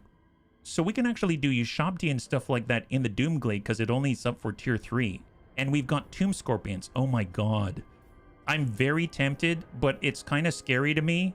It's kind of scary to me to put a building like this in a minor settlement. Does that make sense? Especially the one that's closest to the front line of battle. That scares the heck out of me, actually. So I'm kind of thinking I might... we don't need the growth here. So I'm going to get an income building campaign movement range increase. Just build walls. Okay. And then I guess I'll do the walls. And then we will choose one of these instead, right? Because we used to have stuff here and then it was destroyed. So we'll just go like that as the start. Excellent. And then we're going to go ahead and end the turn. All right, cross your fingers. Man, we are really bouncing off our checkbook right now. We get down to like 200 gold or something, and that's that. So we actually have a province for the first time. The Scorpions. Scorpions you love? Man, I cannot wait. We did fight against them before, but I only saw one Scorpion at the time, and they could sort of like burrow and pop up and stuff like that. Can't go wrong with either Ushabti or Scorpions. The reason why I was leaning towards the Ushabti is just because I saw they can have bows. So I assume that means that they're going to be empowered, you know, with Khalida herself. Issue commandment across the provinces, and you now have the spell shield. And we want to get 2 provinces as the next action. We also get construction cost income from building improvements. And we have recruited an additional lord, or they want us to recruit an additional lord. So what I'm thinking we could do is just make sure that we have the equipment actually managed. Instead of spreading this out, I think I'm going to fuse these together. And now I have the Armor of Fortune. Ward save 5%, physical resistance 5%, armor plus 10. I think we need it for our guy who's going to be waiting in a combat all the time. So that's what I'm going to do. And that seems like a nice piece right there, yeah? Hold. Ushabti Great Bows are really great. Oh boy, man, I cannot wait. Find my harem. All right, so we can get Skeleton Archer Chariots. I suppose we... sure, it seems like he's got all the fancy chariots and stuff like that. So let's get him up to full right there. We have a 1137 in terms of gold. Now it looks like Resetra. We could get more income. We could get the Ushabtis.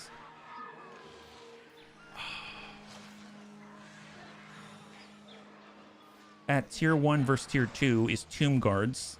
And this increases our capacity for skeleton archers. I think I'm going to do that because I feel like we need more archers on the field. So I'm just upgrading our crypt barracks in Resetra out here, precisely so that we can get more archers on the field. They'll be able to have 4 archers per army, I think, right? Now, as far as the next place to go, I mean, these guys are the closest. They have 5 territories. But then again, we have the Skaven, right? So Clan Morse has 6 settlements right now. That scares the heck out of me. Speak that thing. I feel like if I had to fear anyone, I mean, I don't like how close... this is tough. Like, I almost want to go out and raid the Lizardmen to the south and hope Queek doesn't come to me just because we're already here. And we're kind of more exposed. Does that make sense? Because we've got Resetra and Doomglade. They could hit either. They can cross this river and then break left or right, and it's going to be difficult to pin them down. Now, if we go to the north, there's this choke point right here in the Misty Mountain. So I almost feel like maybe that's the way, yeah? Oh, thank you, Thrake. I was going to switch at 4, so in 10 minutes, but thank you very much. I appreciate it, yeah? Better to fight the Lizardmen now before they get giant dinos. Oh my god, okay. I shall take your advice. Well, let's start dabbling out this way, and then I might switch. Can we go into an ambush? Let's go into an ambush and just chill right there. As far as the mortuary cult, we have 270. We can actually get the enchanted lapis mace. Weapon strength plus 8% bonus first large. I am gonna go ahead and grab that. Everyone's coming at some point, just need to choose when. Why does that sound so formidable? And we're going to give the Lapis Mace to Queen Khalida. There it is. So now she's a little tougher. Don't forget, Skaven can tumble too, so choke points don't mean much sometimes. Oh boy. Oh boy. And these are still building up, so end the turn.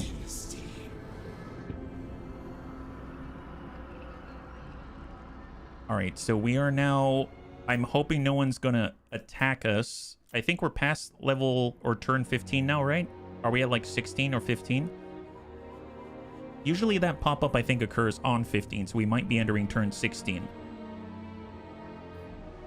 I mean, honestly, it didn't feel that slow. I mean, we're not super fast, but we didn't feel that slow.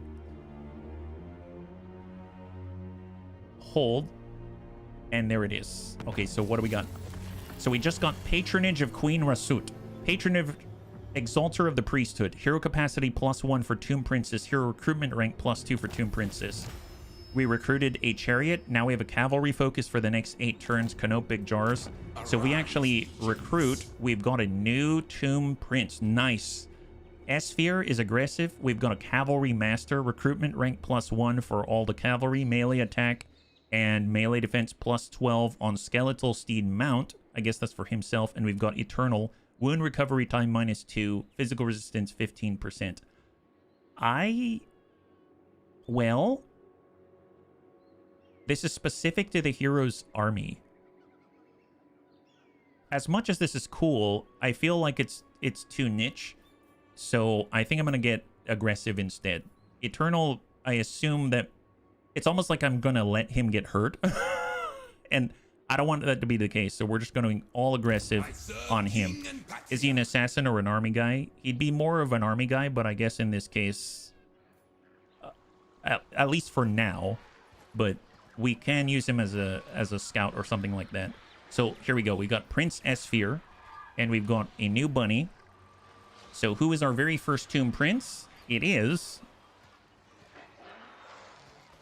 Templar Latham. Congratulations and welcome to the Tomb King Armada, I guess. It's not really an armada, but... All right, it's going to be Templar Latham. We've got Dusty Bones. We've got Crunchy Bones. We have... I guess it can be... Tiny Bones. They are your assassin heroes. The one that is assassinate, not wound, but they're strong in battle as well. Well, I actually find I like... For some reason, I like wound better than assassin. But I guess it would be nice to have someone who can deal with heroes, because I don't like when they run around. Right now, he's got melee defense... He's got income from raiding. Vigor loss reduction causes terror. And then he's got diplomatic relations +5 with Tomb Kings. Melee attack bonus versus infantry increase. Out here we have enables oh, you have to choose one or the other. Interesting. Cultist Prince enables magical attack spell resistance for the entire army. Spell resistance reduced by 10% for the enemy army in the region. He's got devastating flanker for chariot units. Oh, what? What is that?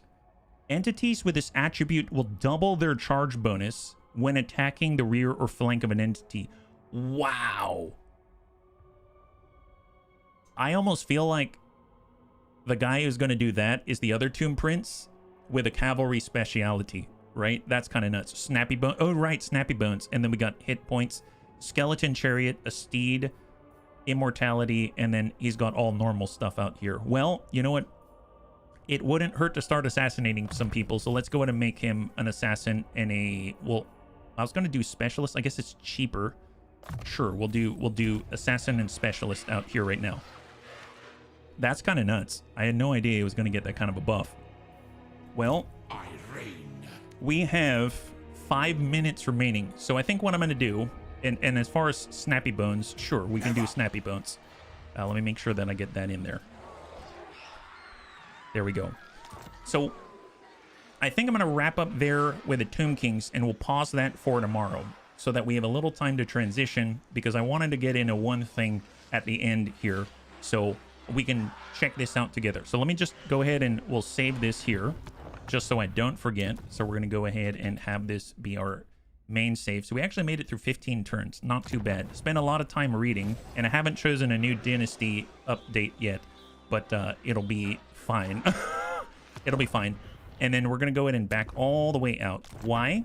Because at first when I was trying to determine what it is that I would like set ourselves up with, what army, what faction, stuff like that, I was looking at many different options, and then I realized that it would be really, really cool to check out the Crustacean Nation. So there's an army filled with crabs out there.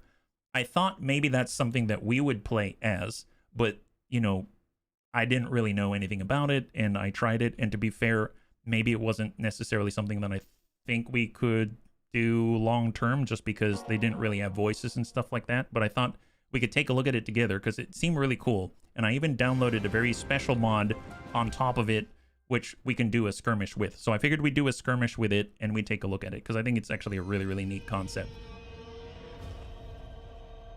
All right, so here we are. What we can do is go to, well, actually, we can go to campaign. We're not going to start one, but I just wanted to show everybody. Supreme master of Here's the storm. The Crustacean Nation are an ancient race of sentient crabs. They were one of the first races created by the Old Ones. After being deemed a failure and marked for extermination, they ended up being one of the few races that managed to survive against the lizardman onslaught that was destined to eradicate them. Surrounded by hostility and adversity with few allies to speak of, Crabkind stands proud. They'll stop at nothing in their quest to make their ancestors proud. Now, I just want to point out that the reason for the existence of the crab race. Yes, so there's... This is pretty epic. Whoever built this is a total Chad. Wow. Wow. So they've got so many different crabs here. The problem is, if I loaded the game with the crabs loaded already, they would actually be in the world in our Immortal Empire campaign, and they have so many factions, so they take up quite a lot. So it's kind of nuts. Yeah, you've only tried 2 factions, and you're already playing mods. Well, I was seeing potential things that we could try. So I was thinking we could go to Skirmish, and we can check this out. So I'm gonna clear this right here. I was messing around with it, and then I'm gonna clear this as well. And I guess, who are we fighting? We can always fight against the vampire counts, I suppose. That'll work. And we can get ourselves a master necromancer. They can have, I guess, a couple of necromancers. We've seen this type of army already. And then we'll give them 4 zombies. I guess, like, they can have the grave guard. I think I saw one of those that we fought against. We know they've got bats. The bats are all over the place. We know they've got dire wolves out there. And then we can give them, I suppose, maybe like a ton of... Well, I guess what would they have? Would they have cavalry? Would they have black coach? They've got an extended roster. We could grab ourselves...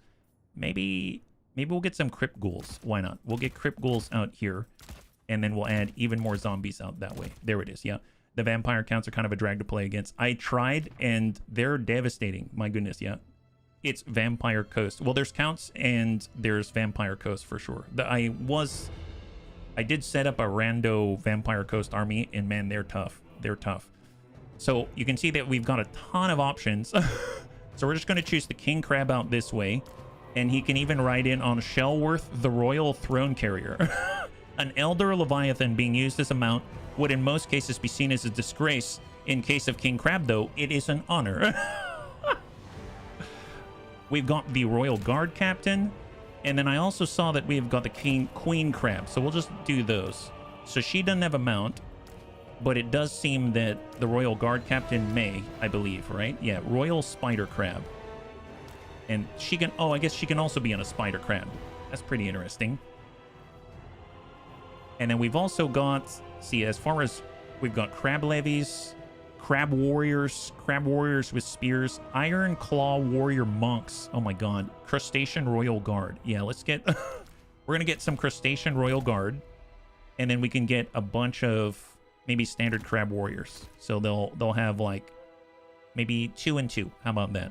Then as far as cavalry goes, they've got Crustacean Royal Knights, they've got Crustacean Knights, Spider Crab Riders. We'll just get some Crustacean Knights. We'll get 2 of them like that. Missile Monsters and Beasts, or Missile Infantry. Missile Infantry, there we go. We've got Crustacean Gunners. Let's get 4 of those. That sounds awesome. Oh, see, here it is. So this is a mod. So apparently, someone modded in a giant escargot as a potential monster for the French, which I think is hilarious. But then they also made it available for the crustacean. So I wanted to see what it was. So we get a giant snail. I think that is super, super cool. I cannot wait. We also get the Great Dragon Shrimp. I don't know what that is. And then we have a variety of artillery out here. We've got the Kraken Collar, Siege Artillery, we've got Shell Crackers, and then we've also got Crustacean Battle Altar and Crab Cannons. I guess we'll get 1 of each. And in theory, we can also get ourselves Giant Reef Snapper Battle Platform, Anti-Large Causes Terror, or Hard Shell Cannonback with Mortars. Oh, that sounds awesome. All right, let's check this out. Here we go. Does it have dual AC-20s? I mean, probably the crab equivalent. Probably like the crab equivalent of dual AC-20s, I would imagine. Now, our army is far superior to this army, I think, so hopefully it's not going to give the crabs too much trouble, but we at least get to try out some things, and I think it'd be a lot of fun. So this is what I want to save for the end, because I thought about playing them as the next faction. It's something that I seriously considered, but I don't know. It seemed a little strange not to have the voice acting, to have the story, the lore, stuff like that, so I opted not to, but I would like to check it out with everybody, so I figured let's do it together. So that's the idea. So we're just on, I believe this is the map with the crest in the middle. Yeah. So we're hidden from each other. So they've got the Vampire Count army on this side, and then we've got our crabs. So, oh my god, look at, wow, these guys are ready to go. As you can guess, these are the Royal Crab Knights. Is this, yeah, oh, Crustacean Knights, my bad. Crustacean Knights out this way. This is the Crustacean Battle Altar. Oh my god. Yeah, look at this guy. He's ready to go. He's emanating just incredible buffs to everybody, I bet. And that guy looks definitely, yeah, he's all over the place. Out in the distance, we've got ourselves, these are the Crustacean Gunners. How do they hold the gun? Oh, I was gonna say, how do we hold the guns? But apparently they're peeking, they're mounted to the shell out here. And are those goggles? Do they have goggles? Wow, that's impressive. Oh, look at this guy. What is this gentleman? What a cute little guy. What are you? You are the... He's the Great Dragon Shrimp with Dragon Shrimp Breath, Armor Piercing, Causes Terror, and Flying. Oh my god, so he's like a... Oh boy. Yeah, if you ever like your seafood, this is the place to be, my guess. Out this way, we've got Crustacean Royal Guard, so these are the foot soldiers of the crab people. And in the distance, these are our shock cavalry Crustacean Knights. We saw those. We've got more gunners. And aha! The giant snail. Our enemies are in for a crabby situation. Look at this guy! Look at this guy. My God, he's ready to go. Well, see, this is what I was really excited about. This is actually what attracted me to this in the first place. I think it's so funny that someone made this for the French because they didn't have a monstrous unit. It's a big escargot is what that is. So this is the Queen Crab. And there's the Royal Guard Captain right here. He's got a neat little helmet and everything. The real test, do they only walk sideways? That's a good question. That's a good question. And this is the King Crab on the Royal. Wow, he's got so much loot. So much loot. He's feeling really good up there. My goodness, yeah? And then, of course, oh my God. What is this? What is this? Kraken Collar. Good range. 400 range. Yeah, no kidding. Wow. Okay, that's... I don't know. Does it shoot out an octopus? These are the shell crackers, 250. So this kind of reminds me of the volley guns, right? Armor-piercing missile aquatic out that way.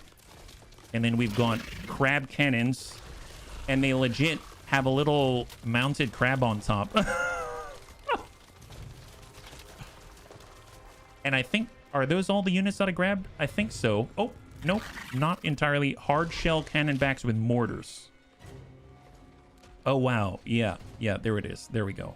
Excellent. So these guys are ready. Okay. Well, let's get these all set up and let's get into battle. My God. So we've got our King Crab. We're going to go ahead and toggle guard mode. And we'll get him on the side. We'll get our Queen Crab. She's probably... Yep, she's a caster. Apotheosis. Wow, she's got so much. I don't think I'll spend the time to look at all of it. And then we've got our Royal Guard Captain, who seems to have Colossal Strike, Charm Shield, and Foe Seeker. So extra speed, damage mitigation, damage output, you name it, right? So those are their leadership. We've got all of our gun crabs. Let's go ahead and line them up. And then we'll just go ahead and square these and then yank these back like that. There we go. And then for all of our frontliners, I guess for the Crustacean Royal Guard and the Crab Warriors, we can have 2 and 2. So we may have some out this way, and then we'll have some out this way. There we go. So we'll have some on the sides here. It's kind of remind me of the Dawi setup that we had. So we've got Control Group 5 for our cavalry out here. So they've got the Crustacean Knights. We've got a Giant Snip. I don't know what I'm going to do with monsters. I haven't really messed with monsters before, so... I don't know what to think about them. And then we've got this traveling mortar unit, which is probably going to be able to like move back and forth and dumpster fire people. The speed's 45. That's not, it's not very fast, but it's also not horrible.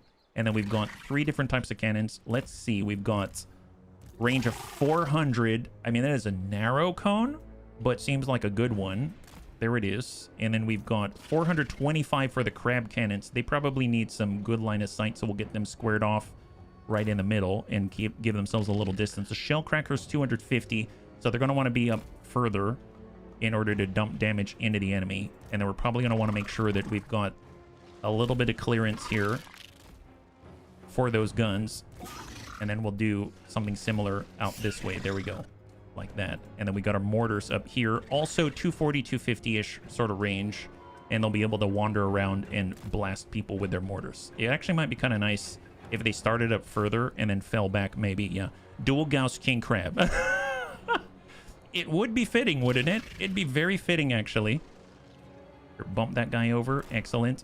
Now, as far as our big shrimp, I don't know what to do with the shrimp. I suppose he could always charge forward and then breathe on people with his breath.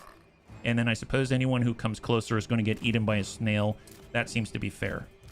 Excellent. Okay, and then we'll get our King Crab, I suppose, in for leadership. We'll get the Queen Crab. She can probably move around and do what Icket Claw did. And then we'll have our Royal Guard Captain back here to intercept on the left side. And then we'll just bump this in like that. There we go. All right, here we go. Let's make it happen. Crab Knights. We're going to head out to the left side. Actually, we can probably crest and peek. And then we'll get the Queen Crab to crest and peek as well. And let's see what we got. There they go. There it is. They're on spider crabs. Look at them go. Crabs on crabs. All right, get on up there. You got this. What do they have? We see anybody? Yeah, we... Oh, boy, they're here. They're here already. My goodness. My goodness. Here, guys. charge into their grave guard and send them to the grave. Hang tight. And then, of course, for our queen, actually, what spells does she have? She's got physical resistance, melee damage, reflection. She has strong versus character, single combatant spells. She has heal per second, can cause fear. Riptide, large explosion area, strong versus single unit. Well, I mean, why not? It's a plate. Put a plate down and see what happens. Here we go. So here comes the queen crab. Oh, okay. I seem to have missed. Wow, that was a fast response time. Ooh, boy. Wow. Are you kidding me? Wait, how heavy are these things? Seriously, what's the mass on these guys? Actually, legit, what is the mass on these guys? They are 1,500. Okay, fair enough. Well, they're tossing these guys like shrimp. Here, coming around. Charge these guys. Pull, pull, pull. Oh, what is that? Is that the crack? What is happening? They've been slowed. Taking fire, speed minus 25%. That's this guy in it. So when he shoots this thing, hang on. Wait, get the queen back. I need to see what's happening here. Hold. Is he gonna fire? Oh, those are the mortars. And that is the Kraken collar.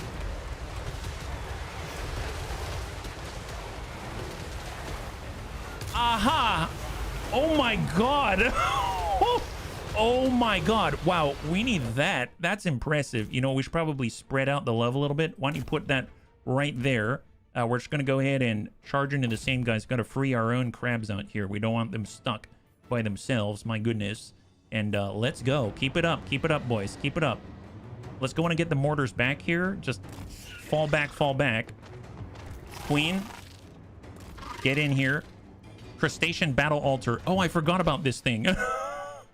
This gives armor, melee defense, and base weapon damage, armor piercing, weapon damage, melee attack. So this seems to be specific to our frontline units. So let's actually come in this way and then come out that way, yeah? That is terrifying. My god, look at that thing. Well, alright, it looks like Crypt Ghouls made it over the top. We could get the King Crab out here. He has the Crusty Scepter, magic missile. Here, put that right there and let's see what we got. Oh my god. Here, get him, giant royal shrimp. Get him, shrimpy. Dragon shrimp breath. Do it up. Okay, so oh boy. Oh boy, here. We gotta move, guys. We gotta move. Let's go ahead and stop the attack. Fire at will. Fire at will. Here come the guns, and they're decimating the enemy. Just shooting right from the shell, straight from the shell with these blunderbusses. Not too shabby, not too shabby. Here, large explosion area. Put that plate right there. Put that plate right there. There it is. There it is. Armor, melee defense, hold. Square off, boys. Square off.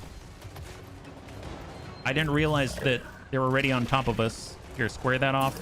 And let's give them the snail. Give him the snail, guys. Give him the snail. Royal Guard Captain. Let's go. Let's go.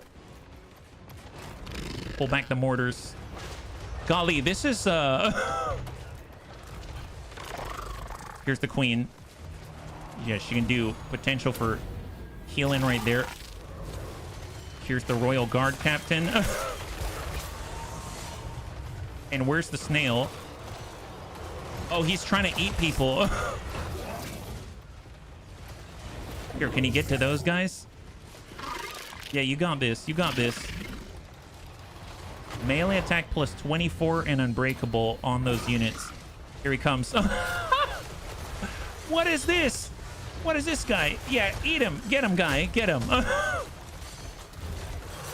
Oh, God. Oh, God. It's so good. Here, trash these guys. Get them. Get them.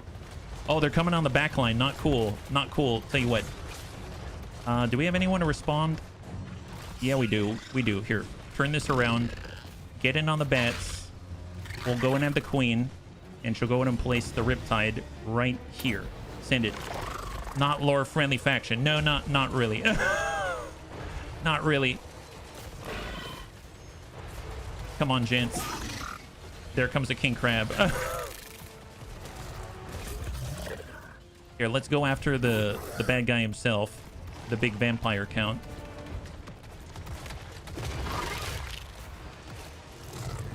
We'll get the shrimp.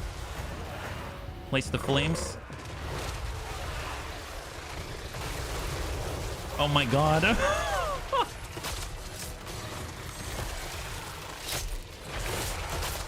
I have to say, they snip and they snap quite well.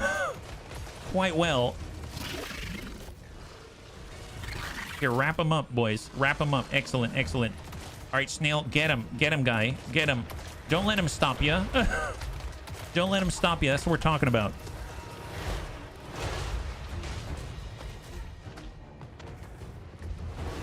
So they do have heroes. The Kraken cannon is awesome. It seems like I need to get remounted, though. So here, get back on that Kraken collar.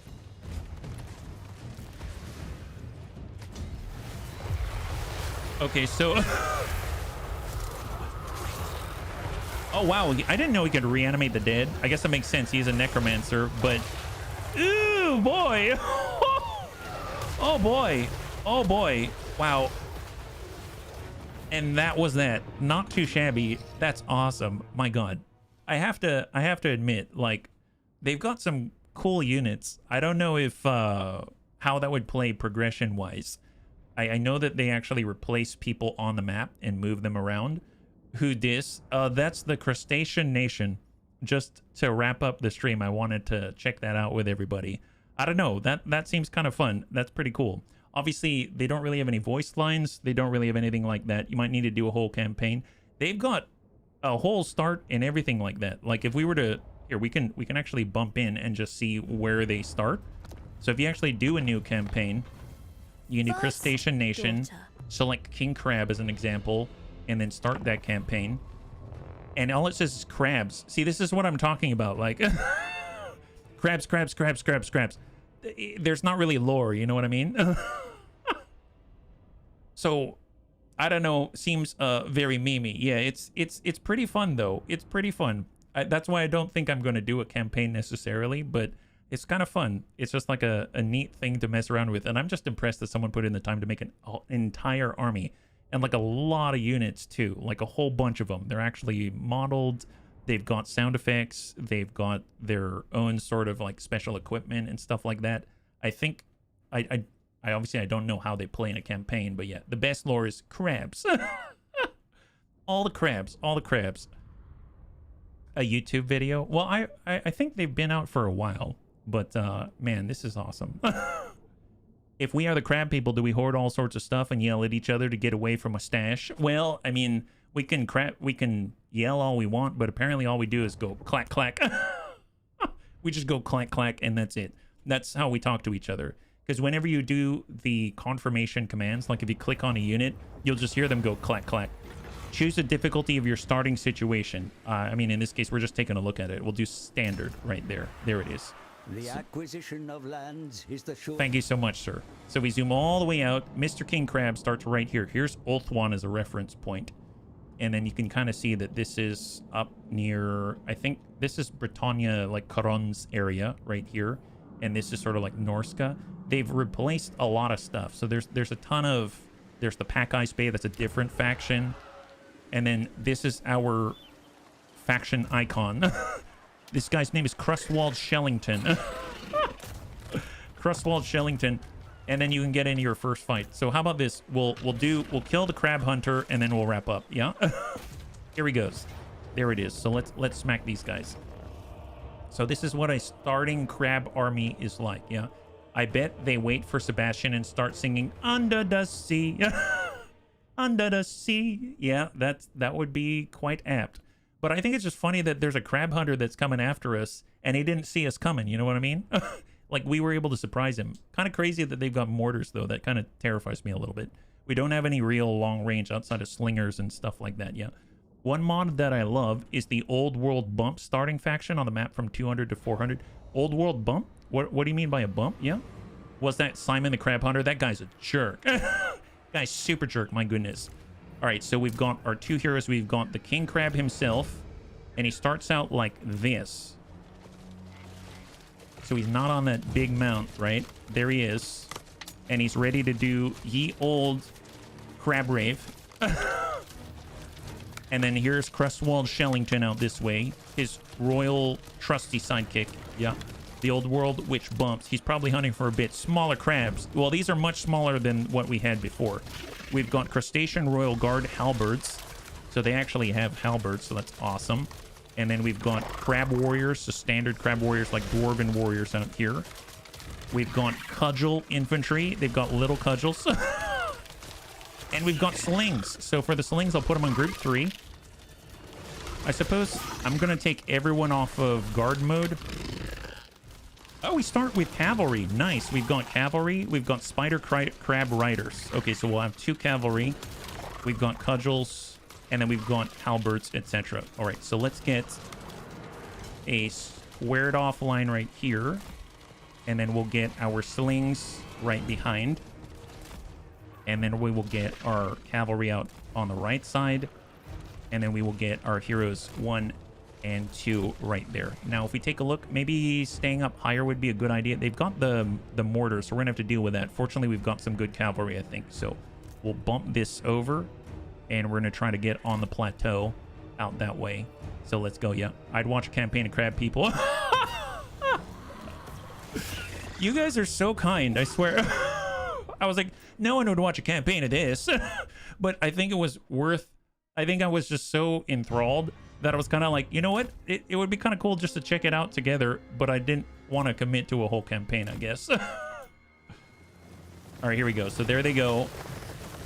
This is 2 different types of cavalry. They got light cavalry and shock cavalry out this way. So these guys have little sticks. I don't know if those are like match. Oh, mortars. Oh boy. Oh boy. Okay. How about this? Zig and zag, my guys. Here, zig and zag. There it is. Excellent. Everyone else is moving. Let's do this. I saw this one mod for Skaven that expanded Undercity. Oh, that's cool.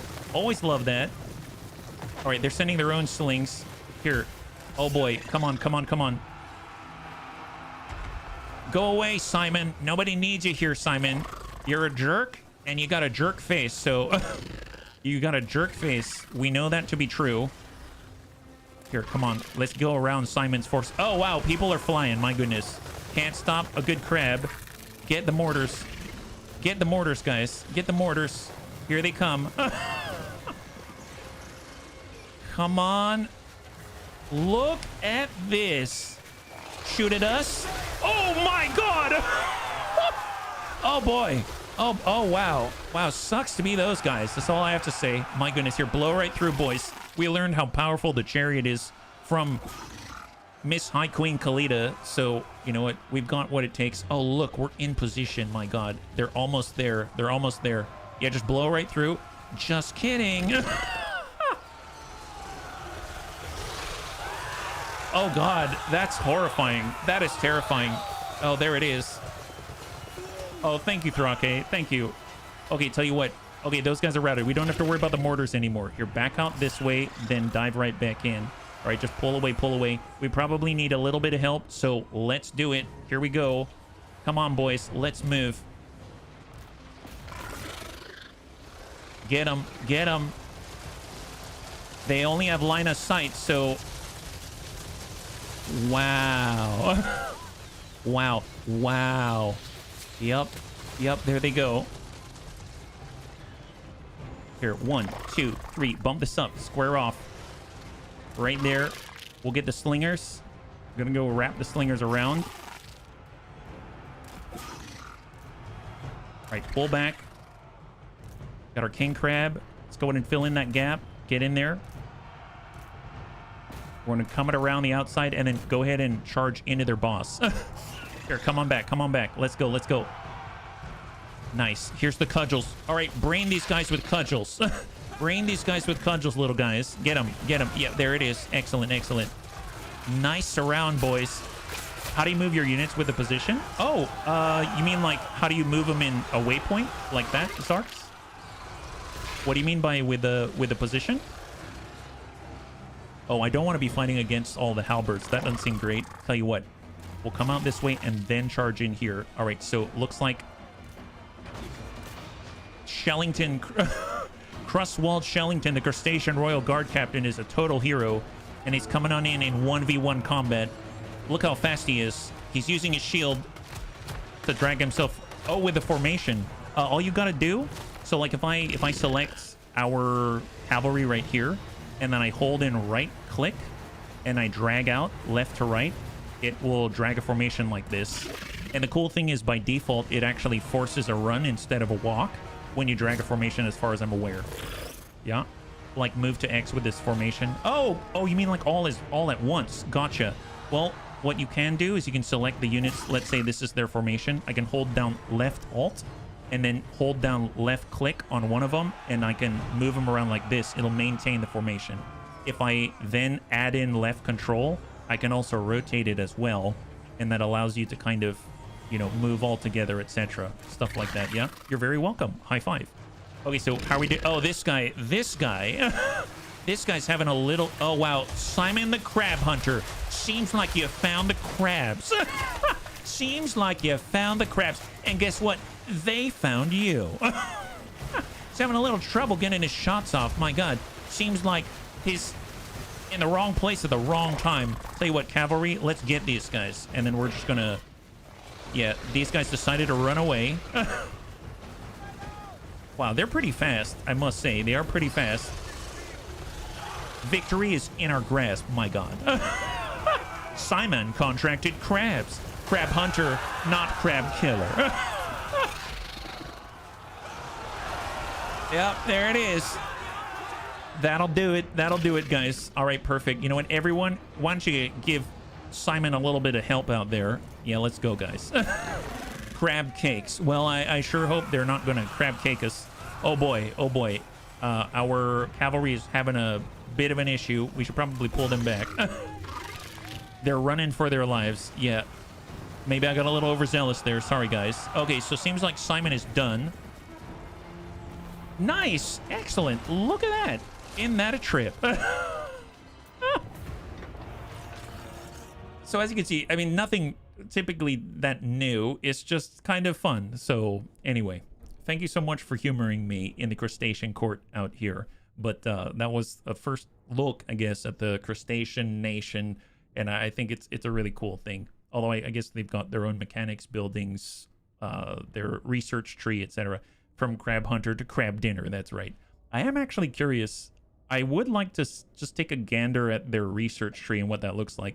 Crabs should regenerate, not replenish. Oh, like grow their arms and stuff like that. It would be the worst if someone gave Simon a big pot. Then we'd be in serious trouble. He would just turn us over in the pot. I don't know how he'd pick us up, but he'd figure out a way. That's good old Simon for you. Yeah, we can ransom forced labor. You put Simon the Crab Hunter to work, allowing your forces to rest, relax, and recuperate. Yeah, let's do it. My God. Let's put Simon to work. My goodness, that's horrible. He has now perished in the battle. Oh, well, it didn't last for very long. So here's their technology tree out here. So they've got future of crab kind. The future is in our claws. Time to make sure it's a good one. Martial claw. Get it? Martial law. Martial claw. I found it funny. Well, you know what? I got it. I got it. I really did. And then he's got cast expansion. Apparently a group of crabs is called a cast. The more you know. That's extra growth. Kelp farming techniques. Making sure the proper ways of cultivating crops are widely known can go a long way in increasing your yields. Sneaky scuttlers. Before they realize it, hundreds of sharp claws will be all around them. My God. Crustacean dominion. No land is too far away to conquer. The world is within claws' reach, and we will take it. Oh my goodness. Wow. Really well done. Really well done. Well, on that note, bunnies, thanks so much for hanging out with me today. I think it did quite a lot. Got our first look at the Tomb Kings. I think they're actually moving along pretty well. So we're probably going to be starting a war tomorrow at the beginning of the turn. So it'll be an interesting one. I hope you're enjoying yourself. I know I definitely did. And that's going to start tomorrow at 12 p.m. Pacific Standard Time. Same bun channel. We'll be back again with Total War Warhammer 3. and High Queen Khalida and all of the madness. So, and also thank you for your patience as we kind of dabbled with all of this, because I found it fun, and I hope that you found it entertaining as well. So on that note, if you'd like to hang out until the end of the music, we'll go in and give someone a nice raid. I had a total blast. I hope you did as well, and I can't wait to get into the next one with you. Have a wonderful, wonderful night.